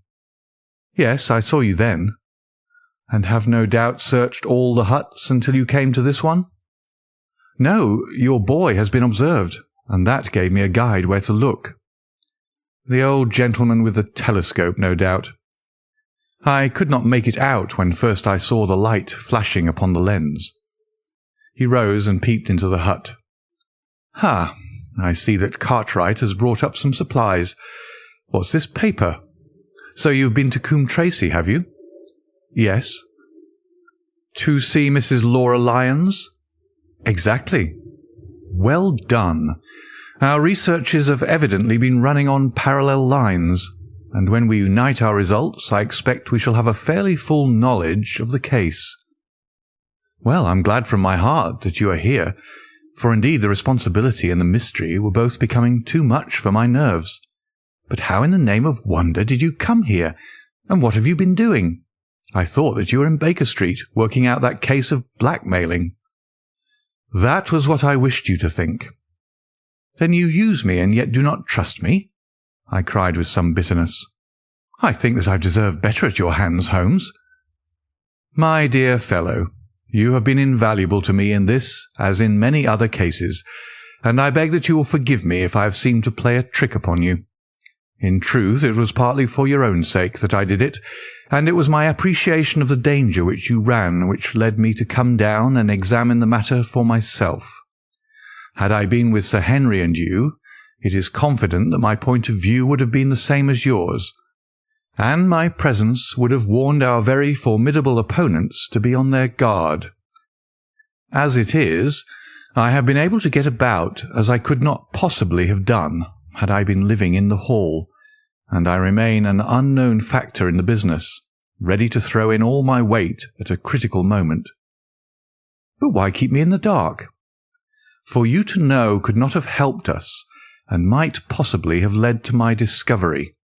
You would have wished to tell me something, or in your kindness you would have brought me out some comfort or other, and so an unnecessary risk would be run. I brought Cartwright down with me. You remember the little chap at the express office, and he has seen after my simple wants, a loaf of bread and a clean collar. What does man want more? He has given me an extra pair of eyes upon a very active pair of feet, and both have been invaluable." "Then my reports have all been wasted." My voice trembled as I recalled the pains and the pride with which I had composed them. Holmes took a bundle of papers from his pocket. "Here are your reports, my dear fellow, and very well thumbed, I assure you. I made excellent arrangements, and they were only delayed one day upon their way. I must compliment you exceedingly upon the zeal and the intelligence which you have shown over an extraordinarily difficult case. I was still rather raw over the deception which had been practised upon me, but the warmth of Holmes's praise drove my anger from my mind. I felt also in my heart that he was right in what he had said, and that it was really best for our purpose that I should not have known that he was upon the moor. "That's better," said he, seeing the shadow rise from my face. "And now, tell me the result of your visit to Mrs. Laura Lyons. It was not difficult for me to guess that it was to see her that you had gone, for I am already aware that she is the one person in Coombe Tracey who might be of service to us in the matter. In fact, if you had not gone today, it is exceedingly probable that I should have gone tomorrow." The sun had set and dusk was settling over the moor. The air had turned chill, and we withdrew into the hut for warmth. There, sitting together in the twilight, I told Holmes of my conversation with the lady. So interested was he that I had to repeat some of it twice before he was satisfied. "This is most important," said he when I had concluded. "It fills up a gap which I had been unable to bridge in this most complex affair. You are aware, perhaps, that a close intimacy exists between this lady and the man Stapleton." "I did not know of a close intimacy." "There can be no doubt about the matter. They meet, they write, there is a complete understanding between them. Now this puts a very powerful weapon into our hands. If I could only use it to detach his wife." "His wife?" "I am giving you some information now in return for all that you have given me. The lady who has passed here as Miss Stapleton is in reality his wife." "Good heavens, Holmes! Are you sure of what you say? How could he have permitted Sir Henry to fall in love with her?" "Sir Henry's falling in love could do no harm to anyone except Sir Henry. He took particular care that Sir Henry did not make love to her, as you have yourself observed. I repeat that the lady is his wife, and not his sister." "But why this elaborate deception?" "Because he foresaw that she would be very much more useful to him in the character of a free woman." All my unspoken instincts, my vague suspicions, suddenly took shape and centred upon the naturalist. In that impassive, colourless man, with his straw hat and his butterfly net, I seemed to see something terrible. A creature of infinite patience and craft, with a smiling face and a murderous heart. "It is he, then, who is our enemy. It is he who dogged us in London." "So I read the riddle." "And the warning, it must have come from her." "Exactly." The shape of some monstrous villainy, half seen, half guessed, loomed through the darkness which had girt me so long. "But are you sure of this, Holmes? How do you know that the woman is his wife?" "Because he so far forgot himself as to tell you a true piece of autobiography upon the occasion when he first met you, and I dare say he has many a time regretted it since. He was once a schoolmaster in the north of England. Now there is no one more easy to trace than a schoolmaster. There are scholastic agencies by which one may identify any man who has been in the profession. A little investigation showed me that a school had come to grief under atrocious circumstances, and that the man who had owned it, the name was different, had disappeared with his wife. The descriptions agreed. When I learned that the missing man was devoted to entomology, the identification was complete. The darkness was rising, but much was still hidden by the shadows. "If this woman is in truth his wife, where does Mrs. Laura Lyons come in?" I asked. "That is one of the points upon which your own researches have shed a light. Your interview with the lady has cleared the situation very much. I did not know about a projected divorce between herself and her husband. In that case, regarding Stapleton as an unmarried man, she counted no doubt upon becoming his wife." "And when she is undeceived?" "Why, then we may find the lady of service. It must be our first duty to see her, both of us, tomorrow. Don't you think, Watson, "that you are away from your charge rather long. Your place should be at Baskerville Hall." The last red streaks had faded away in the west, and night had settled upon the moor. A few faint stars were gleaming in a violet sky. "One last question, Holmes," I said as I rose. "Surely there's no need of secrecy between you and me. What is the meaning of it all? What is he after?" Holmes' voice sank as he answered. "It is murder, Watson. Refined, cold-blooded, deliberate murder. Do not ask me for particulars. My nets are closing upon him, even as his are upon Sir Henry, and with your help he is already almost at my mercy. There is but one danger which can threaten us. It is that he should strike before we are ready to do so.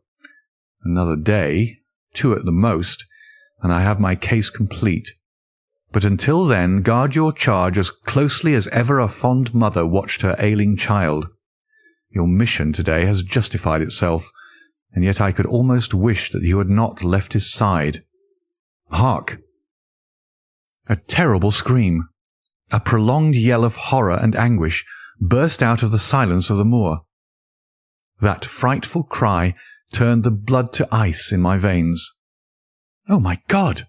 I gasped. "What is it? What does it mean?" Holmes had sprung to his feet, and I saw his dark, athletic outline at the door of the hut, his shoulders stooping, his head thrust forward, his face peering into the darkness. "Hush!" he whispered. "Hush!" The cry had been loud on account of its vehemence, but it had pealed out from somewhere far off on the shadowy plain. Now it burst upon our ears, nearer, louder, more urgent than before. "Where is it?"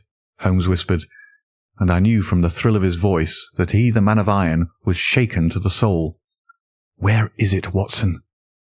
"There, I think." I pointed into the darkness. "No, there." Again the agonized cry swept through the silent night, louder and much nearer than ever. And a new sound mingled with it, a deep muttered rumble, musical and yet menacing, rising and falling like the low, constant murmur of the sea. "The Hound!" cried Holmes. "Come, Watson, come. Great heavens, if we are too late!" He had started running swiftly over the moor, and I had followed at his heels. But now, from somewhere among the broken ground immediately in front of us, there came one last despairing yell, and then a dull, heavy thud. We halted and listened. Not another sound broke the heavy silence of the windless night. I saw Holmes put his hand to his forehead like a man distracted. He stamped his feet upon the ground. "He has beaten us, Watson. We are too late." "No, no, surely not." Fool that I was to hold my hand. And you, Watson, see what comes of abandoning your charge. But by heaven, if the worst has happened, we'll avenge him. Blindly we ran through the gloom, blundering against boulders, forcing our way through gorse bushes, panting up hills and rushing down slopes, heading always in the direction whence those dreadful sounds had come. At every rise Holmes looked eagerly around him, but the shadows were thick upon the moor, and nothing moved upon its dreary face.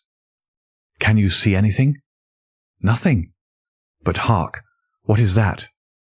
A low moan had fallen upon our ears. There it was again, upon our left. On that side a ridge of rocks ended in a sheer cliff which overlooked a stone-strewn slope. On its jagged face was spread-eagled some dark, irregular object. As we ran towards it, the vague outline hardened into a definite shape. It was a prostrate man, face downward upon the ground, the head doubled under him at a horrible angle, the shoulders rounded, and the body hunched together as if in the act of throwing a somersault.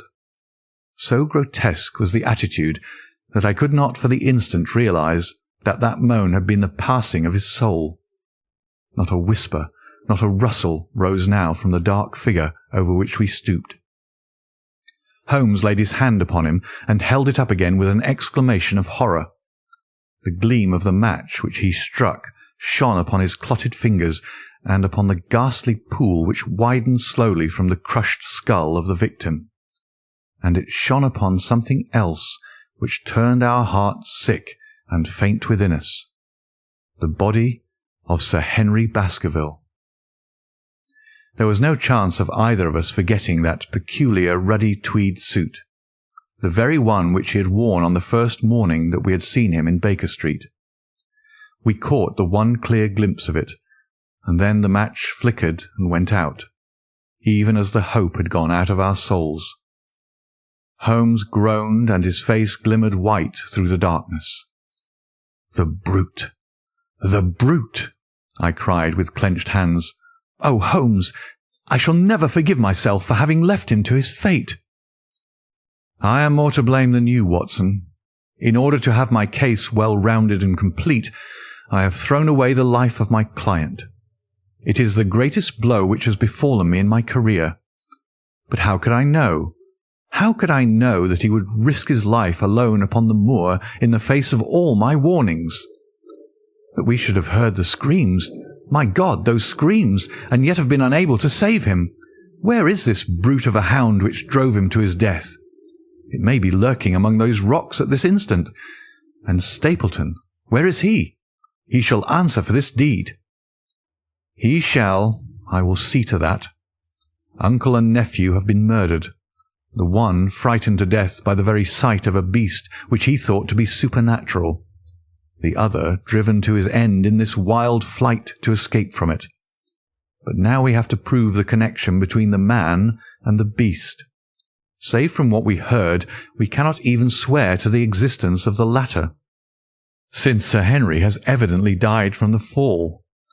But by heavens, cunning as he is, the fellow shall be in my power before another day is past." We stood with bitter hearts on either side of the mangled body, overwhelmed by this sudden and irrevocable disaster which had brought all our long and weary labours to so piteous an end.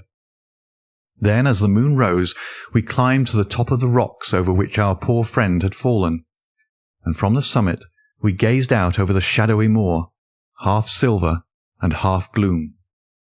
Far away, miles off in the direction of Grimpen, a single steady yellow light was shining. It can only come from the lonely abode of the Stapletons.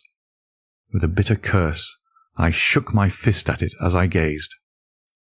Why should we not seize him at once? Our case is not complete. The fellow is wary and cunning to the last degree.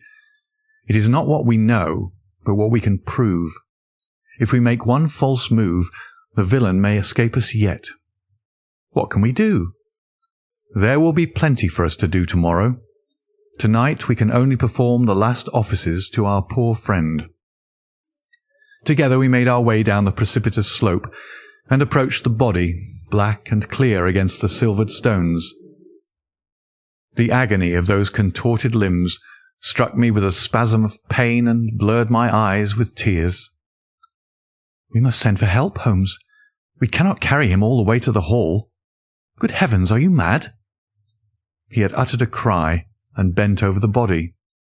Now he was dancing and laughing and wringing my hand. Could this be my stern, self-contained friend? These were hidden fires indeed. "A beard! A beard! The man has a beard!" "A beard? It is not the baronet. It is— why, it is my neighbour, the convict." With feverish haste, we had turned the body over, and that dripping beard was pointing up to the cold, clear moon. There could be no doubt about the beetling forehead, the sunken animal eyes. It was indeed the same face which had glared upon me in the light of the candle from over the rock, the face of Selden, the criminal. Then, in an instant, it was all clear to me. I remembered how the baronet had told me that he had handed his old wardrobe to Barrymore. Barrymore had passed it on in order to help Selden in his escape. Boots, shirt, cap, it was all Sir Henry's. The tragedy was still black enough, but this man had at least deserved death by the laws of his country.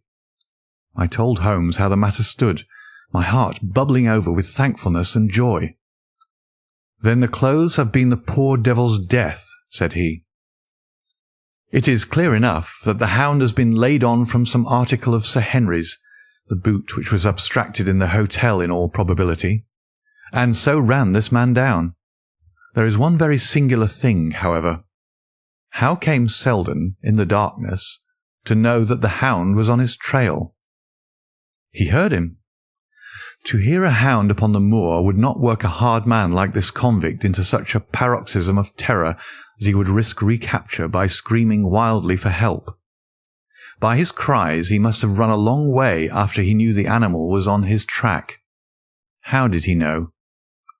A greater mystery to me is why this hound, presuming that all our conjectures are correct. I presume nothing.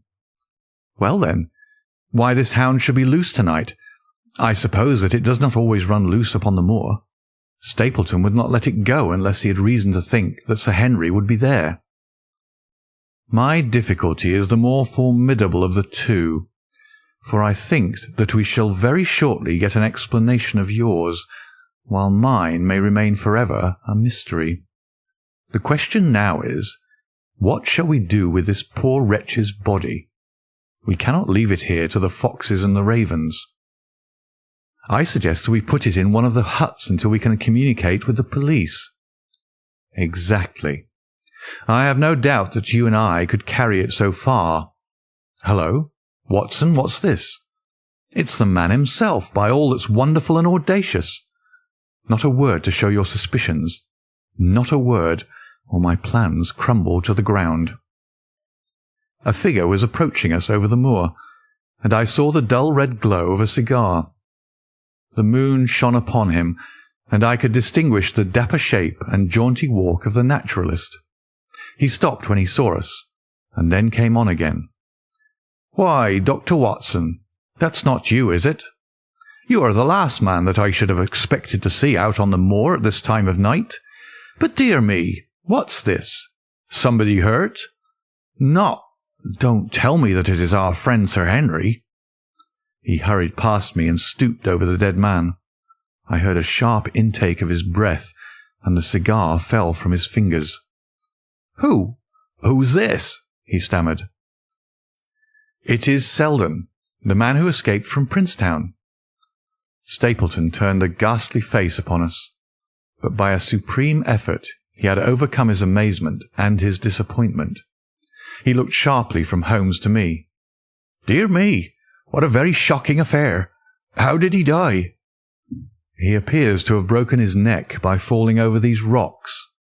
My friend and I were strolling on the moor when we heard a cry." "I heard a cry also. That was what brought me out. I was uneasy about Sir Henry." "Why about Sir Henry in particular?" I could not help asking. "Because I had suggested that he should come over. When he did not come, I was surprised, and I naturally became alarmed for his safety when I heard cries upon the moor. By the way," his eyes darted again from my face to Holmes's, "did you hear anything else besides a cry?" "No," said Holmes. "Did you?" "No." "What do you mean, then?" "Oh, you know the stories that the peasants tell about a phantom hound, and so on. It is said to be heard at night upon the moor. I was wondering if there were any evidence of such a sound tonight." "We heard nothing of the kind," said I. "And what is your theory of this poor fellow's death?" "I have no doubt that anxiety and exposure have driven him off his head. He has rushed about the moor in a crazy state, and eventually fallen over here and broken his neck." "That seems the most reasonable theory," said Stapleton, and he gave a sigh which I took to indicate his relief. "What do you think about it, Mr. Sherlock Holmes?" My friend bowed his compliments. "You are quick at identification," said he. "We have been expecting you in these parts since Dr. Watson came down. You are in time to see a tragedy." "Yes, indeed. I have no doubt that my friend's explanation will cover the facts. I will take an unpleasant remembrance back to London with me tomorrow." "Oh, you return tomorrow?" "That is my intention." "I hope your visit has cast some light upon these occurrences which have puzzled us." Holmes shrugged his shoulders. "One cannot always have the success for which one hopes. An investigator needs facts, and not legends or rumours. It has not been a satisfactory case." My friend spoke in his frankest and most unconcerned manner, Stapleton still looked hard at him. Then he turned to me. "I would suggest carrying this poor fellow to my house, but it would give my sister such a fright that I do not feel justified in doing it. I think that if we put something over his face, he will be safe until morning." And so it was arranged. Resisting Stapleton's offer of hospitality, Holmes and I set off to Baskerville Hall, leaving the naturalist to return alone. Looking back, we saw the figure moving slowly away over the broad moor, and behind him that one black smudge on the silvered slope, which showed where the man was lying who had come so horribly to his end. Chapter 13. Fixing the Nets. "We're at close grips at last," said Holmes as we walked together across the moor. "What a nerve the fellow has! How he pulled himself together in the face of what must have been a paralysing shock when he found that the wrong man had fallen a victim to his plot. I told you in London, Watson, and I tell you now again, that we have never had a foeman more worthy of our steel." "I'm sorry that he's seen you." "And so was I at first, but there was no getting out of it. What effect do you think it will have upon his plans now that he knows you're here?"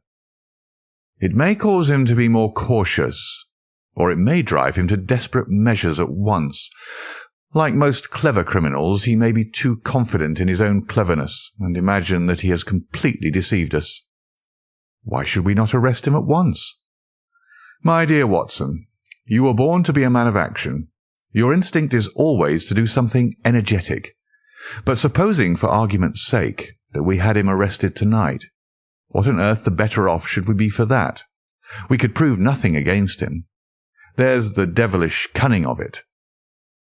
If he were acting through a human agent, we could get some evidence, but if we were to drag this great dog to the light of day, it would not help us in putting a rope around the neck of its master. Surely we have a case?" "Not a shadow of a one. Only surmise and conjecture. We should be laughed out of court if we came with such a story and such evidence." "There is Sir Charles's death." "Found dead without a mark upon him. You and I know that he died of sheer fright, and we know also what frightened him. But how are we to get 12 stolid jurymen to know it? What signs are there of a hound? Where are the marks of the fangs? Of course, we know that a hound does not bite a dead body, and that Sir Charles was dead before ever the brute overtook him. But we have to prove all this, and we are not in a position to do it." "Well then, tonight?" "We are not much better off tonight. Again, there was no direct connection between the hound and the man's death. We never saw the hound. We heard it, but we could not prove that it was running upon this man's trail. There is a complete absence of motive. No, my dear fellow, we must reconcile ourselves to the fact that we have no case at present, and that it is worth our while to run any risk in order to establish one." "And how do you propose to do so?" "I have great hopes of what Mrs. Laura Lyons may do for us when the position of affairs is made clear to her. And I have my own plan as well. Sufficient for tomorrow is the evil thereof, but I hope before the day is past to have the upper hand at last." I could draw nothing further from him, and he walked lost in thought as far as the Baskerville gates. "Are you coming up?" "Yes, I see no reason for further concealment. But one last word, Watson. Say nothing of the hound to Sir Henry. Let him think that Selden's death was as Stapleton would have us believe. He will have a better nerve for the ordeal which he will have to undergo tomorrow when he is engaged, if I remember your reporter right, to dine with these people." "And so am I." "Then you must excuse yourself, and he must go alone. That will be easily arranged. And now, if we are too late for dinner, I think that we are both ready for our suppers." Sir Henry was more pleased than surprised to see Sherlock Holmes, for he had for some days been expecting that recent events would bring him down from London. He did raise his eyebrows, however, when he found that my friend had neither any luggage nor any explanations for its absence. Between us, We soon supplied his wants, and then over a belated supper we explained to the baronet as much of our experience as it seemed desirable that he should know. But first I had the unpleasant duty of breaking the news to Barrymore and his wife. To him it may have been an unmitigated relief, but she wept bitterly in her apron. To all the world he was the man of violence, half animal and half demon, but to her he has always remained the little wilful boy of her own girlhood, the child who had clung to her hand. Evil indeed is the man who has not one woman to mourn him. "I've been moping in the house all day since Watson went off in the morning," said the baronet. "I guess I should have some credit, for I have kept my promise. If I hadn't sworn not to go about alone, I might have had a more lively evening, for I had a message from Stapleton asking me over there." "I have no doubt that you would have had a more lively evening," said Holmes dryly. "By the way, I don't suppose you appreciate that we have been mourning over you as having broken your neck." Sir Henry opened his eyes. "How was that?" "This poor wretch was dressed in your clothes. I fear your servant who gave them to him may get into trouble with the police." "That is unlikely. There was no mark on any of them, as far as I know." "That's lucky for him. In fact, it's lucky for all of you, since you are all on the wrong side of the law in this matter. I am not sure that as a conscientious detective, my first duty is not to arrest the whole household. Watson's reports are most incriminating documents." "But how about the case?" asked the baronet. "Have you made anything out of the tangle? I don't know that Watson and I are much the wiser since we came down." "I think that I shall be in a position to make the situation rather more clear to you before long. It has been an exceedingly difficult and most complicated business. There are several points upon which we still want light, but it is coming all the same." "We've had one experience, as Watson has no doubt told you. We heard the Hound on the moor, so I can swear that it is not all empty superstition. I had something to do with dogs when I was out west, and I know one when I hear one. If you can muzzle that one and put him on a chain, I'll be ready to swear you are the greatest detective of all time." "I think I will muzzle him and chain him all right if you will give me your help." "Whatever you tell me to do, I will do." "Very good, and I will ask you also to do it blindly, without always asking the reason." "Just as you like." "If you will do this, I think the chances are that our little problem will soon be solved. I have no doubt—" He stopped suddenly and stared fixedly up over my head into the air. The lamp beat upon his face, and so intent was it, and so still, that it might have been that of a clear-cut classical statue, a personification of alertness and expectation. "What is it?" we both cried. I could see, as he looked down, that he was repressing some internal emotion. His features were still composed, but his eyes shone with amused exultation. "Excuse the admiration of a connoisseur," said he, as he waved his hand towards the line of portraits which covered the opposite wall. "Watson won't allow that I know anything of art, but that is mere jealousy because our views upon the subject differ. Now, these are a really very fine series of portraits." "Well, I am glad to hear you say so," said Sir Henry, glancing with some surprise at my friend. "I don't pretend to know much about these things, and I'd be a better judge of a horse or a steer than of a picture. I didn't know that you found time for such things." "I know what is good when I see it, and I see it now. That's a Nella, I'll swear. That lady in the blue silk over yonder, and the stout gentleman with the wig ought to be a Reynolds. They are all family portraits, I presume." "Every one." "Do you know the names?" "Barrymore has been coaching me in them, and I think I can say my lessons fairly well." "Who is the gentleman with the telescope?" "That is Rear Admiral Baskerville, who served under Rodney in the West Indies. The man with the blue coat and the roll of paper is Sir William Baskerville, who is the chairman of committees of the House of Commons under Pitt." "And this cavalier opposite to me? The one with the black velvet and the lace?" "Ah, you have a right to know about him. That is the cause of all the mischief. The wicked Hugo, who started the Hound of the Baskervilles. We're not likely to forget him." I gazed with interest and some surprise upon the portrait. "Dear me," said Holmes. "He seems a quiet, meek-mannered man enough, but I dare say that there was a lurking devil in his eyes. I had pictured him as a more robust and ruffianly person." "There's no doubt about the authenticity, for the name and the date, 1647, are on the back of the canvas." Holmes said little more, but the picture of the old roisterer seemed to have a fascination for him, and his eyes were continually fixed upon it during supper. It was not until later, when Sir Henry had gone to his room, that I was able to follow the trend of his thoughts. He led me back into the banqueting hall, his bedroom candle in his hand, and he held it up against the time-stained portrait on the wall. "Do you see anything there?" I looked at the broad-plumed hat, the curling love-locks, the white lace collar, and the straight, severe face which was framed between them. It was not a brutal countenance, but it was prim, hard, and stern, with a firm-set, thin-lipped mouth and a coldly intolerant eye.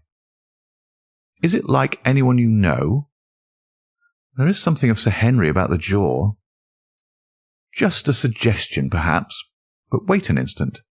He stood upon a chair, and holding up the light in his left hand, he curved his right arm over the broad hat and round the long ringlets. "Good heavens!"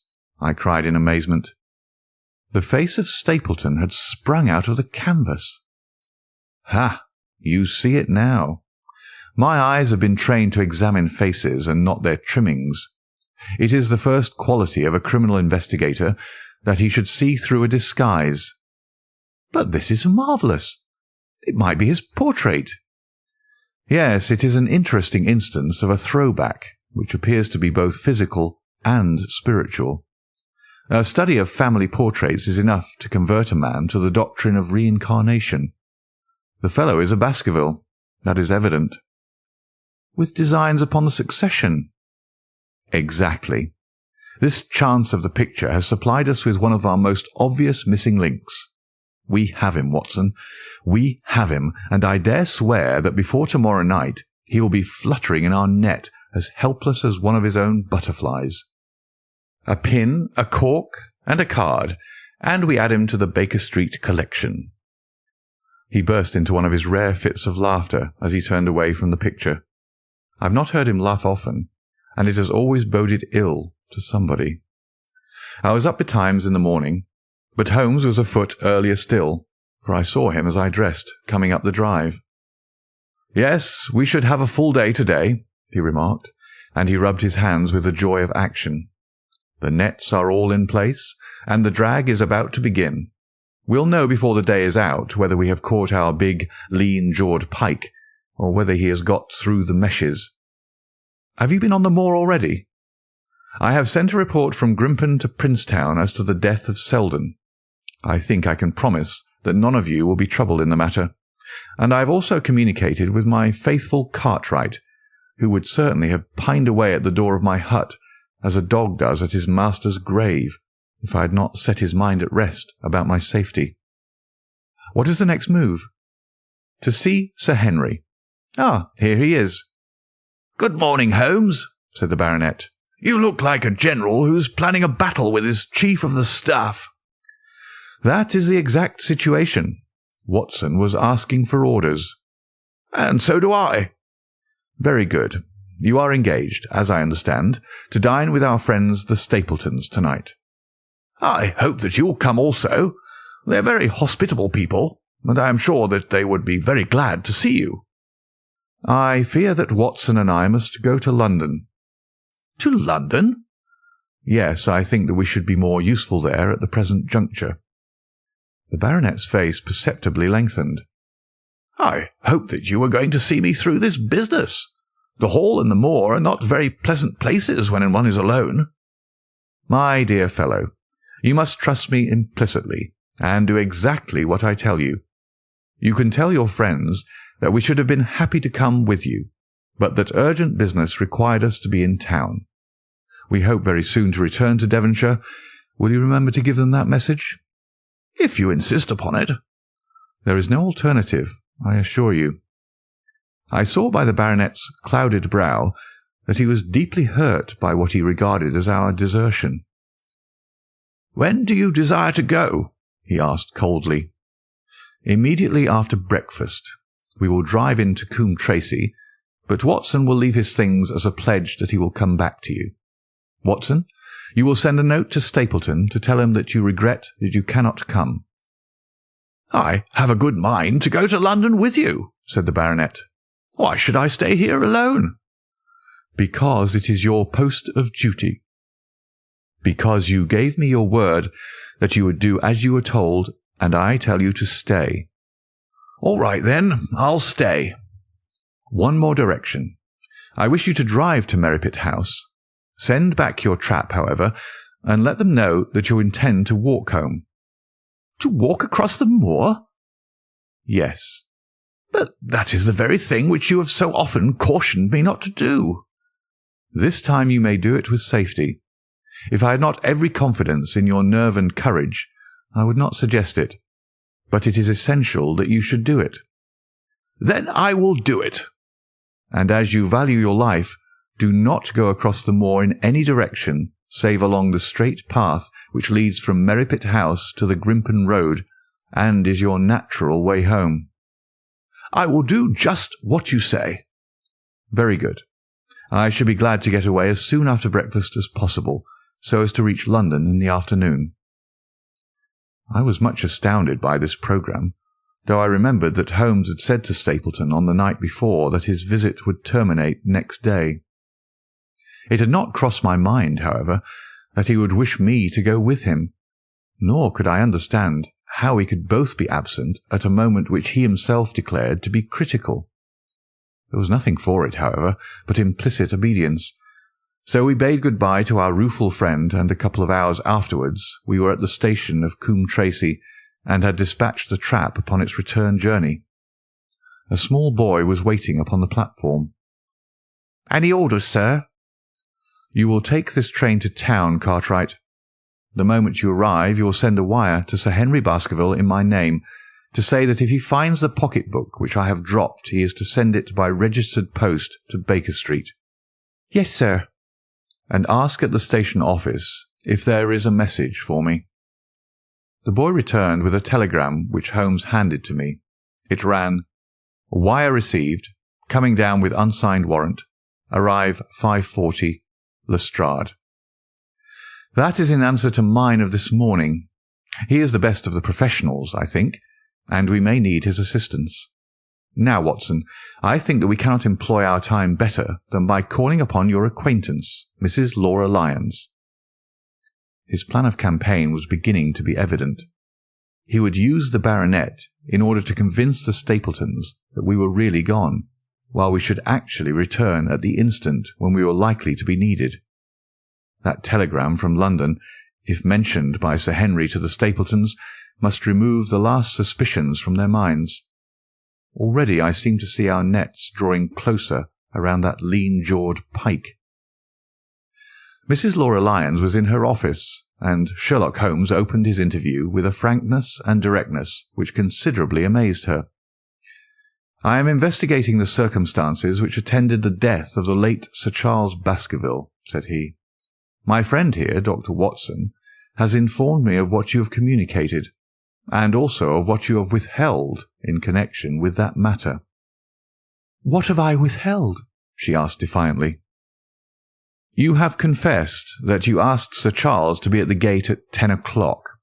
We know that that was the place and hour of his death. You have withheld what the connection is between these events." "There is no connection." "In that case, the coincidence must indeed be an extraordinary one. But I think that we shall succeed in establishing a connection after all. I wish to be perfectly frank with you, Mrs. Lyons. We regard this case as one of murder, and the evidence may implicate not only your friend Mr. Stapleton, but his wife as well." The lady sprang from her chair. "His wife?" she cried. "The fact is no longer a secret. The person who has passed for his sister is really his wife." Mrs. Lyons had resumed her seat. Her hands were grasping the arms of her chair, and I saw that the pink nails had turned white with the pressure of her grip. "His wife?" she said again. "His wife? He is not a married man." Sherlock Holmes shrugged his shoulders. "Prove it to me. Prove it to me, and if you can do so—" The fierce flash of her eyes said more than any words. "I have come prepared to do so," said Holmes, drawing several papers from his pocket. "Here is a photograph of the couple taken in York 4 years ago. It is endorsed Mr. and Mrs. Vandeleur, but you will have no difficulty in recognizing him, and her also, if you know her by sight. Here are 3 written descriptions by trustworthy witnesses of Mr. and Mrs. Vandeleur, who at that time kept St. Oliver's private school. Read them, and see if you can doubt the identity of these people." She glanced at them, and then looked up at us with the set, rigid face of a desperate woman. "Mr. Holmes," she said, "this man had offered me marriage on condition that I could get a divorce from my husband. He has lied to me, the villain, in every conceivable way. Not one word of truth has he ever told me. And why? Why? I imagined that all was for my own sake. But now I see that I was never anything but a tool in his hands.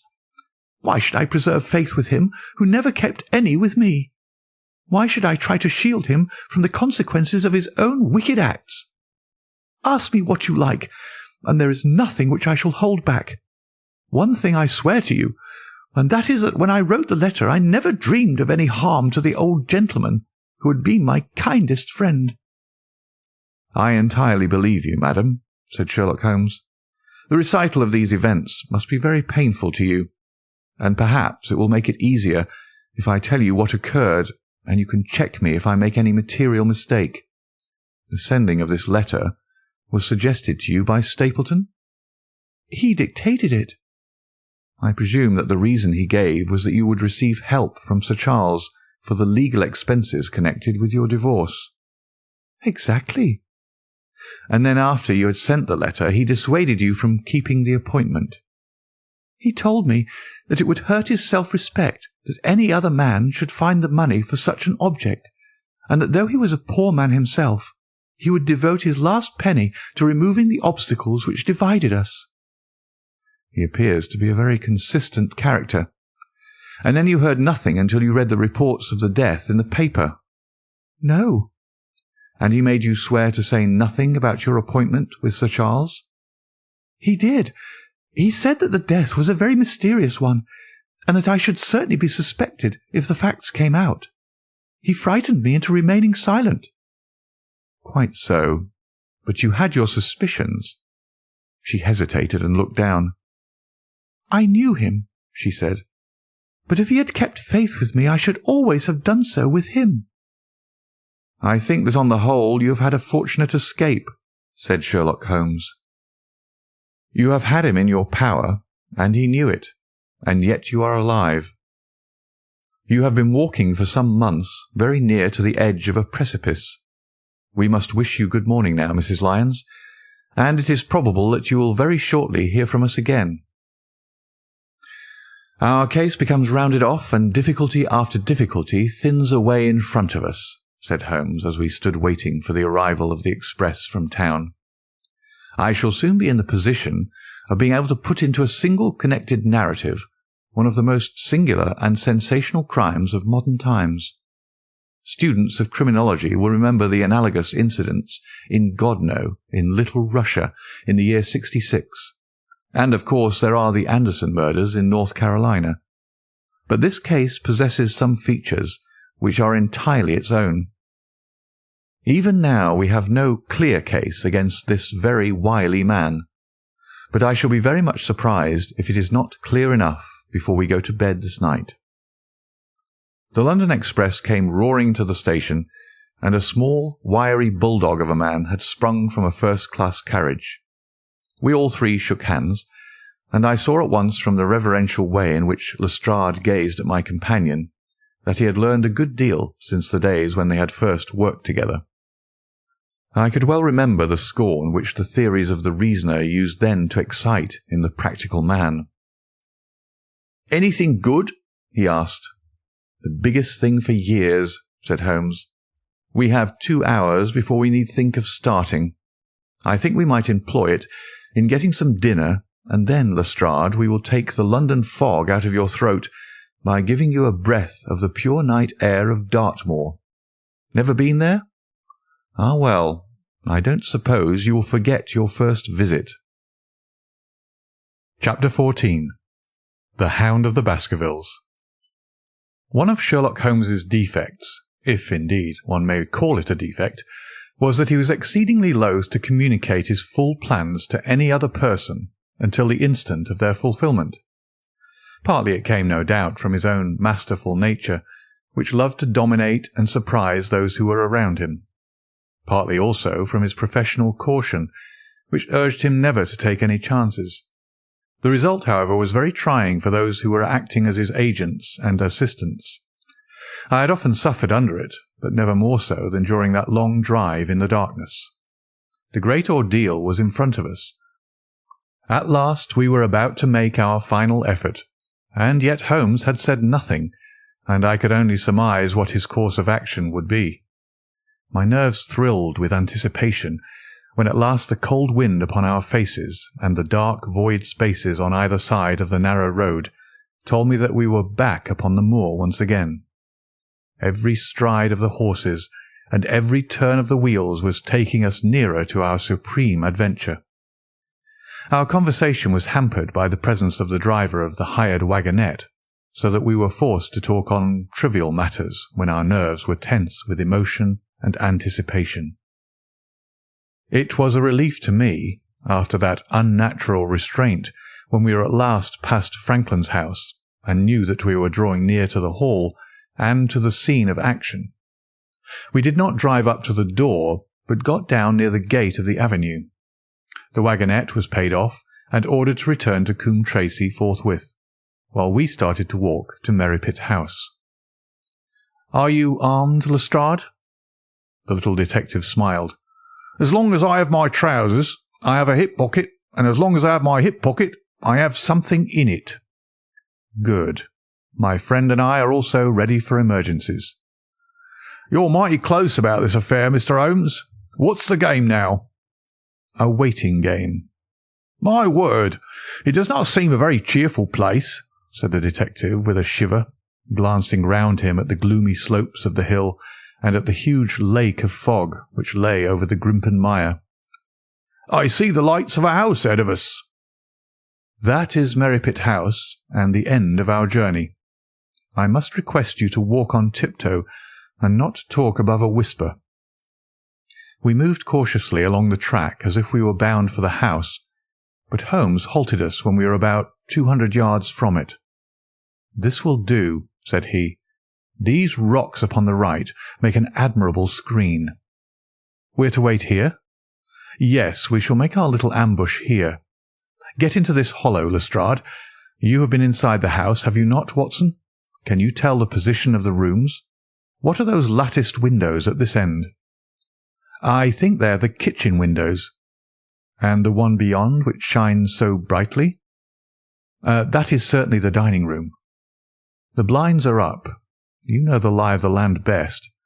Creep forward quietly and see what they are doing.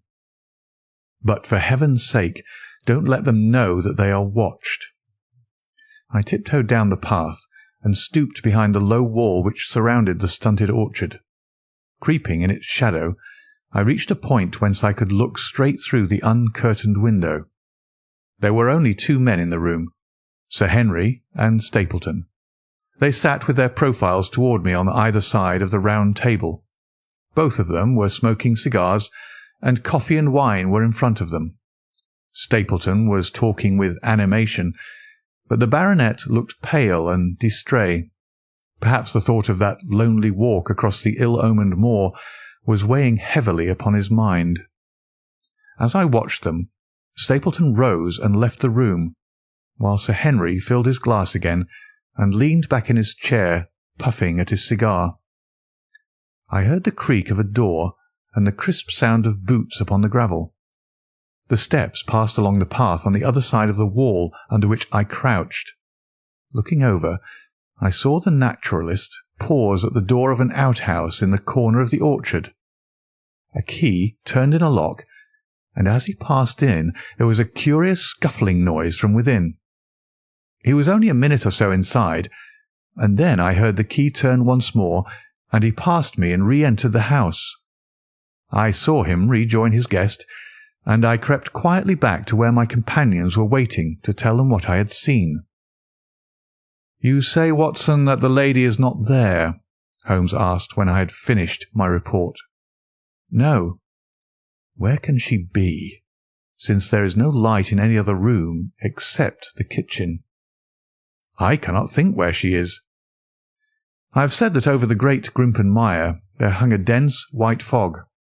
It was drifting slowly in our direction, and banked itself up like a wall on that side of us, low but thick and well-defined. The moon shone on it, and it looked like a great shimmering ice field, with the heads of the distant tors as rocks borne upon its surface. Holmes's face was turned towards it, and he muttered impatiently as he watched its sluggish drift. "It's moving towards us, Watson." "Is that serious?" "Very serious indeed.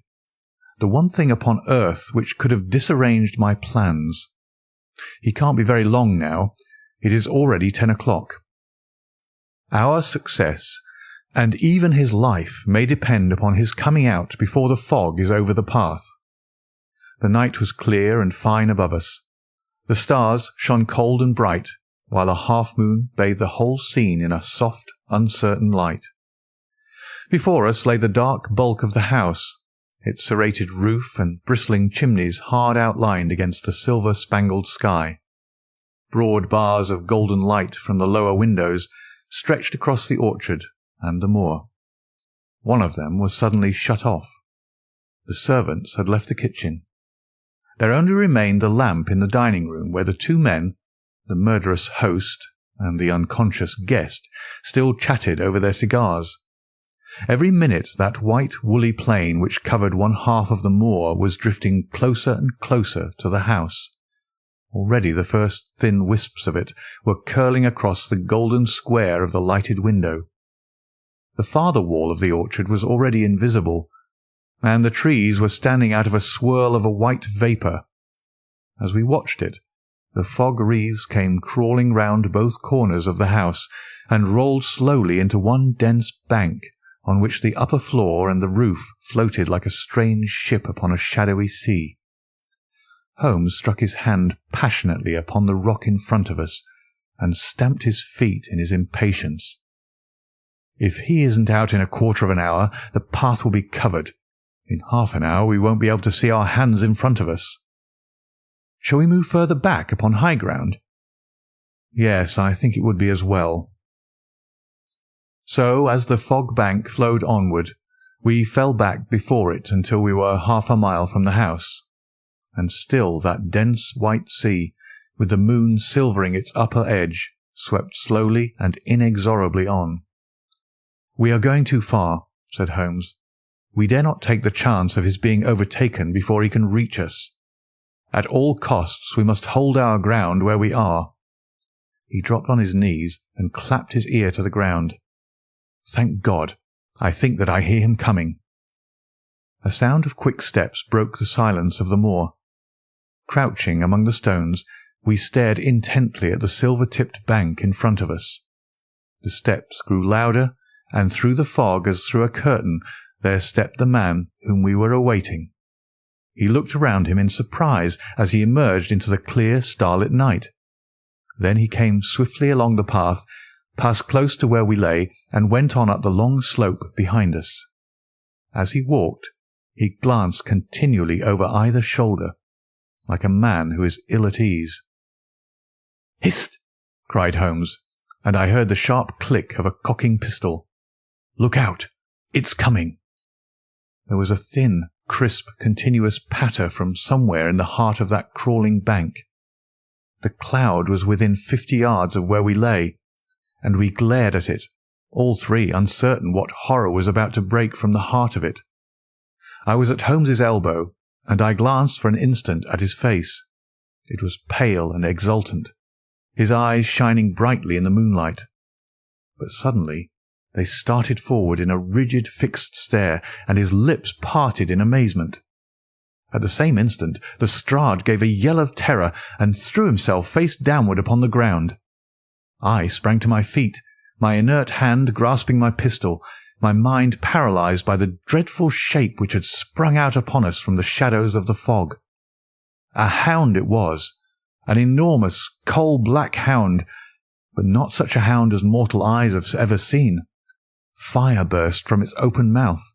Its eyes glowed with a smouldering glare. Its muzzle and hackles and dewlap were outlined in flickering flame.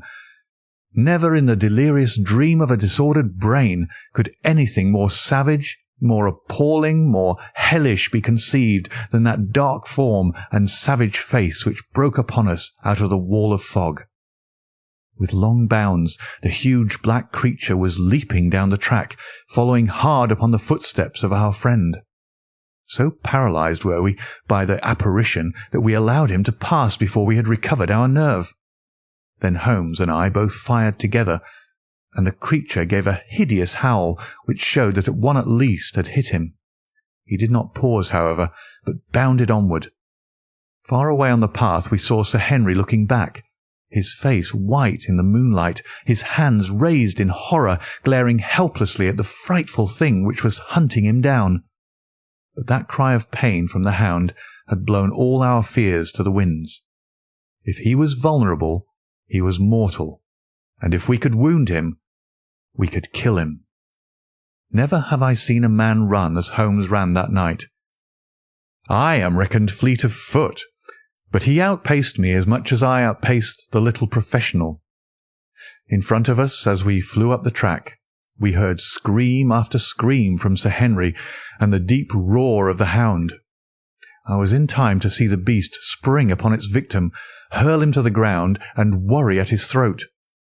But the next instant Holmes had emptied 5 barrels of his revolver into the creature's flank. With a last howl of agony and a vicious snap in the air, it rolled upon its back, 4 feet pawing furiously, and then fell limp upon its side. I stooped, panting, and pressed my pistol to the dreadful, shimmering head, but it was useless to press the trigger. The giant hound was dead. Sir Henry lay insensible where he had fallen. We tore away his collar, and Holmes breathed a prayer of gratitude when we saw that there was no sign of a wound, and that the rescue had been in time. Already our friend's eyelids shivered, and he made a feeble effort to move. Lestrade thrust his brandy flask between the baronet's teeth, and 2 frightened eyes were looking up at us. "My God!" he whispered. "What was it? What in heaven's name was it?" "It's dead, whatever it is," said Holmes. "We've laid the family ghost, once and forever."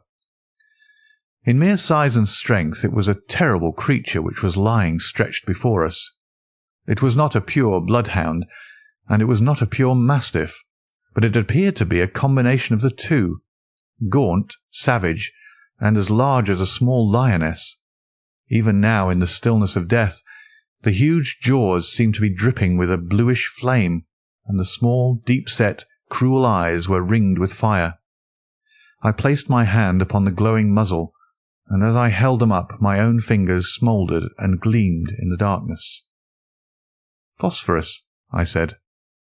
"A cunning preparation of it," said Holmes, sniffing at the dead animal. "There is no smell which might have interfered with his power of scent. We owe you a deep apology, Sir Henry, for having exposed you to this fright. I was prepared for a hound, but not for such a creature as this, and the fog gave us little time to receive him." "You have saved my life." "Having first endangered it. Are you strong enough to stand?" "Give me another mouthful of that brandy, and I shall be ready for anything. So, now, if you will help me up, what do you propose to do?" "To leave you here. You are not fit for further adventures tonight. If you will wait, one or other of us will go back with you to the hall." He tried to stagger to his feet, but he was still ghastly pale and trembling in every limb. We helped him to a rock where he sat shivering with his face buried in his hands. "We must leave you now," said Holmes. "The rest of our work must be done, and every moment is of importance. We have our case, and now we only want our man. It's 1,000 to 1 against our finding him at the house," he continued as we retraced our steps swiftly down the path. "Those shots must have told him that the game was up. We were some distance off, and this fog may have deadened them. He followed the Hound to call him off, of that you may be certain. No, he's gone by this time, but we'll search the house and make sure." The front door was open, so we rushed in and hurried from room to room, to the amazement of a doddering old manservant who met us in the passage. There was no light save in the dining-room, but Holmes caught up the lamp and left no corner of the house unexplored. No sign could we see of the man whom we were chasing. On the upper floor, however, one of the bedroom doors was locked. "There's someone in here," cried Lestrade. "I can hear movement. Open this door." A faint moaning and rustling came from within. Holmes struck the door just over the lock with the flat of his foot, and it flew open. Pistol in hand, we all three rushed into the room. But there was no sign within it of that desperate and defiant villain whom we expected to see. Instead, we were faced by an object so strange and so unexpected that we stood for a moment staring at it in amazement. The room had been fashioned into a small museum, and the walls were lined by a number of glass-topped cases full of that collection of butterflies and moths, the formation of which had been the relaxation of this complex and dangerous man. In the centre of this room there was an upright beam which had been placed at some period as a support for the old worm-eaten balk of timber which spanned the roof. To this post a figure was tied, so swathed and muffled in the sheets which had been used to secure it that one could not for the moment tell whether it was that of a man or a woman. One towel passed round the throat and was secured at the back of the pillar. Another covered the lower part of the face, and over it 2 dark eyes. Eyes full of grief and shame and a dreadful questioning stared back at us. In a minute we had torn off the gag, unswathed the bonds, and Mrs. Stapleton sank upon the floor in front of us. As her beautiful head fell upon her chest, I saw the clear red wheal of a whiplash across her neck. "The brute!" cried Holmes. "Here, Lestrade, your brandy bottle. Put her in the chair. She has fainted from ill usage and exhaustion." She opened her eyes again. "Is he safe?" she asked. "Has he escaped?" "He cannot escape us, madam." No, I did not mean my husband. Sir Henry, is he safe?" "Yes." "And the Hound?" "It is dead." She gave a long sigh of satisfaction. "Thank God!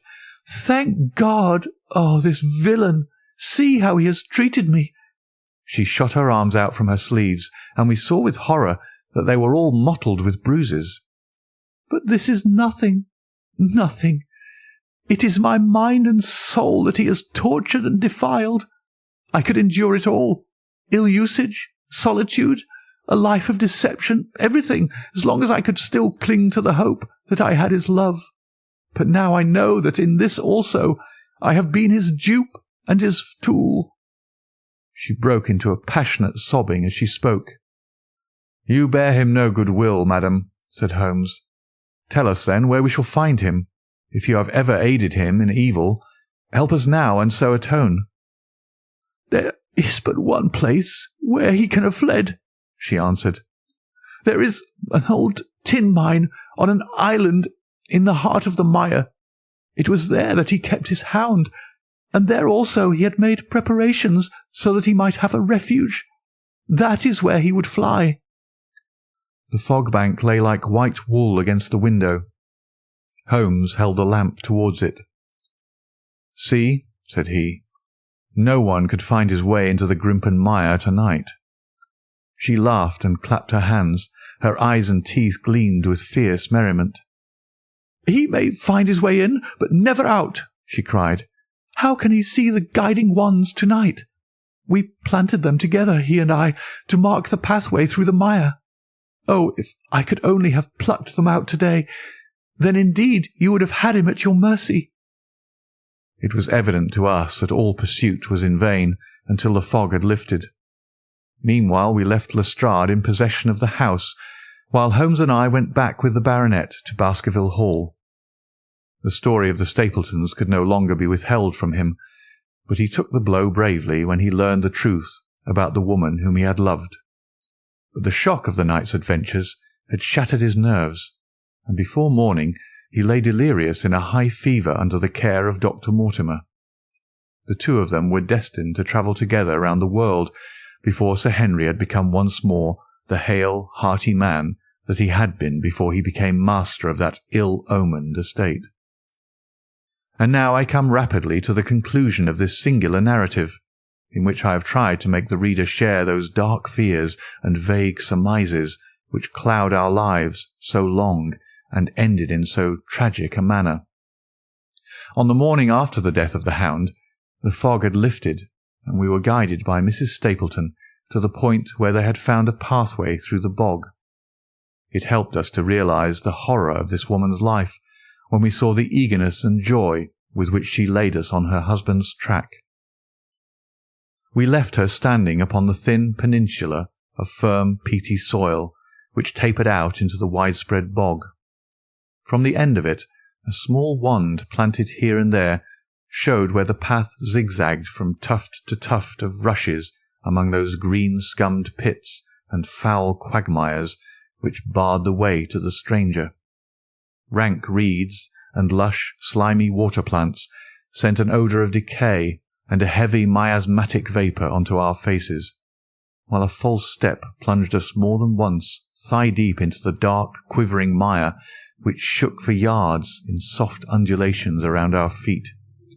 Its tenacious grip plucked at our heels as we walked, and when we sank into it, it was as if some malignant hand was tugging us down into those obscene depths, so grim and purposeful was the clutch in which it held us.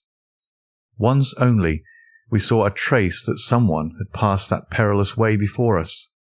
From amid a tuft of cotton grass which bore it up out of the slime, some dark thing was projecting. Holmes sank to his waist as he stepped from the path to seize it, and had we not been there to drag him out, he could never have set his foot upon firm land again. He held an old black boot in the air. "Myers, Toronto," was printed on the leather inside. "It is worth a mud bath," said he. "It is our friend Sir Henry's missing boot." "Thrown here by Stapleton in his flight." "Exactly. He retained it in his hand after using it to set the Hound upon the track. He fled when he knew the game was up, still clutching it, and he hurled it away at this point of his flight. We know at least that he came so far in safety. But more than that we were never destined to know, though there was much which we might surmise.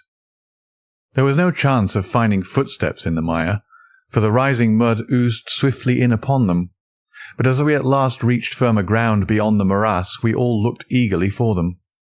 But no slightest sign of them ever met our eyes. If the earth told a true story, then Stapleton never reached that island of refuge towards which he struggled through the fog upon that last night. Somewhere in the heart of the great Grimpen Mire, down in the foul slime of the huge morass which had sucked him in, this cold and cruel-hearted man is forever buried. Many traces we found of him in the bog-girt island, where he had hid his savage ally. A huge driving wheel and a shaft half filled with rubbish showed the position of an abandoned mine. Beside it were the crumbling remains of the cottages of the miners, driven away no doubt by the foul reek of the surrounding swamp. In one of these, a staple and chain with a quantity of gnawed bones showed where the animal had been confined.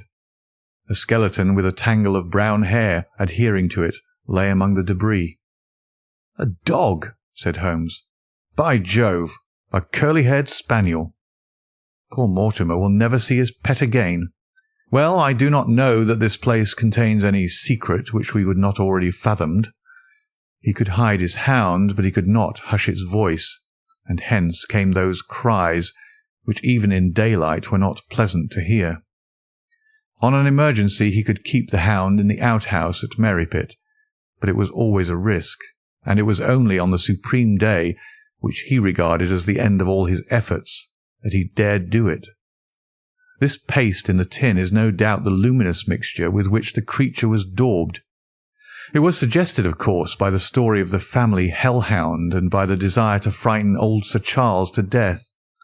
No wonder the poor devil of a convict ran and screamed, even as our friend did, and as we ourselves might have done, when he saw such a creature bounding through the darkness of the moor upon his track.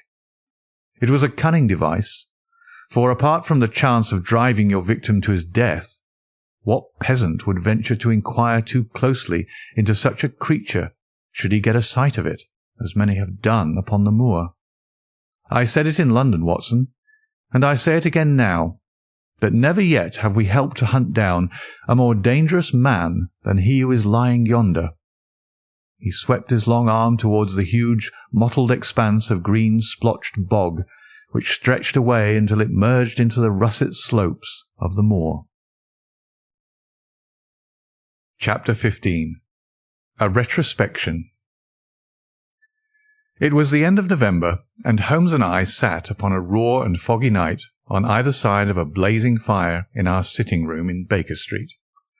Since the tragic upshot of our visit to Devonshire, he had been engaged in two affairs of the utmost importance, in the first of which he had exposed the atrocious conduct of Colonel Upward in connection with the famous card scandal of the Nonpareil Club, while in the second he had defended the unfortunate Madame Montpensier from the charge of murder which hung over her in connection with the death of her stepdaughter, Mademoiselle Carrère, the young lady who, as it will be remembered, was found 6 months later alive and married in New York. My friend was in excellent spirits over the success which had attended a succession of difficult and important cases, so that I was able to induce him to discuss the details of the Baskerville mystery. I had waited patiently for the opportunity, for I was aware that he would never permit cases to overlap, and that his clear and logical mind would not be drawn from its present work to dwell upon memories of the past. Sir Henry and Dr. Mortimer were, however, in London on their way to the long voyage which had been recommended for the restoration of his shattered nerves. They had called upon us that very afternoon, so that it was natural that the subject should come up for discussion. "The whole course of events," said Holmes, "from the point of view of the man who called himself Stapleton, was simple and direct, although to us, who had no means in the beginning of knowing the motives of his actions, and could only learn part of the facts, it all appeared exceedingly complex. I have had the advantage of 2 conversations with Mrs. Stapleton, and the case has now been so entirely cleared up that I am not aware that there is anything which has remained a secret to us. You will find a few notes upon the matter under the heading B in my indexed list of cases. Perhaps you'd kindly give me a sketch of the course of events from memory." "Certainly, though I cannot guarantee that I carry all the facts in my mind. Intense mental concentration has a curious way of blotting out what has passed. The barrister who has his case at his fingers' ends and is able to argue with an expert upon his own subject finds that a week or 2 of the courts will drive it all out of his head once more. So each of my cases displaces the last, and Mademoiselle Carrère has blurred my recollection of Baskerville Hall. Tomorrow some other little problem may be submitted to my notice, which will in turn dispossess the fair French lady and the infamous Upward. So far as the case of the Hound goes, however, I'll give you the course of events as nearly as I can, and you will suggest anything which I may have forgotten. My inquiries show beyond all question that the family portrait did not lie, and that this fellow was indeed a Baskerville. He was a son of that Roger Baskerville, the younger brother of Sir Charles, who fled with a sinister reputation to South America, where he was said to have died unmarried. He did, as a matter of fact, marry, and had one child, this fellow, whose real name is the same as his father's. He married Beryl Garcia, one of the beauties of Costa Rica, and having purloined a considerable sum of public money, he changed his name to Vandeleur and fled to England, where he established a school in the east of Yorkshire. His reason for attempting this special line of business was that he had struck up an acquaintance with a consumptive tutor upon the voyage home, and that he had used this man's ability to make the undertaking a success. Fraser, the tutor, died, however, and the school, which had begun well, sank from disrepute into infamy. The Vandeleurs found it convenient to change their name to Stapleton, and he brought the remains of his fortune, his schemes for the future, and his taste for entomology to the south of England. I learned at the British Museum that he was a recognised authority upon the subject, and that the name of Vandeleur has been permanently attached to a certain moth which he had in his Yorkshire days been the first to describe. We now come to that portion of his life which has proved to be of such intense interest to us. The fellow had evidently made inquiry, and found that only 2 lives intervened between him and a valuable estate. When he went to Devonshire, his plans were, I believe, exceedingly hazy, but that he meant mischief from the first is evident from the way in which he took his wife with him in the character of his sister. The idea of using her as a decoy was clearly already in his mind, though he may not have been certain how the details of his plot were to be arranged. He meant in the end to have the estate, and he was ready to use any tool or run any risk for that end. His first act was to establish himself as near to his ancestral home as he could, and his second was to cultivate a friendship with Sir Charles Baskerville and with the neighbours.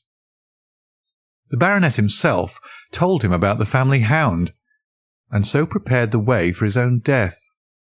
Stapleton, as I will continue to call him, knew that the old man's heart was weak and that a shock would kill him. So much he had learned from Dr. Mortimer. He had heard also that Sir Charles was superstitious, and had taken this grim legend very seriously. His ingenious mind instantly suggested a way by which the baronet could be done to death, and yet it would be hardly possible to bring home the guilt to the real murderer. Having conceived the idea, he proceeded to carry it out with considerable finesse. An ordinary schemer would have been content to work with a savage hound. The use of artificial means to make the creature diabolical was a flash of genius upon his part. The dog he brought in London from Ross and Mangles, the dealers in Fulham Road. It was the strongest and most savage in their possession. He brought it down by the North Devon line and walked a great distance over the moor so as to get it home without exciting any remarks. He had already on his insect hunts learned to penetrate the Grimpen mire, and so had found a safe hiding-place for the creature. Here he kennelled it, and waited his chance. But it was some time coming. The old gentleman could not be decoyed outside of his grounds at night. Several times Stapleton lurked about with his hound, but without avail. It was during these fruitless quests that he, or rather his ally, was seen by peasants, and that the legend of the demon dog received a new confirmation. He had hoped that his wife might lure Sir Charles to his ruin, but here she proved unexpectedly independent. She would not endeavour to entangle the old gentleman in a sentimental attachment which might deliver him over to his enemy. Threats, and even, I am sorry to say, blows refused to move her. She would have nothing to do with it, and for a time Stapleton was at a deadlock. He found a way out of his difficulties through the chance that Sir Charles, who had conceived a friendship for him, made him the minister of his charity in the case of this unfortunate woman, Mrs. Laura Lyons. By representing himself as a single man, he acquired complete influence over her, and he gave her to understand that in the event of her obtaining a divorce from her husband, he would marry her. His plans were suddenly brought to a head by his knowledge that Sir Charles was about to leave the hall on the advice of Dr. Mortimer, with whose opinion he himself pretended to coincide. He must act at once, or his victim might get beyond his power. He therefore put pressure upon Mrs. Lyons to write this letter, imploring the old man to give her an interview on the evening before his departure for London. He then, by a specious argument, prevented her from going, and so had the chance for which he had waited. Driving back in the evening from Coombe Tracey, he was in time to get his hound, to treat it with his infernal paint, and to bring the beast round to the gate at which he had reason to expect that he would find the old gentleman waiting. The dog, incited by his master, sprang over the wicket gate and pursued the unfortunate baronet, who fled screaming down the yew alley. In that gloomy tunnel it must indeed have been a dreadful sight to see that huge black creature, with its flaming jaws and blazing eyes, bounding after its victim. He fell dead at the end of the alley from heart disease and terror. The hound had kept upon the grassy border while the baronet had run down the path, so that no track but the man's was visible. On seeing him lying still, the creature had probably approached to sniff at him, but finding him dead, had turned away again. It was then that it left the print which was actually observed by Dr. Mortimer. The hound was called off and hurried away to its lair in the Grimpen Mire, and a mystery was left which puzzled the authorities, alarmed the countryside, and finally brought the case within the scope of our observation. So much for the death of Sir Charles Baskerville. You perceive the devilish cunning of it, for really it would be almost impossible to make a case against the real murderer. His only accomplice was one who could never give him away, and the grotesque, inconceivable nature of the device only served to make it more effective. Both of the women concerned in the case, Mrs. Stapleton and Mrs. Laura Lyons, were left with a strong suspicion against Stapleton. Mrs. Stapleton knew that he had designs upon the old man, and also of the existence of the hound. Mrs. Lyons knew neither of these things, but had been impressed by the death occurring at the time of an uncancelled appointment which was only known to him. However, both of them were under his influence, and he had nothing to fear from them. The first half of his task was successfully accomplished, but the more difficult still remained. It is possible that Stapleton did not know of the existence of an heir in Canada. In any case, he would very soon learn it from his friend Dr. Mortimer, and he was told by the latter all details about the arrival of Henry Baskerville. Stapleton's first idea was that this young stranger from Canada might possibly be done to death in London without coming down to Devonshire at all. He distrusted his wife ever since she had refused to help him in laying a trap for the old man, and he dared not leave her long out of his sight, for fear he should lose his influence over her. It was for this reason that he took her to London with him. They lodged, I find, at the Mexborough Private Hotel in Craven Street, which was actually one of those called upon by my agent in search of evidence. Here he kept his wife, imprisoned in her room while he disguised in a beard, followed Dr. Mortimer to Baker Street, and afterwards to the station and to the Northumberland Hotel. His wife had some inkling of his plans, but she had such a fear of her husband, a fear founded upon brutal ill-treatment, that she dare not write to warn the man whom she knew to be in danger. If the letter should fall into Stapleton's hands, her own life would not be safe. Eventually, as we know, she adopted the expedient of cutting out the words which would form the message, and addressing the letter in a disguised hand. It reached the baronet, and gave him the first warning of his danger. It was very essential for Stapleton to get some article of Sir Henry's attire, so that in case he was driven to use the dog, he might always have the means of setting him upon his track. With characteristic promptness and audacity, he set about this at once, and we cannot doubt that the boots or chambermaid of the hotel was well bribed to help him in his design. By chance, however, the first boot which was procured for him was a new one, and therefore useless for his purpose. He then had it returned and obtained another, a most instructive incident, since it proved conclusively to my mind that we were dealing with a real hound, as no other supposition could explain this anxiety to obtain an old boot, and this indifference to a new one. The more outré and grotesque an incident is, the more carefully it deserves to be examined, and the very point which appears to complicate a case is, when duly considered and scientifically handled, the one which is most likely to elucidate it. Then we had the visit from our friends next morning, shadowed always by Stapleton in the cab. From his knowledge of our rooms and of my appearance, as well as from his general conduct, I am inclined to think that Stapleton's career of crime has been by no means limited to this single Baskerville affair. It is suggestive that during the last 3 years there have been 4 considerable burglaries in the West Country, for none of which was any criminal ever arrested. The last of these, at Folkestone Court, in May, was remarkable for the cold-blooded pistolling of the page, who surprised the masked and solitary burglar.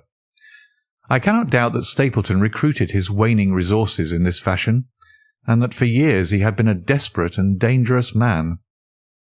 We had an example of his readiness of resource that morning when he got away from us so successfully, and also of his audacity in sending back my own name to me through the cabman. From that moment he understood that I had taken over the case in London, and that therefore there was no chance for him there. He returned to Dartmoor, and awaited the arrival of the baronet.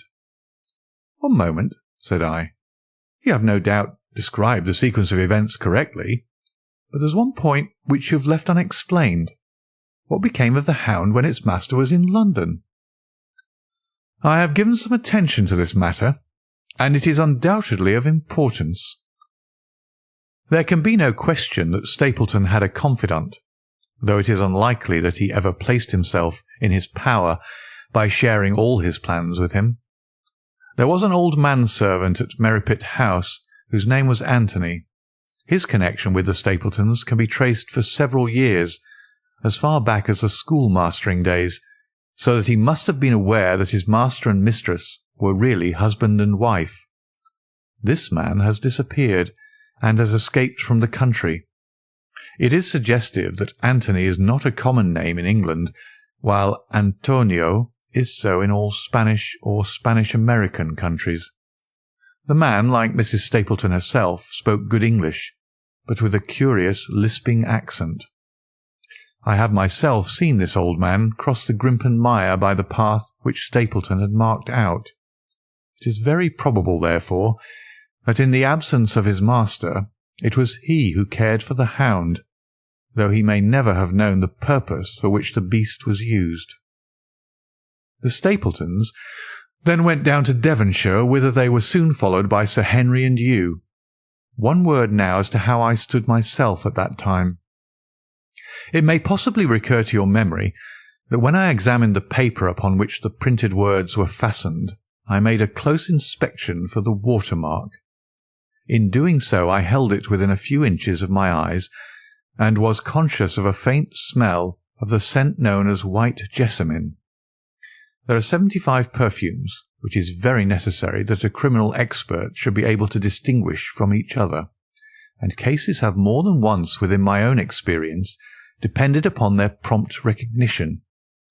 The scent suggested the presence of a lady, and already my thoughts began to turn towards the Stapletons.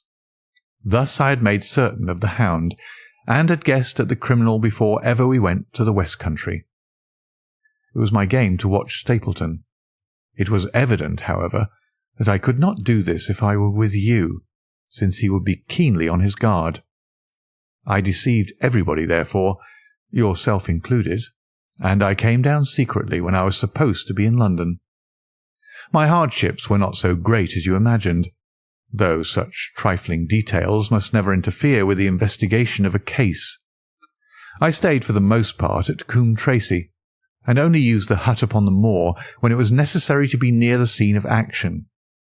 Cartwright had come down with me, and in his disguise as a country boy he was of great assistance to me. I was dependent upon him for food and clean linen. When I was watching Stapleton, Cartwright was frequently watching you, so that I was able to keep my hand upon all the strings. I have already told you that your reports reached me rapidly, being forward instantly from Baker Street to Coombe Tracey. They were of great service to me, and especially that one incidentally truthful piece of biography of Stapleton's. I was able to establish the identity of the man and the woman, and knew at last exactly how I stood. The case had been considerably complicated through the incident of the escaped convict and the relations between him and the Barrymores. This also you cleared up in a very effective way, though I had already come to the same conclusions from my own observations. By the time that you discovered me upon the moor, I had a complete knowledge of the whole business, but I had not a case which could go to a jury. Even Stapleton's attempt upon Sir Henry that night, which ended in the death of the unfortunate convict, did not help us much in proving murder against our man. There seemed to be no alternative but to catch him red-handed, and to do so we had to use Sir Henry, alone and apparently unprotected, as a bait. We did so, and at the cost of a severe shock to our client, we succeeded in completing our case and driving Stapleton to his destruction. That Sir Henry should have been exposed to this is, I must confess, a reproach to my management of the case, but we had no means of foreseeing the terrible and paralysing spectacle which the beast presented, nor could we predict the fog which enabled him to burst upon us at such short notice. We succeeded in our object at a cost, which both the specialist and Dr. Mortimer assure me will be a temporary one. A long journey may enable our friend to recover not only from his shattered nerves, but also from his wounded feelings. His love for the lady was deep and sincere, and to him the saddest part of all this black business was that he should have been deceived by her. It only remains to indicate the part which she had played throughout. There can be no doubt that Stapleton exercised an influence over her which may have been love, or may have been fear, or very possibly both, since they are by no means incompatible emotions. It was at least absolutely effective. At his command, she consented to pass as his sister, though he found the limits of his power over her when he endeavoured to make her the direct accessory to murder. She was ready to warn Sir Henry so far as she could without implicating her husband, and again she tried to do so. Stapleton himself seems to have been capable of jealousy, and when he saw the baronet paying court to the lady, even though it was part of his own plan, still he could not help interrupting with a passionate outburst which revealed the fiery soul which his self-contained manner so cleverly concealed. By encouraging the intimacy he made it certain that Sir Henry would frequently come to Merripit House, and that he would sooner or later get the opportunity which he desired. On the day of the crisis, however, his wife turned suddenly against him. She had learned something of the death of the convict, and she knew that the Hound was being kept in the outhouse on the evening that Sir Henry was coming to dinner. She taxed her husband with his intended crime, and a furious scene followed, in which he showed her for the first time that she had a rival in his love. Her fidelity turned in an instant to bitter hatred, and he saw that she would betray him. He tied her up, therefore, that she might have no chance of warning Sir Henry, and he hoped, no doubt, that when the whole countryside put down the baronet's death to the curse of his family, as they certainly would do, he could win his wife back to accept an accomplished fact, and to keep silent upon what she knew. In this I fancy that in any case he made a miscalculation, and that, if we had not been there, his doom would none the less have been sealed. A woman of Spanish blood does not condone such an injury so lightly. And now, my dear Watson, without referring to my notes, I cannot give you a more detailed account of this curious case. I do not know that anything essential has been left unexplained. He could not hope to frighten Sir Henry to death as he had done the old uncle with his bogey hound. The beast was savage and half-starved. If its appearance did not frighten its victim to death, at least it would paralyse the resistance which might be offered. No doubt. There only remains one difficulty. If Stapleton came into the succession, how could he explain the fact that he, the heir, had been living unannounced under another name, so close to the property? How could he claim it without causing suspicion and inquiry? It is a formidable difficulty, and I fear that you ask too much when you expect me to solve it. The past and the present are within the field of my inquiry, but what a man may do in the future is a hard question to answer. Mrs. Stapleton has heard her husband discuss the problem on several occasions. There were 3 possible courses. He might claim the property from South America, establish his identity before the British authorities there, and so obtain the fortune without ever coming to England at all. Or he might adopt an elaborate disguise during the short time that he need be in London.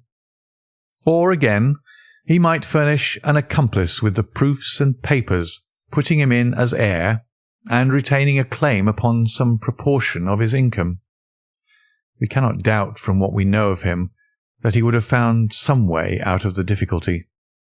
And now, my dear Watson, we have had some weeks of severe work, and for one evening I think we may turn our thoughts into more pleasant channels.